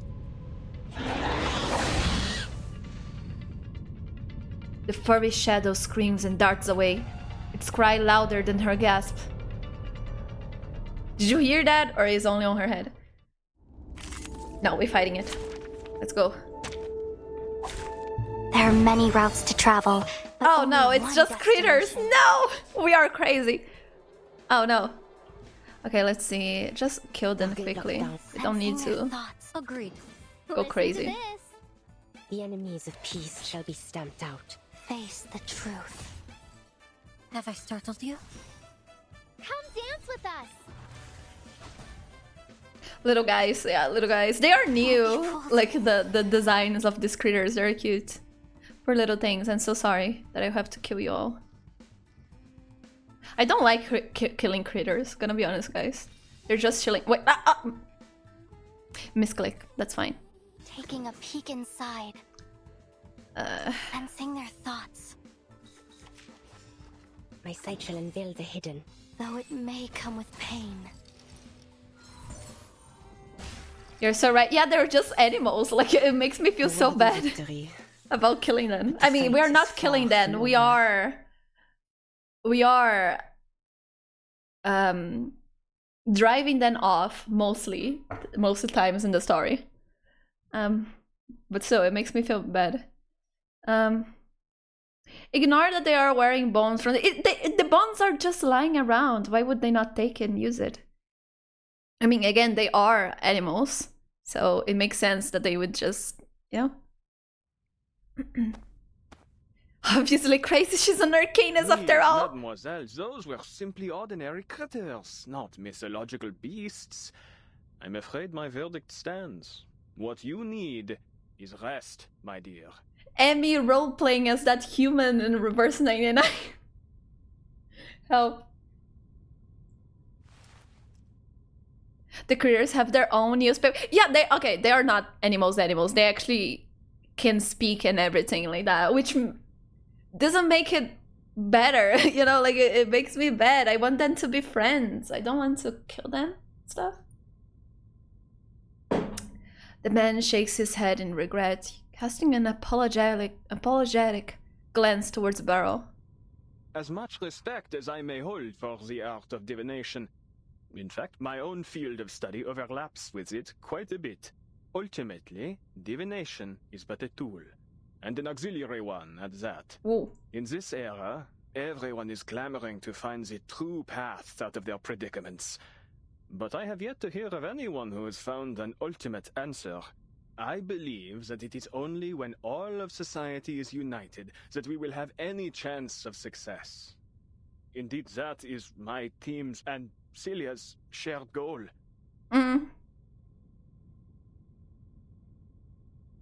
I see.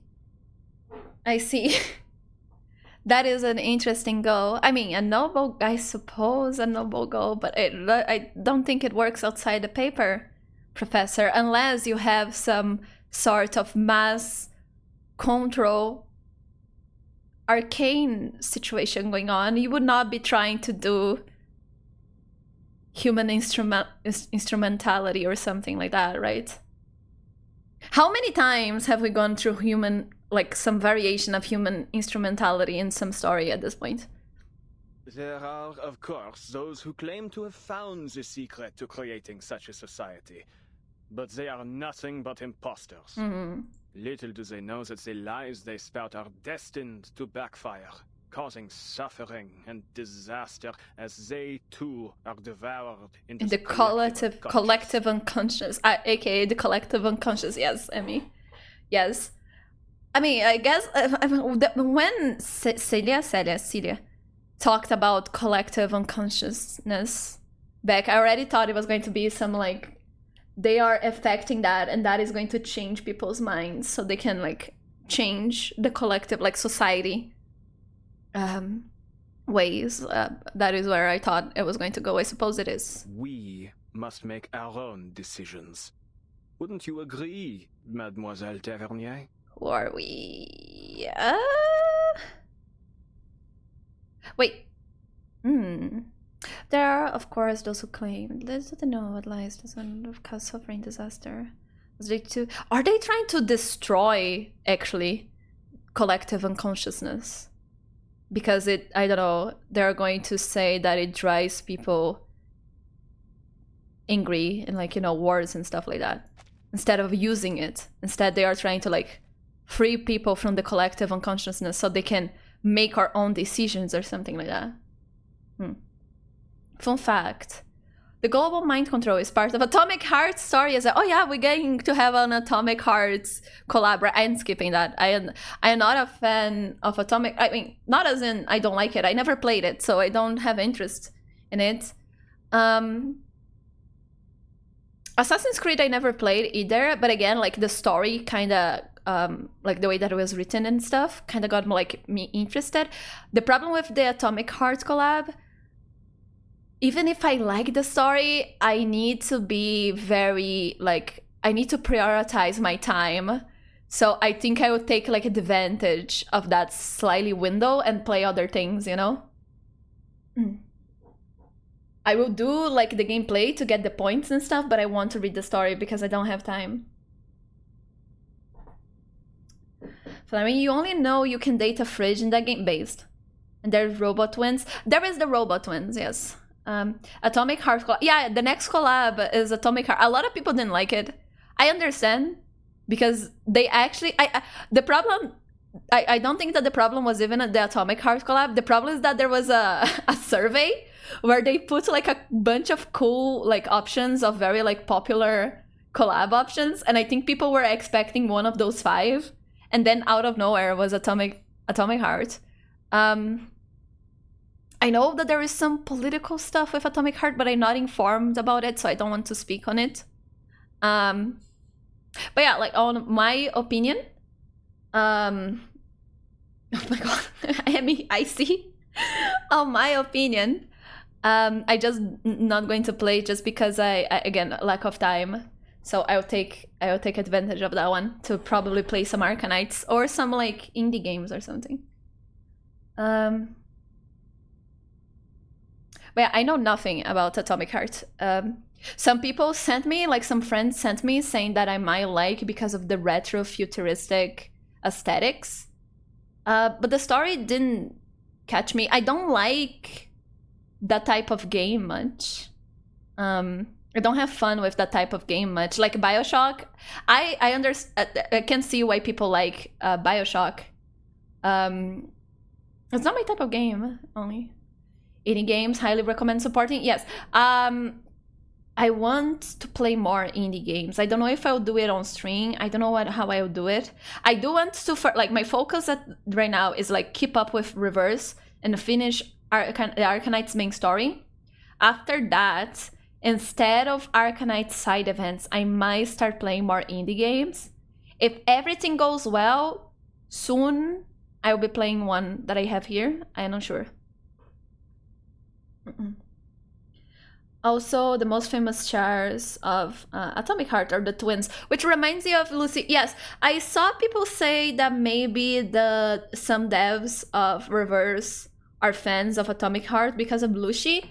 I could see that, but at the same time, the Atomic Heart twins are based in a very well-known robot design, and like it's very iconic, and Lucy could be based on that. Who knows? Maybe the devs aren't even like Atomic Heart fans, but the way that Atomic Heart kind of exploded, they were like, oh, this is a cool design, and they study and they were like, oh, it's a classic design.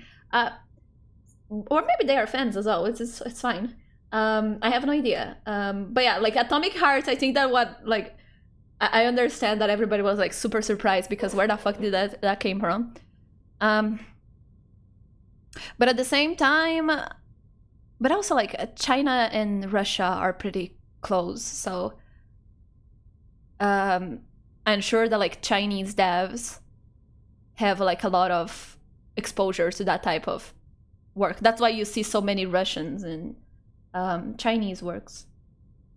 Yeah, it's based on a Chinese artist's work. Yeah, what is the name? We are talking anyway, so might as well. Japanese robots. Statue? What is it? Is it a statue? I don't think it's a statue. What is it? No, fuck. I'm gonna get Gundam. It's not Gundam. Retro woman? No. What is the name? Oh, there you go. Hajime Sorayama. Hajime Sorayama. DR robot. DR robot? There it is. I knew it was a freaking I knew it was a freaking fashion thingy. Hajime Sorayama robot. There you go. Ah, okay. No. He has this style, and then he did one for Dior. But I suppose, yeah, if you want chrome eroticism, I see. Spicy, oh my god. Oh, I see. Oh, I see. That is his thing. Oh, I see. That is very interesting. Interesting. I dig that. I love artists like that. He actually just went for it. Yeah, it's like very, I mean, not very, no, it is very, there is some, oh, okay, there's some images here that are very, okay, I see. So he has this character and he draws her, this robot, they, in very like sexual poses. Interesting, cool.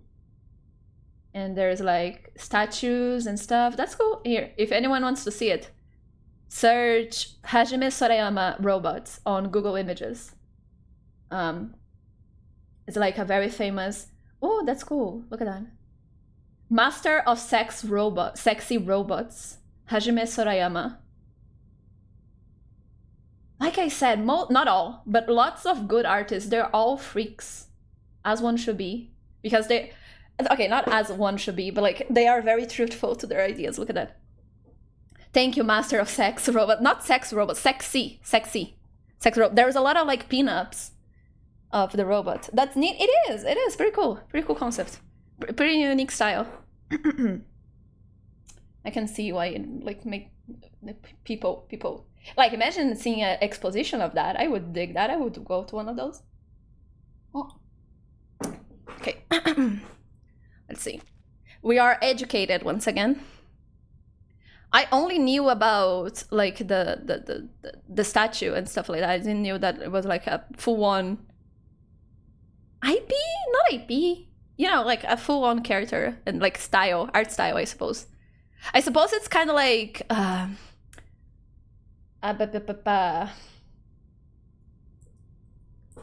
suppose it's similar to Geiger, H.R. Geiger, the guy from Alien, which like has a very like distinctive brand of freakery. that people recognize with like monsters, sexual stuff. Let's see. Oh no, my battery. Let's just a second. I'll put this here.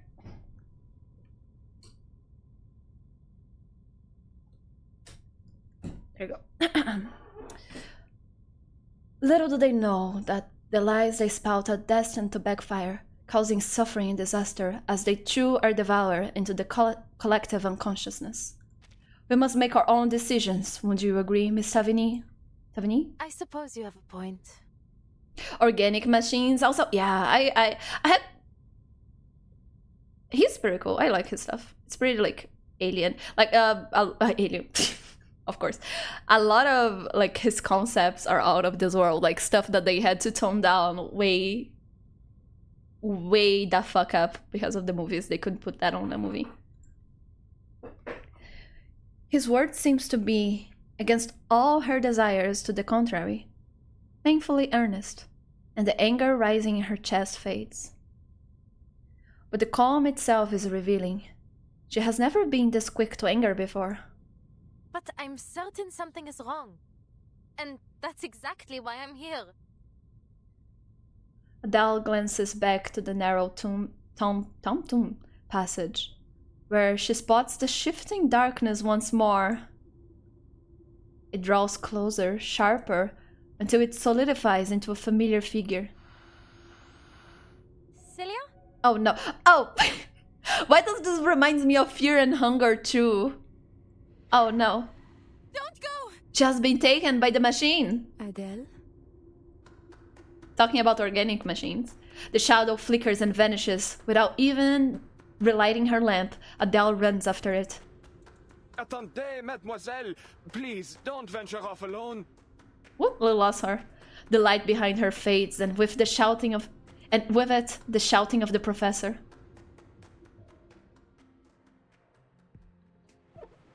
Fuck, I need to stop doing every time. Them marking in the VOD is going to be such a pain, but it's fine, I suppose. There you go. Oh boy, another one. Witness report. Yeah, same of that. Inquire. Riverbank lights. A boatman on this... Oh my god. Sen says he saw unusual blue flames near the riverbank one night. They disappear when he got closer. He insists he's never seen Will of the Wisps in all his 20 years on the river. Oh, interesting.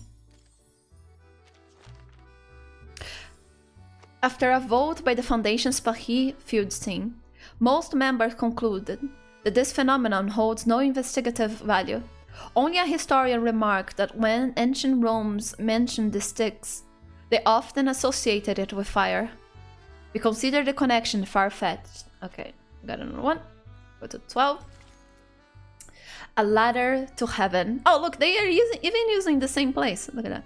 Restricted area. Authorized access only. Well, this sign can stop me because I can't read.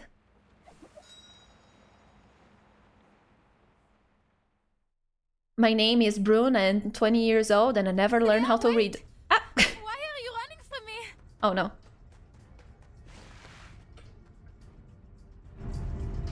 It's a trap!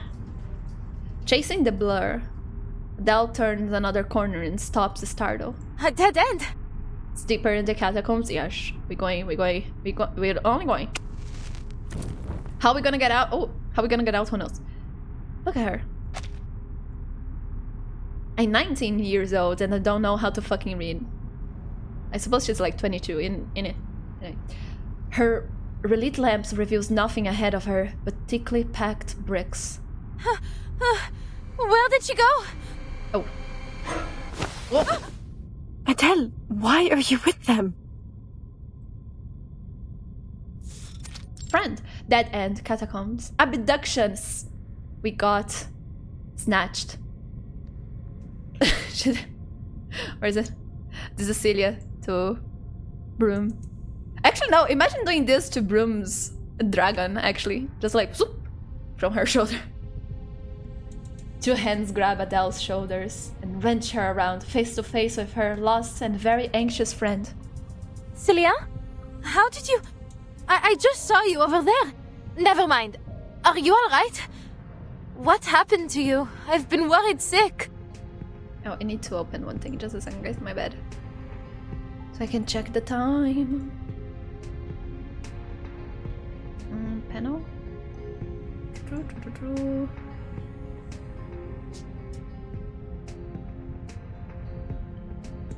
Come on. There we go. Okay, perfect. The grip tightens. Concern turning into panic mid-sentence. Answer me. Why are you with them? Yeah, didn't you hear me in your dream? I said to not trust him. Them? Who do you mean? Manus Vindictae. Oh, or not. A name heard only in dreams bursts out through clenched teeth. The professor deceived us all. He's been a member of Manus Vindictae this entire time. He never wanted to help anyone. Oh my god, who would have thought? We can't let him open the gate. We can't let him unleash the Imagirial Paris. The what? Wait. Hold on a minute, Celia.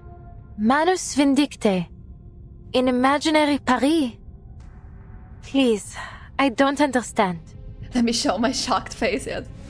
I never trust that mustache. Adele grasps her friend's trembling hands, holding tight until the shaking subsides. Do you remember Vincent? Actually, Celia actually is throwing me for a loop because I thought she was going to be the villain. And I am sure that the professor is a villain. But Celia, I don't know. Is she your friend? I don't trust her. I don't trust her at all. I don't trust Celia. What if the professor is actually good and Celia is evil? You remember Yeah. You trust her? I don't trust her. The madman that rammed into my car? He turned into a beast of Gévaudan in my dream. You were in it too, Celia. She looks to her friend, expecting yet more doubt. Oh no, she's going to be the only one who trusts Brume. No, Adele. It wasn't a dream. There you go. Feeds her delusions. Yesterday morning, I went to the hospital to check in on him. That would be around the time I visited Madame Boaniche's parlor. Celia nods. She puts on a calm face. The slightest quiver in her lips shows through. But when I arrived, I was told that he'd been taken to his hometown by his family. I truly didn't think much of it at the time, although I was remiss to have lost my chance to say goodbye. But on my way back, I saw him again. He was getting into a car, one that I recognized right away. Professor Rosos. Rosos, okay. She takes a deep breath, her breath holding back both shock and fury. It was altogether too strange. I couldn't just let it go. So, I hailed a car and tailed them. They parked in a hidden spot and entered the catacombs together. They kept going deeper, and I followed. I don't know how long we walked, but it felt like we were descending into hell itself. Then, I saw the room. The room? The movie? Okay. What a cruel fate to force people to watch the You room. should feel honored, Vincent. Few have ever had the privilege to stand in this place. It was pink with flowers. The car would be so cute. Imagine a white car with like this decals on the side. He throws a dismissive glance over his shoulder, striding deeper towards the room, the room at the corridor's end, a dazed young man trailing behind. Victor, no! Moments later, the hidden young woman peeks around the corner. Where are we? The strange light spilling from the entrance stings her eyes, unnervingly bright.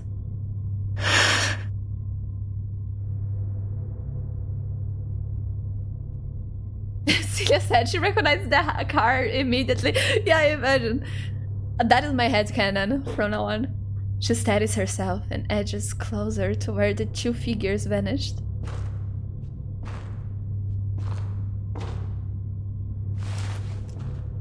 I could recognize that ugly-ass car everywhere, anywhere. What the fuck? The center of the room is dominated by a strange circular pit. Its interior walls fitted with a ladder of unknown make. A ladder? I thought we were already in the deepest part of the catacombs. There is always lower levels, Vincent. Never mind my mumbling, Your Majesty. Your Majesty? Could I ask? Oh, fuck. Okay. Where does this ladder lead? I see. As above, so below. Don't let appearances fool you. The way you're speaking is strange. Huh? You mean... Yes, this is its entrance. The archive of imagery. The anima mundi. The shared dream. The sea of collective unconscious. It goes by many names. But I prefer to call it the depths of myth. What an edgy name, but sure. Your Majesty, your Imperial Majesty would have been more correct, I see. Slap Vincent for this atrocity of decor. Surprise, this is the part where he kills you. Yay, it's not a surprise, actually, for sure. And it exists in a more tangible form than you may think, my dear boy. Ew. In fact, it is right in front of you. People being called Emperor like that, it keeps reminding me of the King in Yellow. My god! This is beyond my wildest imagination. For now, it is but a small crack in the veil. Nowhere near enough. Oh yeah, if anyone ever had the desire to read The King in Yellow, but doesn't have time to read a whole ass book, The King in Yellow is actually a collection of short stories. And most of them have no connection, save for maybe sometimes the mention of The King in Yellow. And most of them kind of suck, gonna be honest. Some are kind of interesting, but like the first one is phenomenal. It's very good. I recommend only reading the first one if like you have time for nothing else. Just read the first one. And then if you have time, you can check the other ones. Some people like more the others, some are very out of place. So it's cool to read, so you can take like the cultural references. But if you want like the main cultural reference, just read the first one, and then if you have time, you can read the other ones. So I didn't have fun reading the other ones, but the first one is very good even today. It's not only for like understanding culture, it is actually like a good read. And then the others, again, if you are interested in where a lot of things came from in horror nowadays, you can read the other ones. It's Lovecraft or another author. It's the author that inspired Lovecraft. It is the first, I mean, I don't want to say the first, but like that book is the first popular, I would say, example of something similar to outwardly Lovecraftian-ish horror, and then Lovecraft inspired by it actually created like Lovecraftian horror, Eldritch horror, I would say, Eldritch horror, yes. But that's the thing, like it is a horror-ish book. Some stories are not about horror at all. There's one story where it's literally just like a historical war account-ish thingy. You know, it's often added to the Lovecraftian mythos. Yes, The King in Yellow is. But yeah, it is a way older book than Lovecraft's book. It was what inspired him on the Eldritch horror. And again, like the first one, I recommend. I think it's like you are losing in life if you don't read the first one. It's actually, again, a very good short story that I think about to this day. And there's a lot to discuss about it. And then the others is like, if you want. It's also like horror-ish stories, kinda, not really. And all of them have the connection is the King in Yellow-ish mythos, like theater piece that sometimes is mentioned here and there, but like very little in some. But yeah, I recommend, again, it's a short story. You could read like in one sitting. The first one.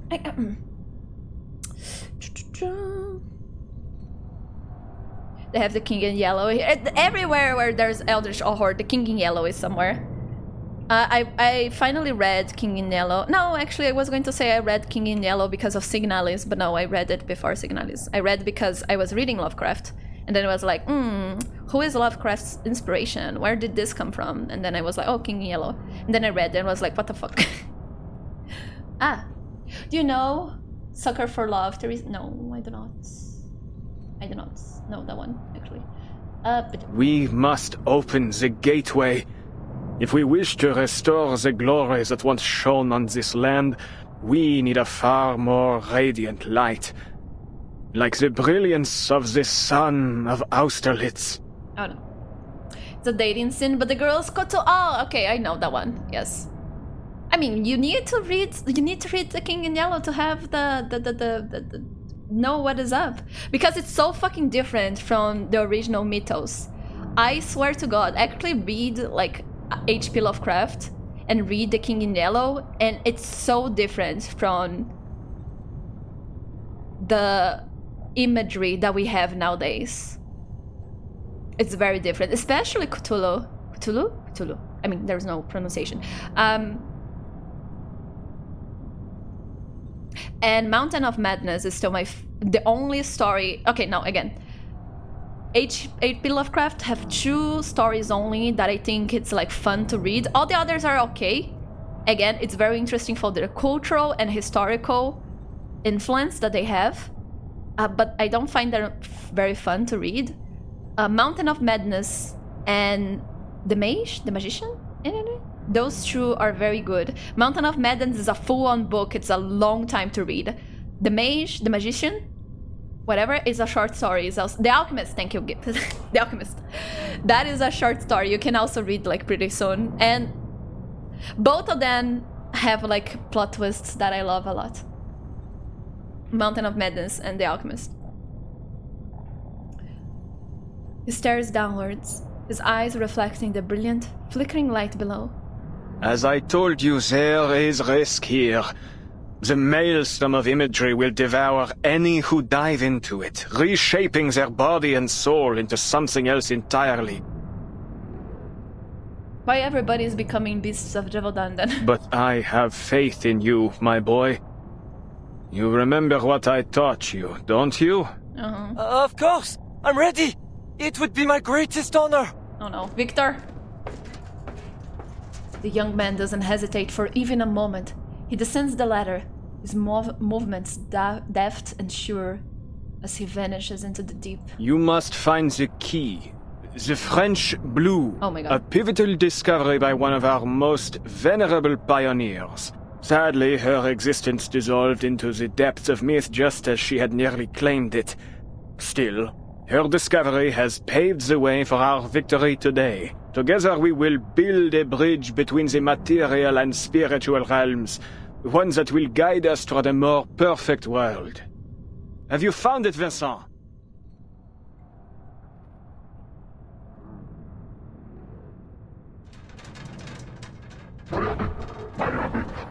Oh. The young man reappears, but where his hands should be, instead grips the side with a pair of massive lupine talons.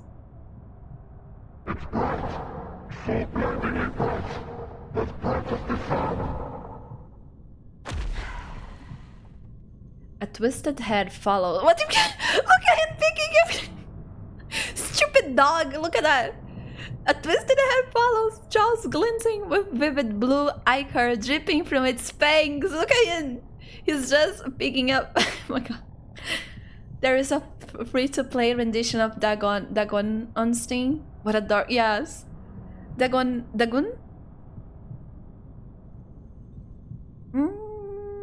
I'm trying to put Dagon, like, Dagon in... Where the fuck is this from? It is from... Oh, okay, I remember now. Oh yeah. That is a good one as well, but I do... Mountain of Madness. I mean, if you can, you should read all of H.P. Lovecraft. Just, again, for the cultural impact. But if you, again, have time for only 2. Cthulhu is also a short story, so I suppose you could read Cthulhu and finally understand what the fuck is it from, and how there is nothing to do with what people say nowadays. Like, again, the legend evolved so fucking much. An inhuman, monstrous face. C'est magnifique. That's it. Bring it to me. Bring it to me. Oh. Oh. But in the next instant, the blue scatters into drifting light and fades away. The rapture on the man's face freezes, only to melt away to nothing. What a shame, dear boy. It seems you weren't worthy after all. The beast lets out a mournful cry, but the professor ignores it as he turns towards the entrance. Perhaps then the final experiment must fall to you, Celia. My brightest student. What? No. Shut the fuck up. Square the fuck up. Punch your professor. Let's go. Old man. I'm gonna teach you. Come here. Oh boy. Have it. Je prierai pour vous. Oh, it is in. Oh, it should have a red. Oh, whatever. Professor Rousseau, what have you done? I had wanted this to be a surprise, Celia. Our research has entered a new phase. A new phase? All I saw... that was too much. All I saw was... Vincent. How the fuck... Vincent? Vincent. You know what? All I saw was Victor turning into a monster. Hush. No need to get so worked up. All he has done is assume the form his subconscious most desire. Isn't that right, Victor? You said Vincent, right? There is a lot of silent letters there. Growls. This is madness. Please, Celia. Let us resolve this misunderstanding civilly. Which reminds me... Actually, no. I will wait for the perfect moment. And you wish you had a sooner. Hating gentlemen's again. Look, you're right. Well, you pronounce Vincent right, but it's the French pronunciation. It's like Vincent. There you go. I am talking about the French pronunciation. Yes. The T is not silent. It is silent. It is silent. Let me see. My sight shall unveil the hidden. How do I end this man's career as quickly as possible? Taking a peek in target lock, sensing their thoughts. This ends now. Oh. A sure hit. Though it may come with pain. Now is the time for repentance. Have to go to bed. Good night. Thanks for the stream. Thank you for being around, Clarius. Thank you for not being bad. What a pity, Celia. You had such promise. You truly are my finest pupil. Must I treat you as I did Victor to make you see? 69. This will be a tragic loss for my academic legacy. Oh boy. Can I give everyone a ride on my... You're so... Nuclearius, you're so... Rousseau is a madman. Nuclearius, you're so lucky that I didn't do like justice to the promise that I made yesterday. Laurent Rousseau is a madman. I see. I mean, that's what you say. Let's see. Rage and sorrow twist her friend's once studious, gentle face. I thought he genuinely wanted to make the world better through parapsychology. He'd gone much further than anyone else. But I was perhaps too foolish, too naive to realize that all his novel theories, all the inspiring dreams he shared with us, were lies, meant to ensnare us. Good night, Good night, Clarius. No, bad night. How dare you? Clarius deserves. Celia playable when? I imagine. All those rumors of monsters in the city, the madness in the streets, the disappearances, they were his handiwork. He and Manus Vindicte. That's all. Professor Rousseau? The depths of myth? Manus Vindicte? The roguelike? I saw him. Vincent. Vincent. He became a beast of Gévaudan. I saw it with my own eyes. Then he turned to me and... Her voice breaks with emotion. Countless questions crowd forward, but in the end, they all yield to one. But you're safe now, Sissy. That's all that matters. We'll figure things out later. For now, we need to get out of this accursed place. Adele holds Celia's hands so tight, her knuckles blench. Whatever else, she's certain of one thing: she won't lose sight of her friend ever again. So she steps forward. Yet no footsteps follow. Sissy? What's wrong? Allons-y, come on. We have to go. Her friend doesn't move with her. She stands motionless, expressionless, until her mask is broken by the hint of trailing lights and faint concern written on her face. I'm so very glad, Adele.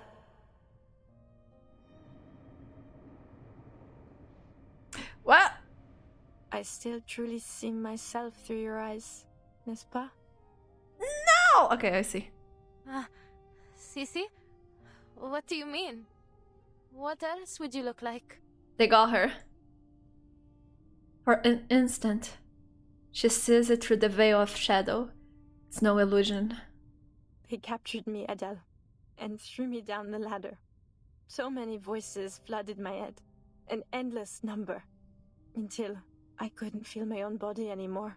They told me things, whispered about this Manus Vindicte. Everything struck me so quickly, so chaotically, yet it felt so long, like an endless moment. But I found something in the current, a diamond, the key to all this. Felicien, you bitch, bring back the diamond. If that diamond falls into their hands, they'll use it to unleash the depths of myth. And when that happens, all of Paris will be drowned in the maelstrom of imagery. And I'm afraid everyone will suffer just as Vincent and I have. Oh no, we are I had to get the diamond away from them. I had to make sure they couldn't use it. And then they're like, where's the diamond that I gave you? But I remembered what you told me, Adele. That the real French blue was recut long ago. Then the diamond must be an imitation. Something fabricated by Manus Vindicte, no? Can she be saved? Knowing reverse, I mean, who knows? Could be both. But I wouldn't put past Dan killing her off. So a thought struck me. If it's only a forgery, then your arcane skill can destroy it. I kept thinking about that, over and over, and told myself I had to reach you. Then, just like that, a car door appeared in front of me. One I truly could not forget. It was your passenger door. She released this long-held truth, like a taut rubber band, immediately snapping the moments together. Maybe the depths of myth really does connect our dreams, blurring the line between what's real and what's imagined. At the very least, it led me to you.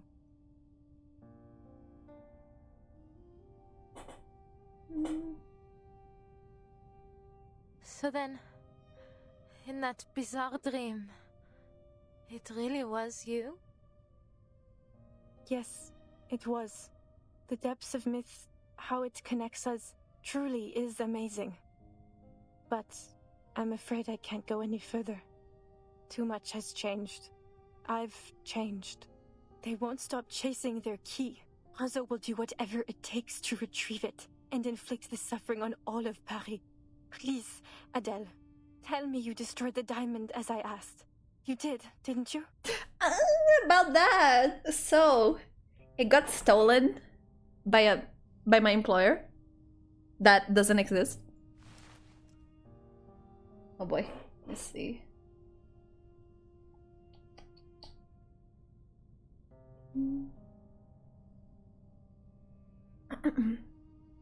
She clutches at her, desperate for an answer. But Adele is at a loss for words, unable to summon up an explanation without stammering.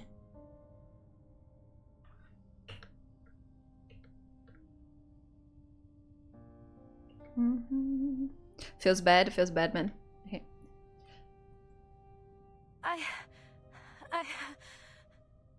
It was all so strange and confusing.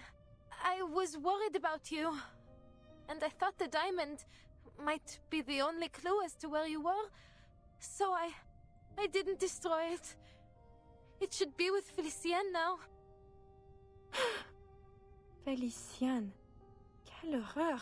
You can't mean that Felicienne. Which Felicienne? That's right. I told you about her over dinner. No, this is terrible. I see now. They're all... Listen to me, Adele. Felicienne is an enemy. She's with Manus Vindicte. Everybody's with Manus Vindicte. Amazing. You mustn't trust her. She's more dangerous than she... Oh. Oh! Oh, shit! Oh, fuck! Oh, damn! How rude. You Oh, fuck! need to reflect on your choice of friends, ma chérie. I've no patience for personal slander. What the fuck? I didn't expect that. Hello, Felicien. What the fuck? I think she can.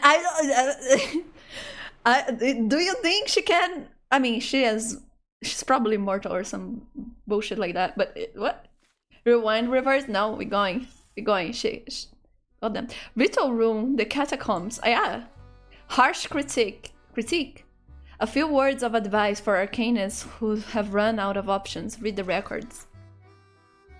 The Sun King's favorite. During Louis XIV's reign, life for most nobles of the sword was tough. They had to live at Versailles and follow elaborate etiquette to show their loyalty to the king. Earning even a small amount of royal favor meant extra rewards and early salaries, which helped them manage their debts. However, some families refused to exchange their swords for robes. Old aristocratic families with arcane bloodlines continued to flaunt their unique arcane skills. The Baron family was one of them. Versailles, thank you. Gosh, why are French like that? Versailles? All of these inexistent? Okay.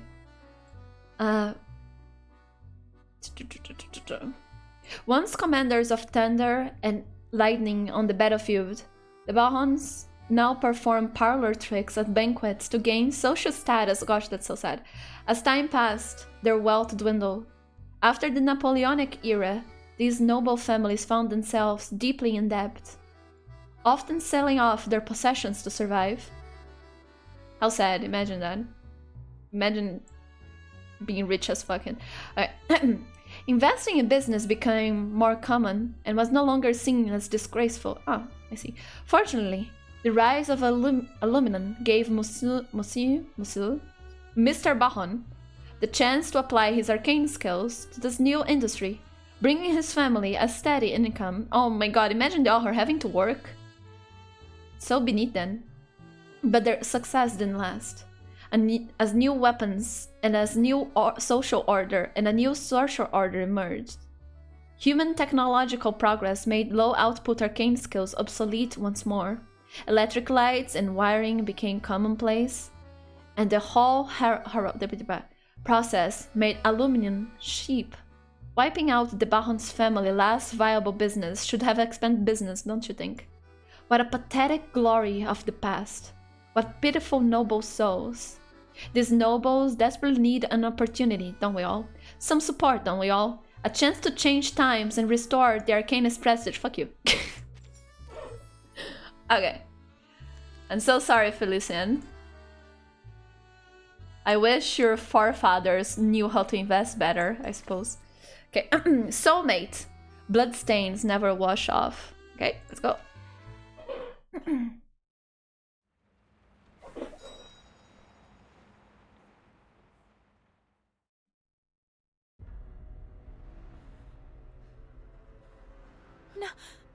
No.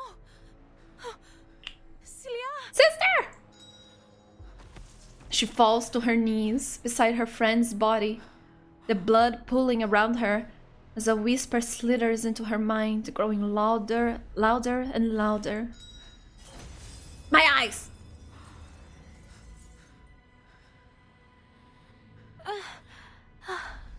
My head. Blood, a limp hand, gems, brilliant glow, a familiar voice, the cold sneers. Everything spirals into chaos. The world spins, and darkness swallows everything. Take a deep breath, Adele. Did you turn the... Oh my god, I'm sorry. Thank you for warning me. Take my hand. There you go.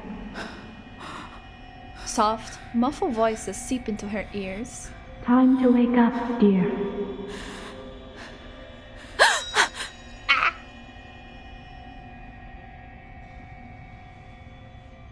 It was a dream.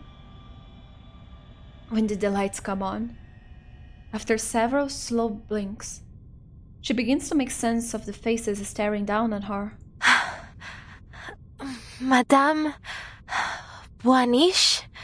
Feeling better? Take a breath. Rest a moment. We are here with you now. We? Oui. Seeing another figure beside them, Adele instinctively leaps up to put Beryl behind her. Stay away from him, Madame Boaniche. He's the one behind all this. What? Beryl, please save Celia. I have suspicions about Celia still. Celia told me everything. She saw you turn Vincent into a monster. Oh, my dear girl. When we get you back to the surface, we must get you some immediate mental care. Lobotomy to you. You've been pacing around in circles, talking to yourself, laughing and crying for who knows what reason.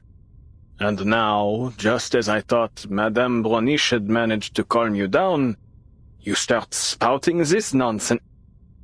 Oh, the calf, welcome back. Okay, but still don't like it. I don't like him either, but it's fine. Enough with your lies! You can't fool me! I still find him suspicious, but that is a... Oh!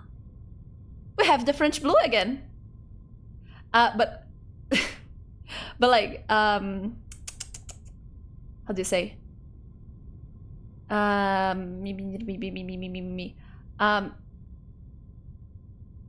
He's so distrustful that I feel like it's a red herring, and I want to trust him. You need to work on your prejudice against gentlemen's gifted. Holy call, you're in the end of the second act? Yeah. If you know what's good for you, you'd confess all your evil plots and come with me to the police. Wait, isn't that... She's ready to strike, but something in her periphery catches her eyes. Small arrow mark carved into the stone beside her. You are a good judge of character and Celia is trustworthy. Oh my god. That mark? It's the one I made earlier. It's exactly how I made it. But I followed Celia. We went so far. How could I be back where I started? Aren't you listening? All you've done is pace in circles and mutter to yourself. And now this rubbish about Celia. For pity's sake, girl, look around. She's not here. Ask Madame Boaniche if you must. But I saw her with my own eyes. Felicienne stabbed her. It was real. It was true. She was dying in my arms. Her blood was on my face, my hands. Oh boy. She holds out her hands. The very ones she used to lift the bloody body of her dearest friend. But there is nothing there. No stains of red. Nothing but old calluses. How could this be?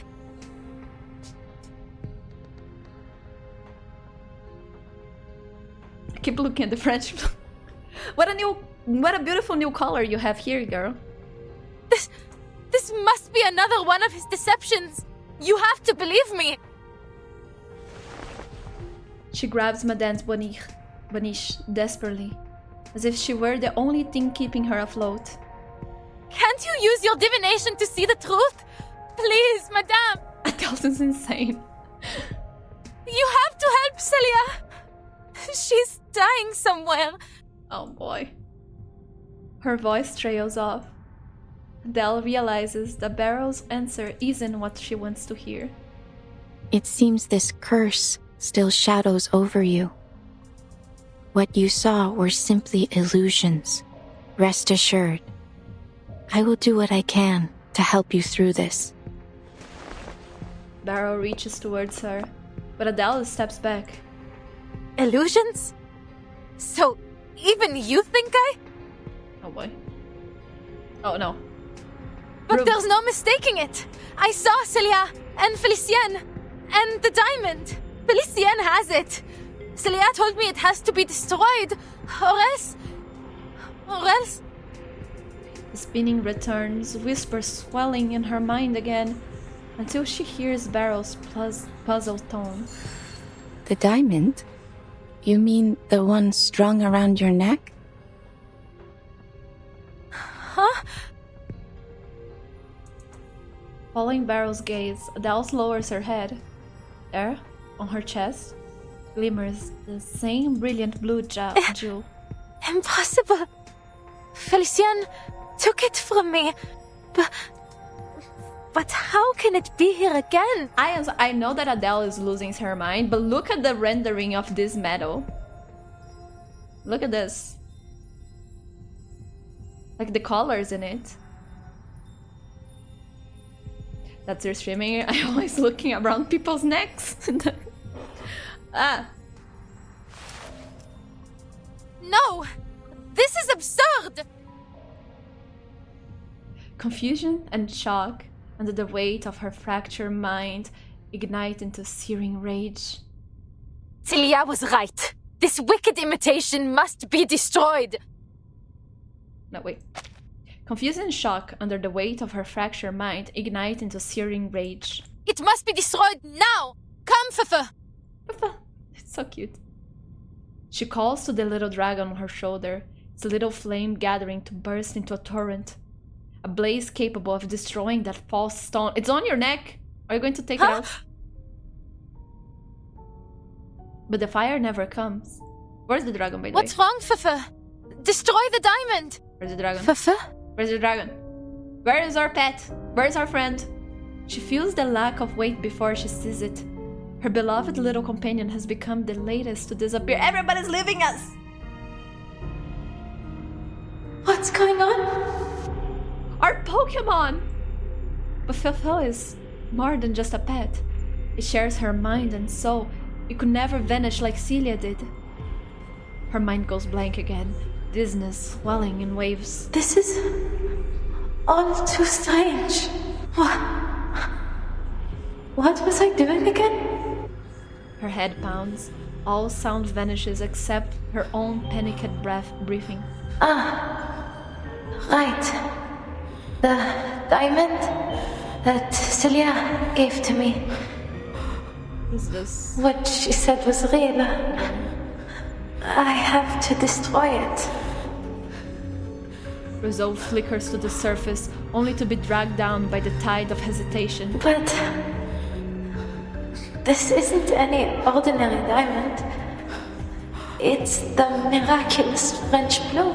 Do I really have the right to destroy a national treasure? Inhale, exhale. Even that simple act stretches her mental state. Who was it who asked me to destroy it anyway? Oh, it must have been Celia.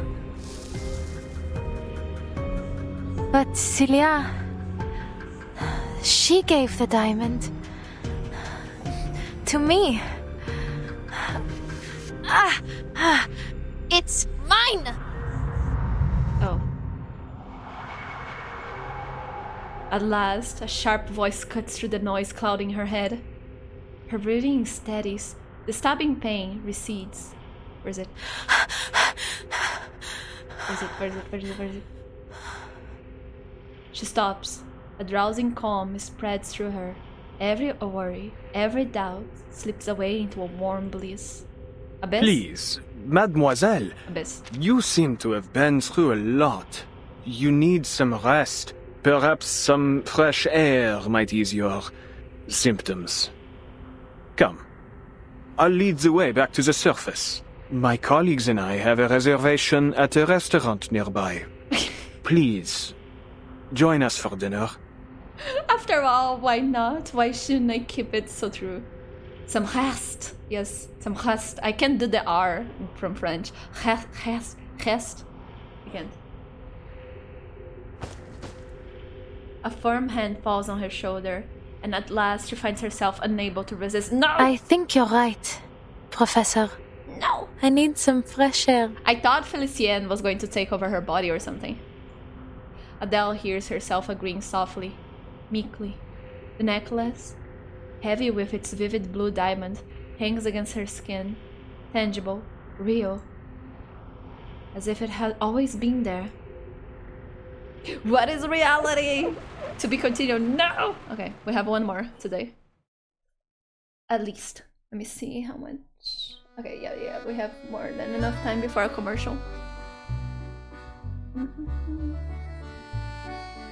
Okay, oh my god. Grand Gnomes from Dungeons and Dragons? Horror, gore. A play where both the actors and the audience pass out by the end. That is what makes truly a great performance. So true. Let's go. Oh, time for bed. I mean, I thought it was Decaf saying that it's time for bed for us. That the professor was taking us out. Taking us to the back of the house to shoot us so we can't sleep forever. Yo, that's a cart in Yu-Gi-Oh! Yo, man, Yu-Gi-Oh! A fine restaurant that requires reservation may not be an ideal spot for dinner after an adventure. The atmosphere brooks no laughter, no clinking glasses, just conversation restrained under the weight of etiquette. Oh, you shall sleep. And Teresa should sleep. I don't know if I want to sleep, gonna be honest. What if I stay awake for a convoy string? The room hums with quiet small talk, pierced by the faint scrapping of silver over porcelain. I'm kinda hungry, gonna be honest. You cannot cut steak with a necklace in your hand, Adele. Why not put it down? Just for a while. No, I refuse. Why is everybody standing? Thank you, madame, but I can't afford to lose it again. Please sit. The tiara, oh my god, I'm not specialized in all horse shows. Its name is often used as a general term for graphic, immoral horror entertainment. I should know about that then. Sounds like my gen. I will take a look at it.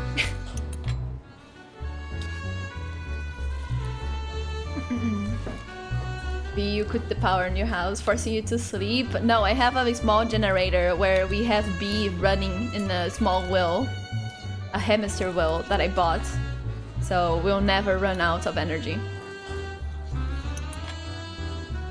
She saws through her steak. She saws through her steak, mechanically, arrhythmically, lost in undercooked thought.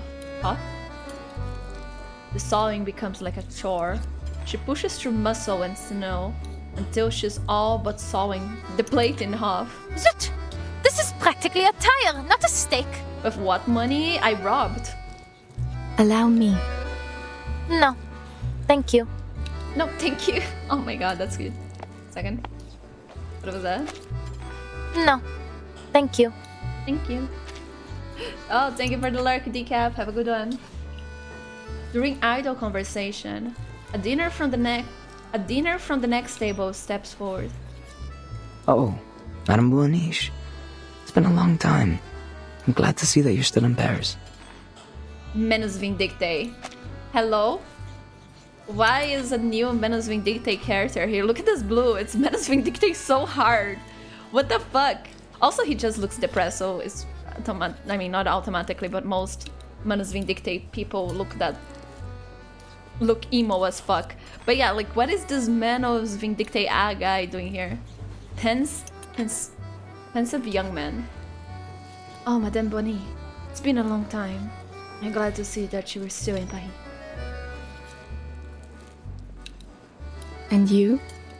Still in search of your lost fate?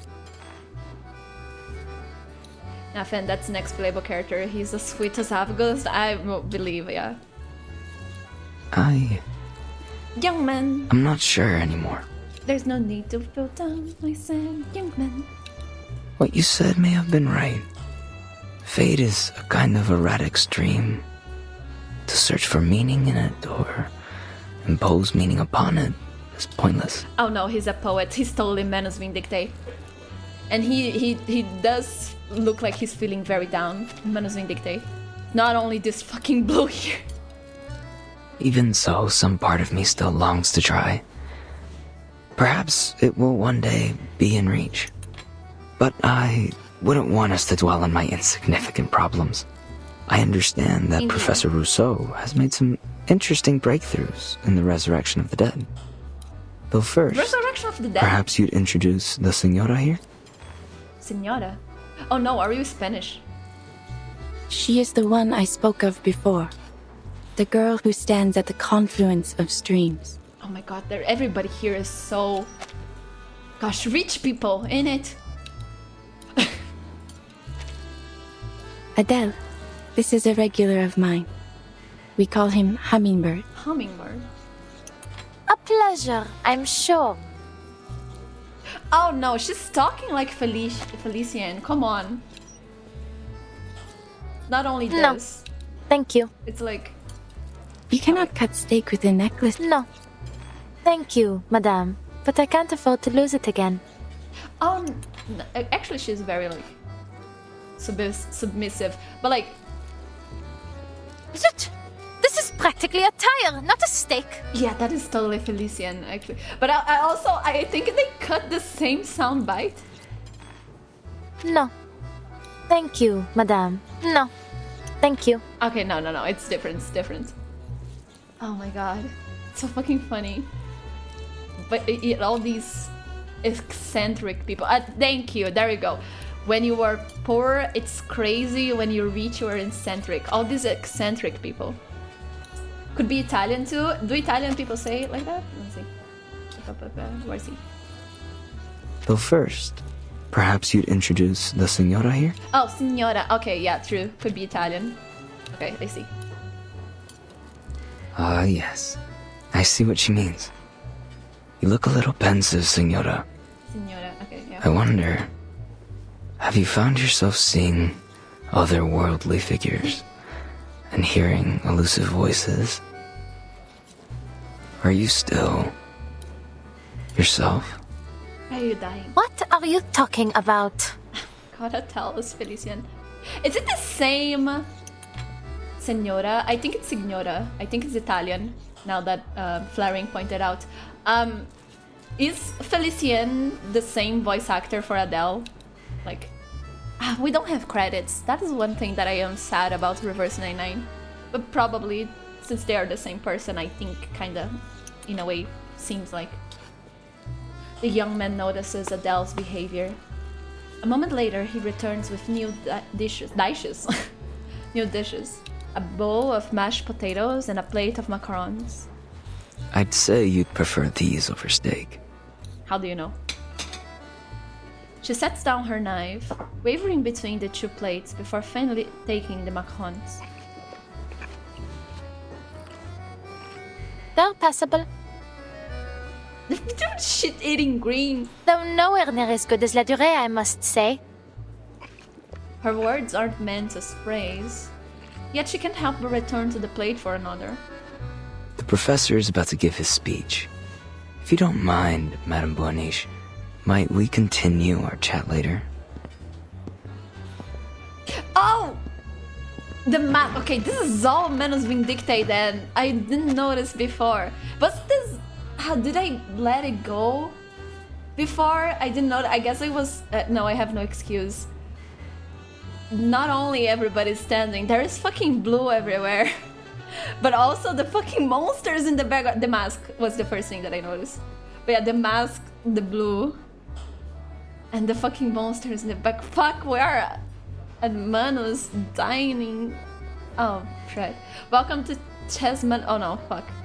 He returns to his stable. Guests around him greet him cordially, giving the whole event a sense of ritual familiarity. What on earth is Rousseau up to? Oh my god. He has an announcement to make. one that defines his life's work. I actually like this, that they didn't bring out the attention to the background, just like they did with the color. Like, so you can notice before. That's cool, actually. Like, the fucking monster here, fucking hell. Ah, it seems he's made himself presentable for the occasion. Oh, he has his Menace Vindictae outfit.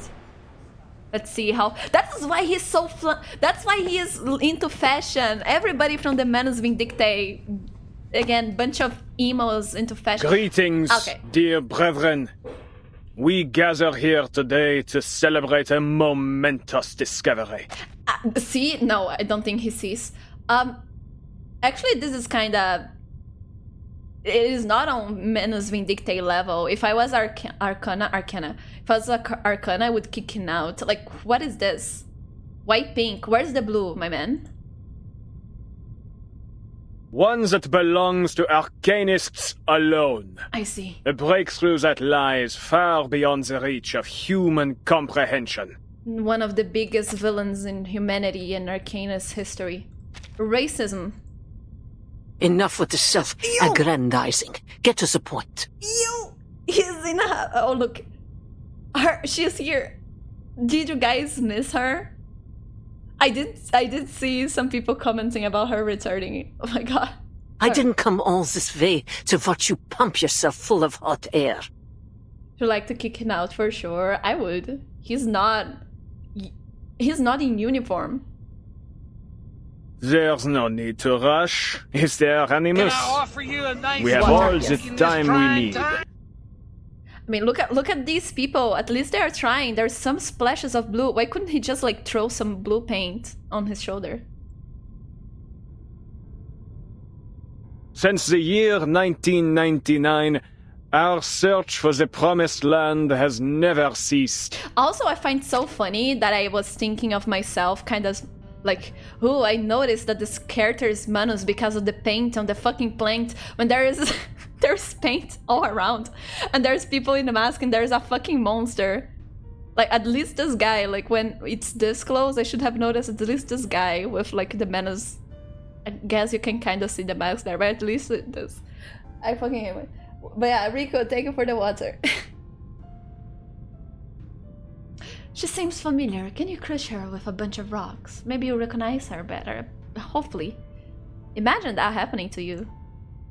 Following the will of the Guiding One, we have unraveled countless mysteries of this storm. For this great cause, many of our noble comrades paid the greatest sacrifice. Their souls sowing the seeds of our coming harvest. So, sowing seeds, I see. Our endeavor was never expected to be easy. But tell me, has it ever crossed your minds whether this storm is the sole path to the Promised Land we have collectively sought to bring about? You think Arcana is wrong, and you are trying to convince Menace Vindictae that there is a different way to do this? You really think highly of yourself, huh? Further still, do all of us here, myself included, share in the same vision of that world? We are nothing like the Foundation's numb, obedient lapdogs, incapable of independent thought. Wouldn't you agree? This storm promises only a change to our imperfect, superficial world. Yet I believe a transcendent world may be drawn up from the depths of myth. A world where each and every dream becomes reality. Tell me, which would you prefer? Same old song and dance. Perhaps you'd care to show something new and actually feasible for once. Otherwise, you'll get naught from me.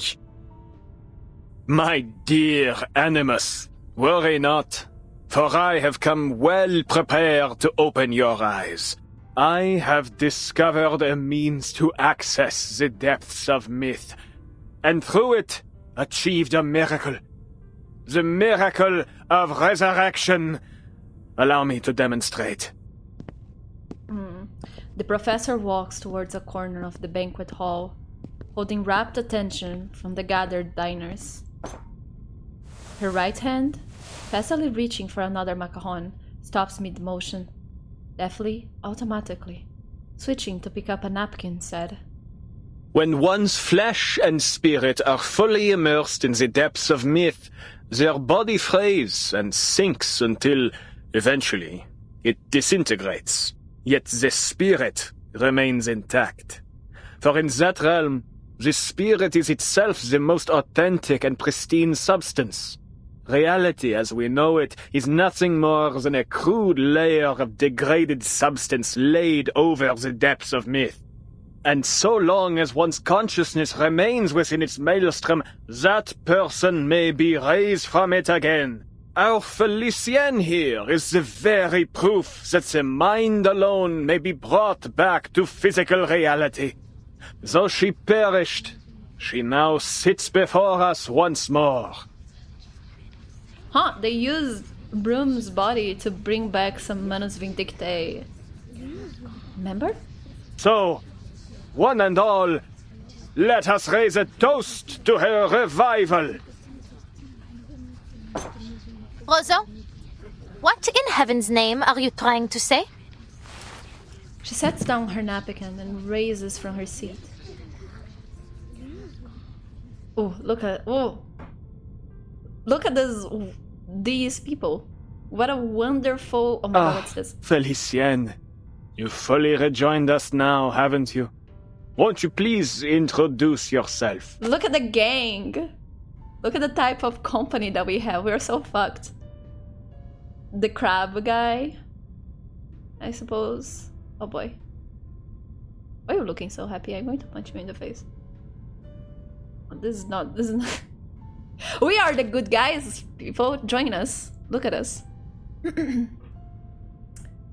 What do you expect me to say? You know very well who I am. The diviner's eyes follow her. The focus of her vision lies far beyond this hall. How are you feeling? I would feel a great deal better without your patronizing tone, madame. I have neither need nor want of your sympathy. Ahem. She lifts a glass of red wine to her chest. Gosh, we are all freaks. Even like Felicienne using Brume's body. There's not a single normal person here. Help. Voici là. Before you now is Felicienne, priestess of lightning, advisor to the Sun King, vassal of the Guiding One. You encounter some of that in the roguelike. Yes, I see. I don't have time for the roguelike. I wanted to like enjoy it, but I really... I don't want to do it. I don't have time for it, but... I will try my best to like read through it and see. Oh, Amplifier, is there like a lot of is there story sections like Samawai's story, or is it like very just like gameplay and there's some tidbits of dialogue here or there? Because depending on how I could stream me going through the roguelike so we can get like some story, but if it's just like gameplay with some dialogue here and there, like Storm Protocol, I would rather just like do by myself and rush it.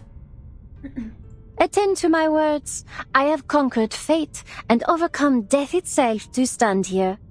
I arose from the depths of myth by my own power, unlike the poor unworthy fools Roseau sent in. Yet he dares to claim this miraculous deed for his own. Quelle honte, monsieur! Have you no shame? Like Storm Protocol. No! I hate this. Fine, I will rush it. That's so sad.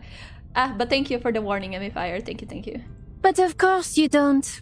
All of you non-entities lack in both gratitude and shame, basking in the grace of the Guiding One and myself without even realizing it. God.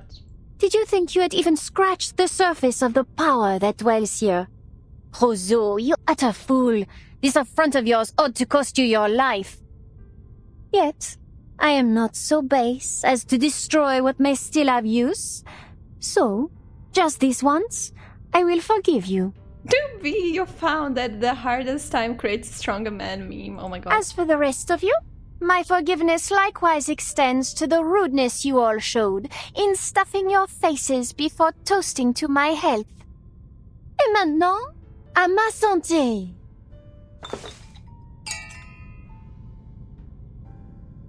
This is a miracle. Bringing the dead back to life. It isn't really possible, is it? She came back to life? Oh my so God. it can't die anymore like what the guardian once said? What a farce. All you've done is manipulated some girl into believing she's Felicienne, and yet you dare to call it a miraculous resurrection. I love how you're still so loyal, Animals. You're so base for that. What utter blasphemy. An offense to the word miracle and to the guiding one herself. I heard another voice in Felicienne. One that belongs to someone else. Could that mean... Why do we speak as if she is not present? Let us bring our concerns to her.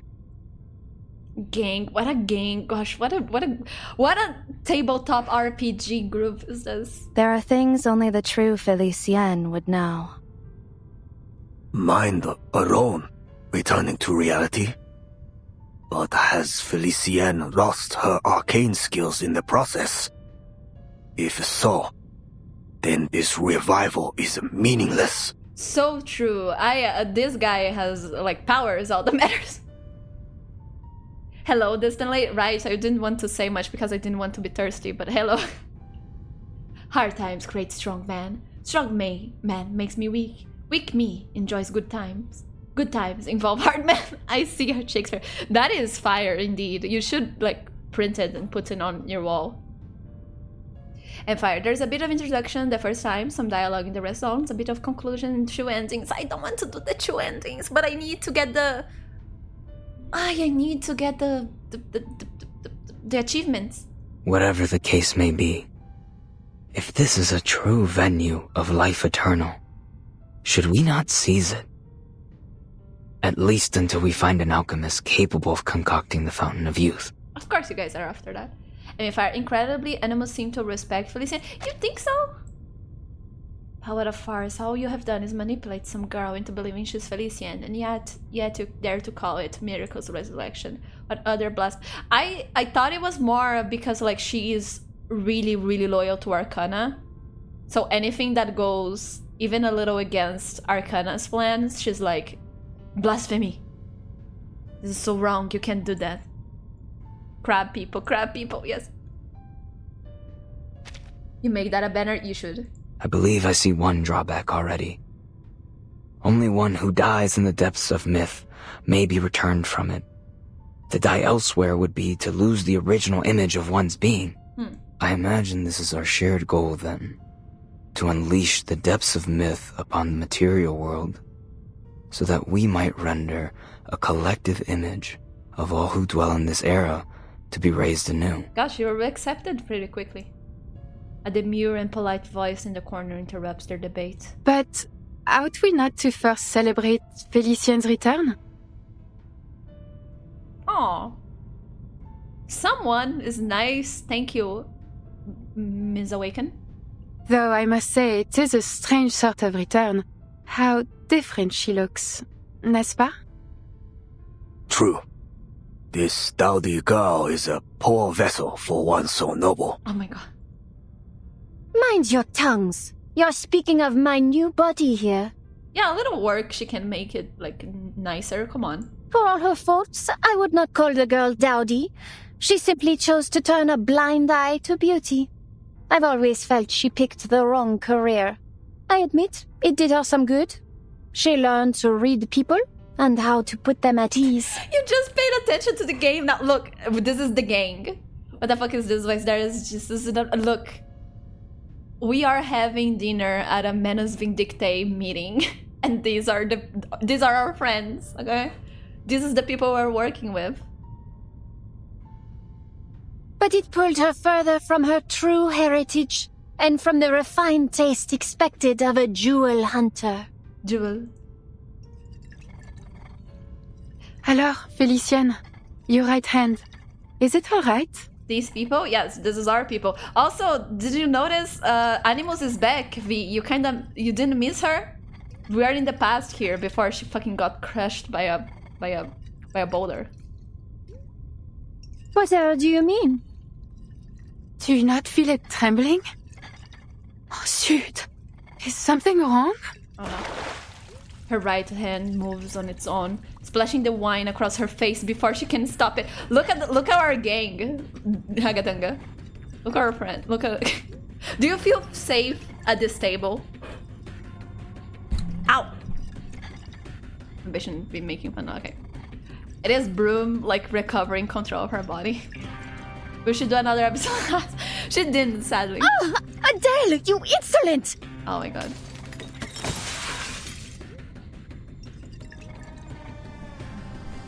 Give my body back! We fighting? We're fighting! Let's go. Let me lower the sound. And this time I'll try to remember. You feel you want to wake up from single drug use, some shit? Basically, yeah.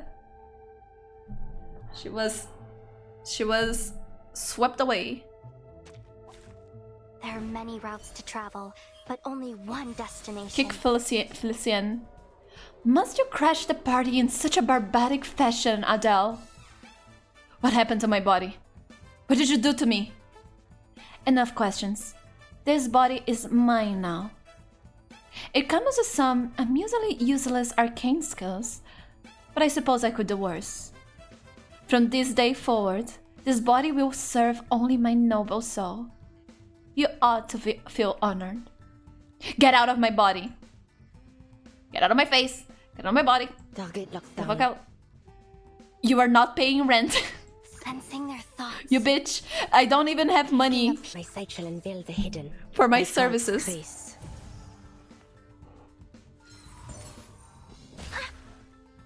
Though it may come with pain. Get fucked. A short hit. You don't want this IP to end? Heck yeah. The enemies of peace shall be stamped out. You know money also. Relatable. Vampires don't just thirst for blood. We crave victory too. Heck yeah. Don't we all? Don't we all have no money? There aren't any macarons in there. You're sure of it? That's evil.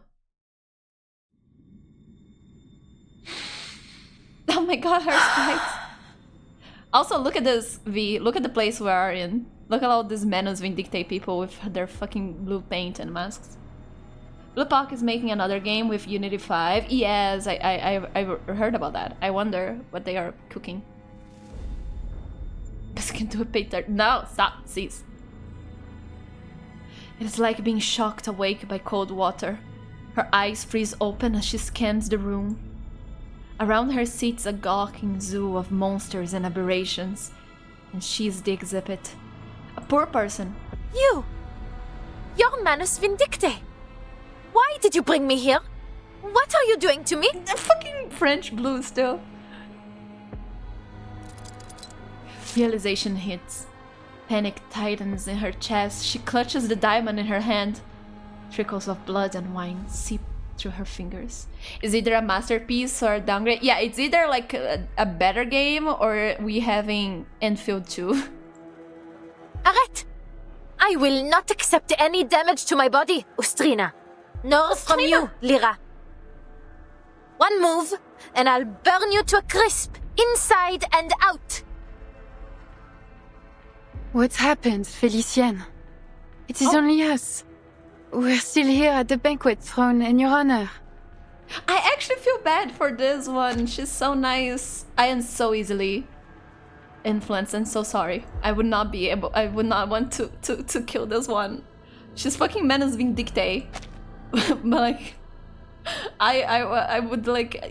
I am so sorry and so weak. Stop your prattling, you rubbish dump. Another word and I'll rip that canvas to shreds. No. No, don't be mean to her. Oh, look at this. She has scars. She's so angry. That means she has to really be Felicienne. She's so angry. Words of wisdom from a puppet of all things. Need I point out who pulls your strings? Hypothetic? You cowards! ganging up on a poor, innocent woman.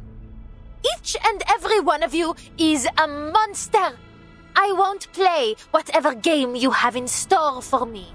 Get out of my way. Fascinating. Though Felicien's spirit has seized control of her body, the former spirit seems able to resist. Amazing. If they make it fun and interesting, like what happened in Enfield, oh my god, we have very different opinions in Enfield. When I said either they have a masterpiece or a new Enfield, that's not what I mean. Let me see. Look at this fucking scene. I have 0 expectations. If I am indeed correct, what we are seeing is their thoughts and memories beginning to blend, causing this confusion. She hates Enfield. I have talked about my opinions in private. I will keep my harshest opinions quiet until we have like more updates, because I still think that they can salvage it. We'll see about it. The professor scribbles down notes in a rapturous flurry, recording every little tick, word, and movement. Laurent Rousseau, you've been in league with Manus Vindicte all along. You were lying to me. Everything Celia said was true. Adele attempts a show of defiance, but all she receives in return are curious, observant stares. My dear, no one here has mentioned Manus Vindicte but you. Yet you seem to know a great deal about those present already. Far too much to be a mere guess. You have met these people before. And we fires their expectations and they barely met them. Oh no, Enfield, they surpassed expectations in the sound design.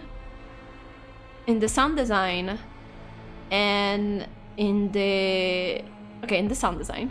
and gameplay, I would say it's fun. I like the gameplay. Story wise, I have faith that they are setting up something. I don't like at all what we are shown until now. It's not about what people has been discussing on the internet. It's more about like NPCs and situations that we are shown to. I really hate almost all of the NPCs in this story until now. But the story, they might be setting up for something. I have faith in that. So I don't want to comment much on that. The presentation though, I had like very low expectations, and it is so like very disappointing. The cutscenes and things like that. Arcanite still have some years of content, yes.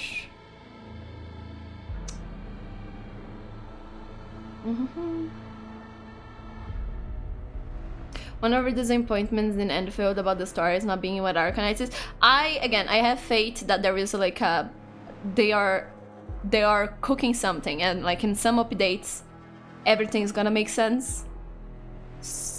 Let's see. But like what they showed is not nice. It's not good. Again, not of like the morals or whatever, like the themes and whatever else. It's like just the execution of it. It's very not nice. The way that they are like writing the NPCs and all of that, again, they are so bad. But that can be fixed. The presentation though, I don't know how they would fix the presentation because of the game engine, and that takes me out so much from the story. It's so not good. When I am playing the gameplay and like exploring and building the factory and all of that, it's very fun. I'm having like a lot of fun, and then I reach like a new point on the story and I get angry because it's so bad. But again, like they could improve. I have hopes. If anyone wants to stay with the game, I would stay with the game to see if they would improve, but I don't have time. So I don't fault anyone who stays with the game for the gameplay or like wants to see what's up with the story. But again, like the presentation and the plot itself, the execution of the plot itself, it's not it for me.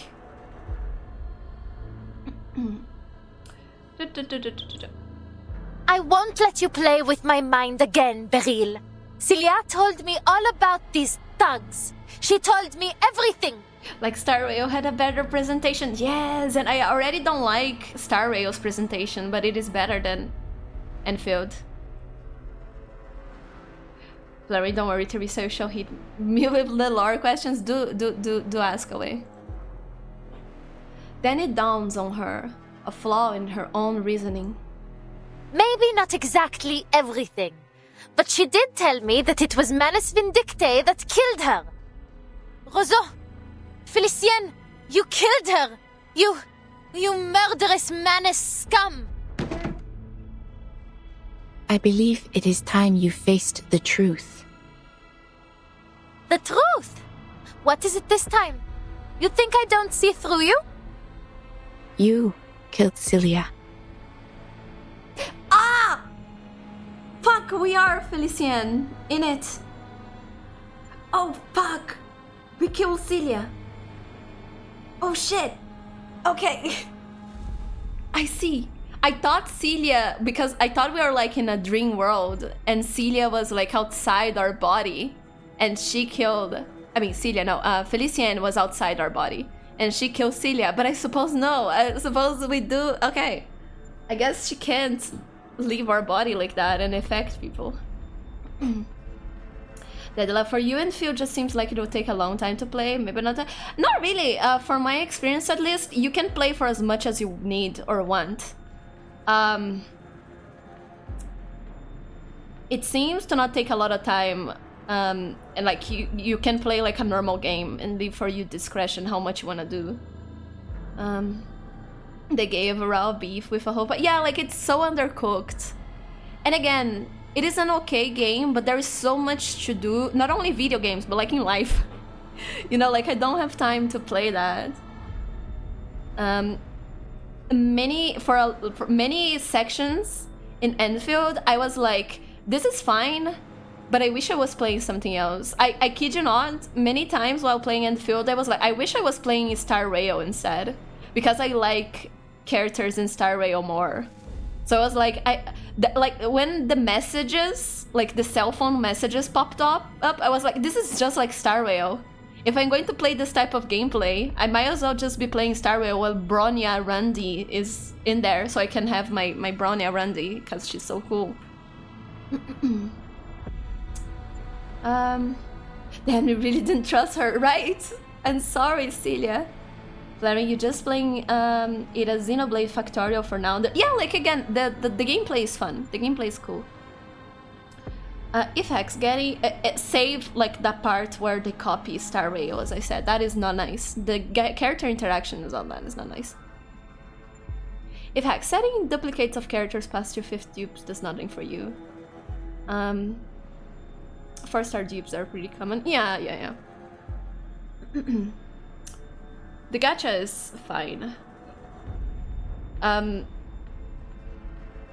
But there's a lot to improve, like a lot. It's not as bad as Uma Musume, Fate Go, or like older gacha, especially like Japanese gacha, but still like for modern gacha it's not that good. In that place where the archive of imagery overlapped with reality, you killed her by your own hand. Damn.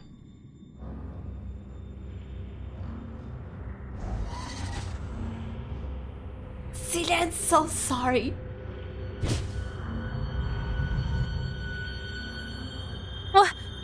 What?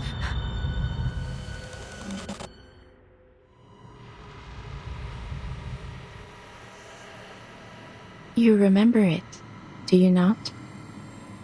You allowed it to happen. She searches for any sort of proof. This is... No. She might have to match her claims. She should never have listened to these lunatics. Maybe she should just torn them apart with her bare hands. Starts with that woman. Tear open a path, get back to the car, drive off, and then... Did you pass out again? How many times did we pass out in this game?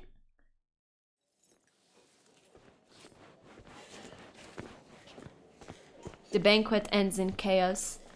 The guests hardly seem to take notice or seem to even care. A small band of waiters arrive to begin clearing the scene.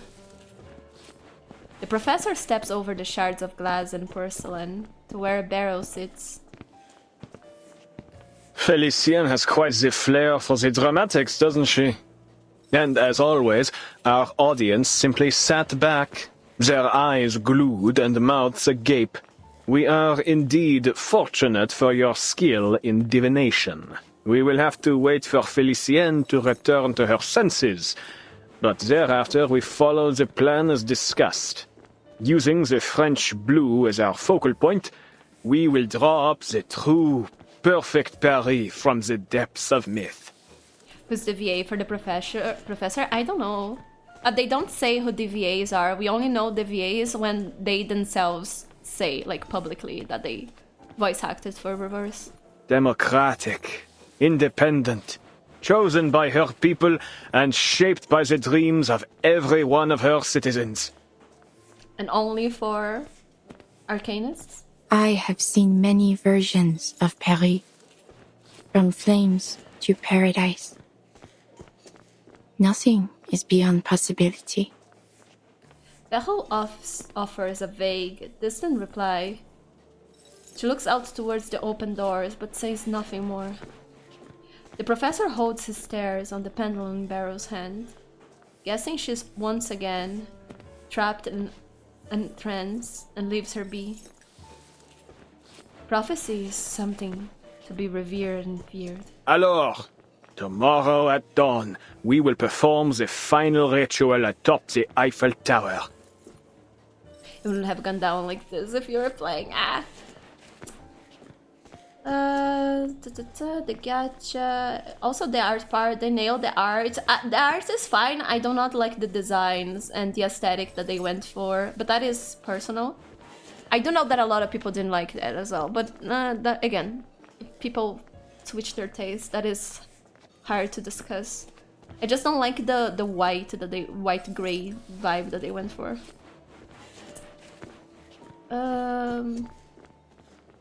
Sounds AI generated, but you haven't. I mean, I have no proof against it. But I don't think it sounds it. But again, reverse Falcon. Oh, look, don't expect it. Be prepared for everybody start using AI, like in what you're going to do about it, if you're going to drop the game or what. I hope that they don't. But you know, again, I don't put... It's a company. I don't put past them at some point. But I don't feel like it sounds like... Again, it could be. Who knows? Hopefully not. It's very unlikely. Yeah, like, it's very unlikely. I don't feel like it sounds like it. We do have a list of all the VAs and stuff, and they do, like, questions and stuff. They appear on YouTube videos. So I wonder if we have the professor somewhere. We could have. Gotta check. I don't follow the VA's stuff. I usually only see when they... I usually only see...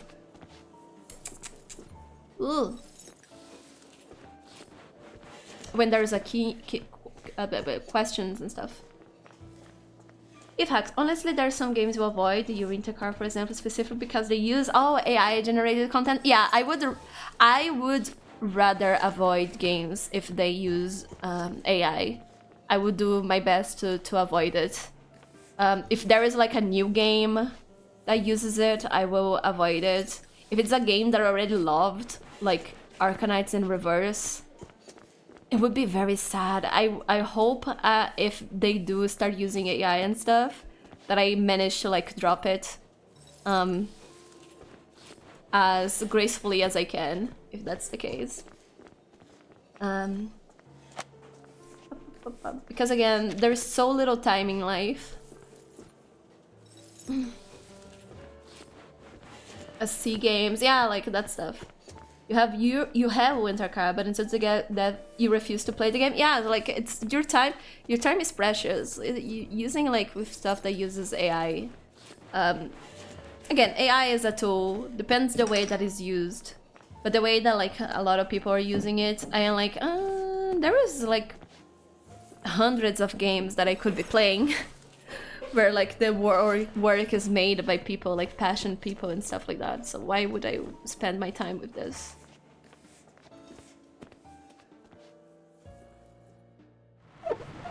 Fucking hell. Okay, I should just go. Okay, fine. I hate this. Let's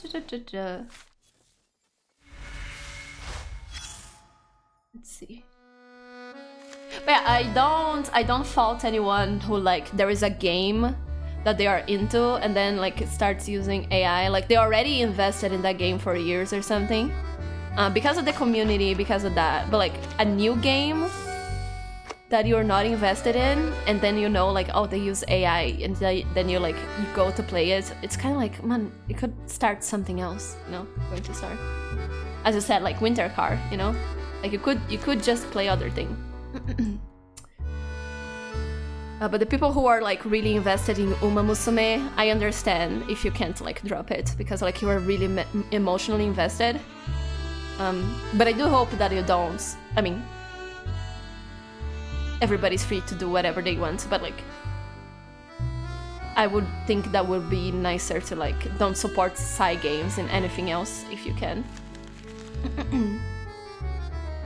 Alright, Depths of Myth. A round of applause for the latest research breakthrough. Don't forget to raise a toast with the paper.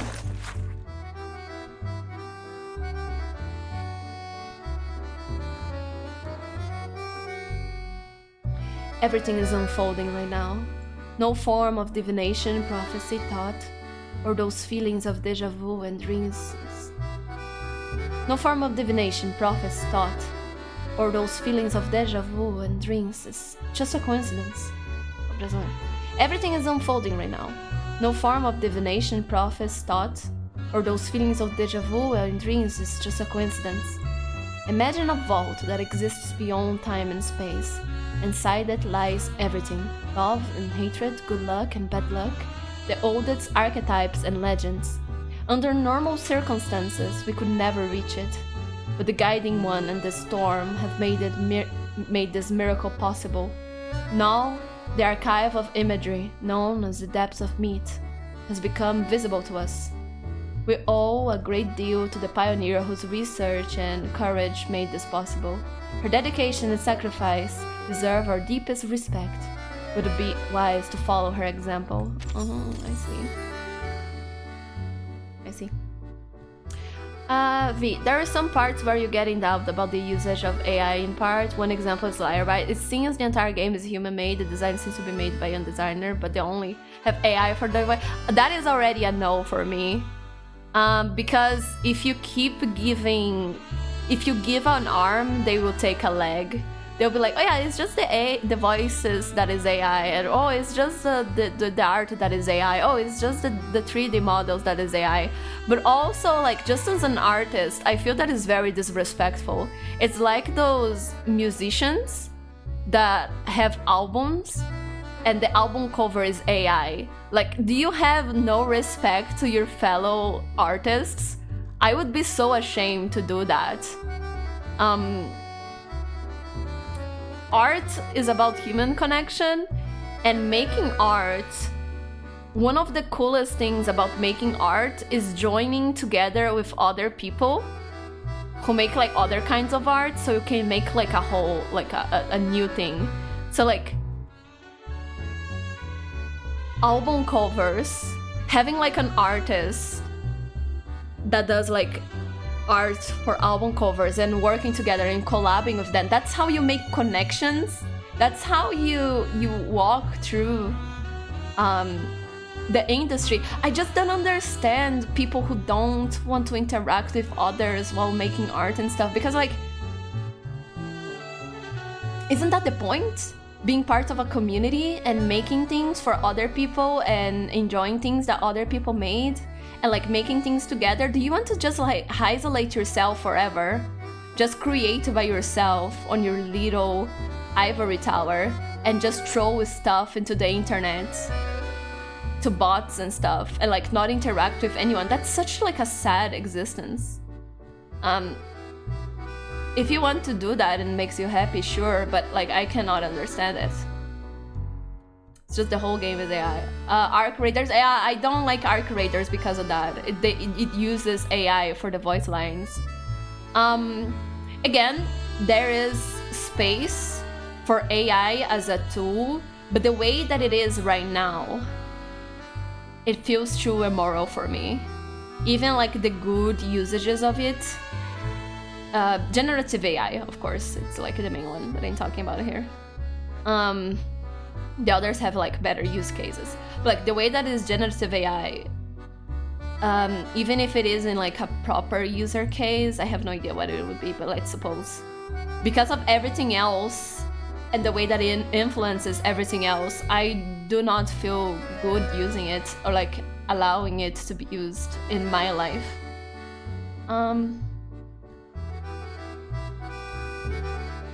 Yeah, like where is that? It's not even solidarity. Again, if you are the most self-centered, egoistical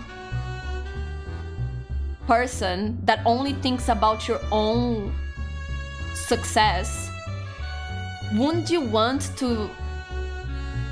not want to interact with other artists so you can use them to climb, you know? Like do you really think that you can carry yourself up alone without like making connections with other people, you know?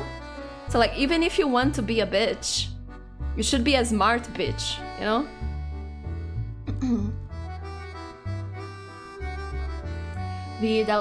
This part you don't like too. You can hardly understand when they use like AI for voice lines in the beginning of the game.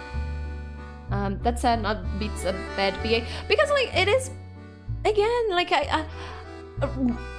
like we were talking about earlier, this is like a very good era to be alive in. These times, for as hard as they are,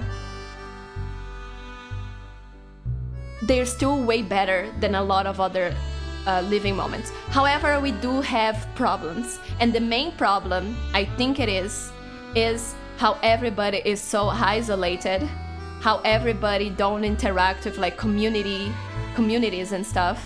Again, we are being very westernized, like, and talking about the people here in chat. I'm sure that like in your like the places where you guys live and stuff, the main problem, besides rent, of course, the financial problems that we are having, thanks to like the last 10 years or so, but the big one, I would say, that how the fuck do we, because like financial problems are horrible, but at least like that's something that we kind of like have seen again and again in humanity. The big like exclusive new problem that we have is this like isolation in modern life, work, home, work, you know, people not knowing how to talk with others and interact because they are looking at the screen. And yes, we like you have online friends, but you don't, you haven't developed the social skills, you know, of going through a lot of stuff. I guess the people avoiding pain and like isolating themselves and trying to have everything cater for their own tastes and everything that is different, they refuse. That's also a problem. But I think the isolation is the most one. And then you go and create artificial intelligence and use it everywhere. So like one of the few places where we still had a lot of like interaction with is like hobbies, you know, video games, anime, books, geek hobbies or other hobbies as well.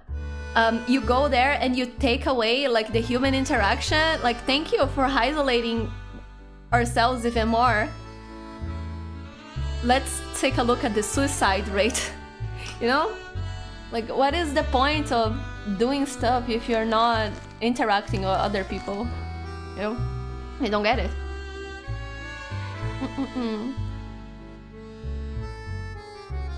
Placeholder audio, voice recording typically is done. Placeholder, using AI as placeholder is so stupid as well. Just use placeholders. We have done that for centuries. Why do you need AI? It's like when people generate AI of like a black cat. We already have like 2,000 billion images of black cats. Why do you need it to generate new ones? It's so stupid. The thing with AI that drives me crazy is that, like, it doesn't make things easier. There is some things that makes it easier, but in many cases, it just like brings a new step. And I suppose if you don't want to have to interact with other people, that is good for you, but like, why? Again, why do you leave? Do you just, again, work, home, work, and that's it? Fucking sad, man. I wonder how, like, in 10, 30, 20 years you're gonna feel after just, like, looking at screens and nothing else.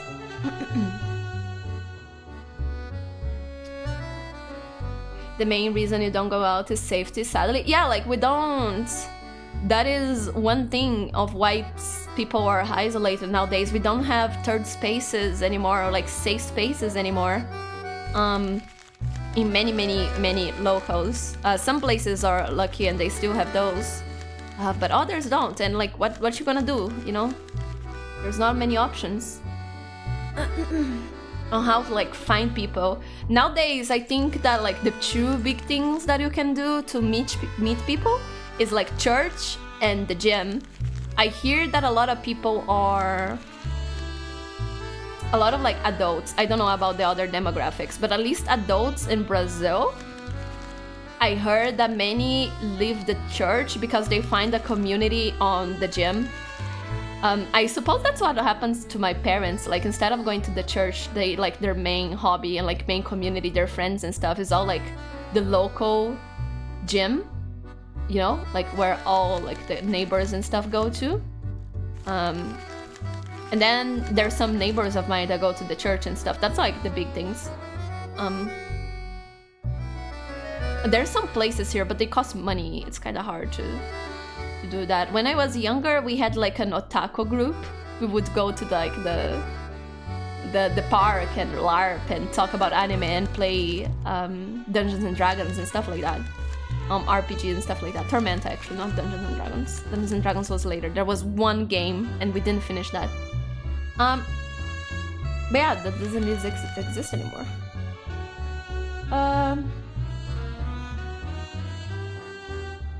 The hard stuff. Yeah, like, then again, okay, one of the things about art, I do like how everybody can do art nowadays and just share with people. That is very good. It does create like a problem, which is not really a problem, but it's kind of a problem, which is like a big volume of art. I'm not like those crazy people who are like, we should limit who can make art so art can be more precious. I think that's bullshit. But it does create kind of a slight problem where there is a lot of art and like life is limited. And your time is limited, so people are fighting for others' attentions. And then you throw AI into the mix. Like, again, why would I want to watch an AI movie? There is thousands of movies that I wouldn't be able to watch otherwise. You know, if anything, you're giving me like a moment of respite, so I don't need to watch like new movies and just go back to the classics or something. You wish you could go to a park, just sit and draw the surroundings. That would be nice. I don't think I could do this here either.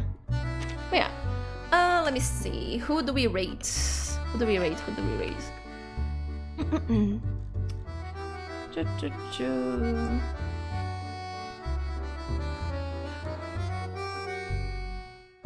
Honestly, if Reverse 99 started using like AI, what would get me like to hesitate to leave it, it's the fucking Villa and Wind Song and Sentinel and Marsha, because I'm so invested in them. So again, I do hope that it doesn't happen, but if it does happen, I do hope that like I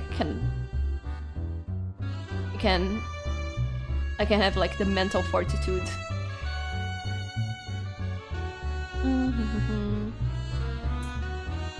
Let's see, who do we raid? We have some options here.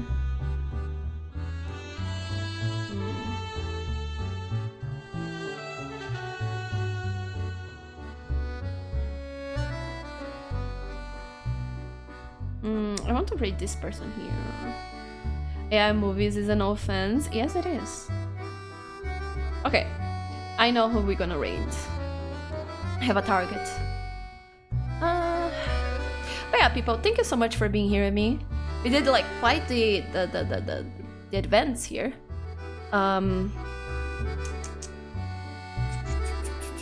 We advanced a lot. I will be streaming one more time this week. Again, I will be playing Beryl's story. With the others, we'll be voice acting. I think that's all. Yeah, that's all. I hope you all have a good week. I hope you all have a good rest of your day. You have fun doing whatever you're going to do, or you have a good rest. Have a good start of your week. Stay safe. Thank you. Thank you. Thanks for listening to Darby. Hello. Thank you for being around. Thank you for appearing. But yeah, let's raid this person here. He is an Arcanites player, like an actual like proper player. He's playing the roguelike. So yeah, let's say hi to him. I hope you all have a good day, a good afternoon, a good evening, a good night, again, wherever you are. Please stay safe. Please live life. Please work towards your goals. Don't only think about things, actually do things. Because you are not your morals, you are not your plans, you are not your goals, you are not your dreams. Everything that you are is the actions that you take, and anything else doesn't matter. So, and you only have 24 hours, so spend those hours doing what really matters. See you all next time. Have a good one. Bye bye.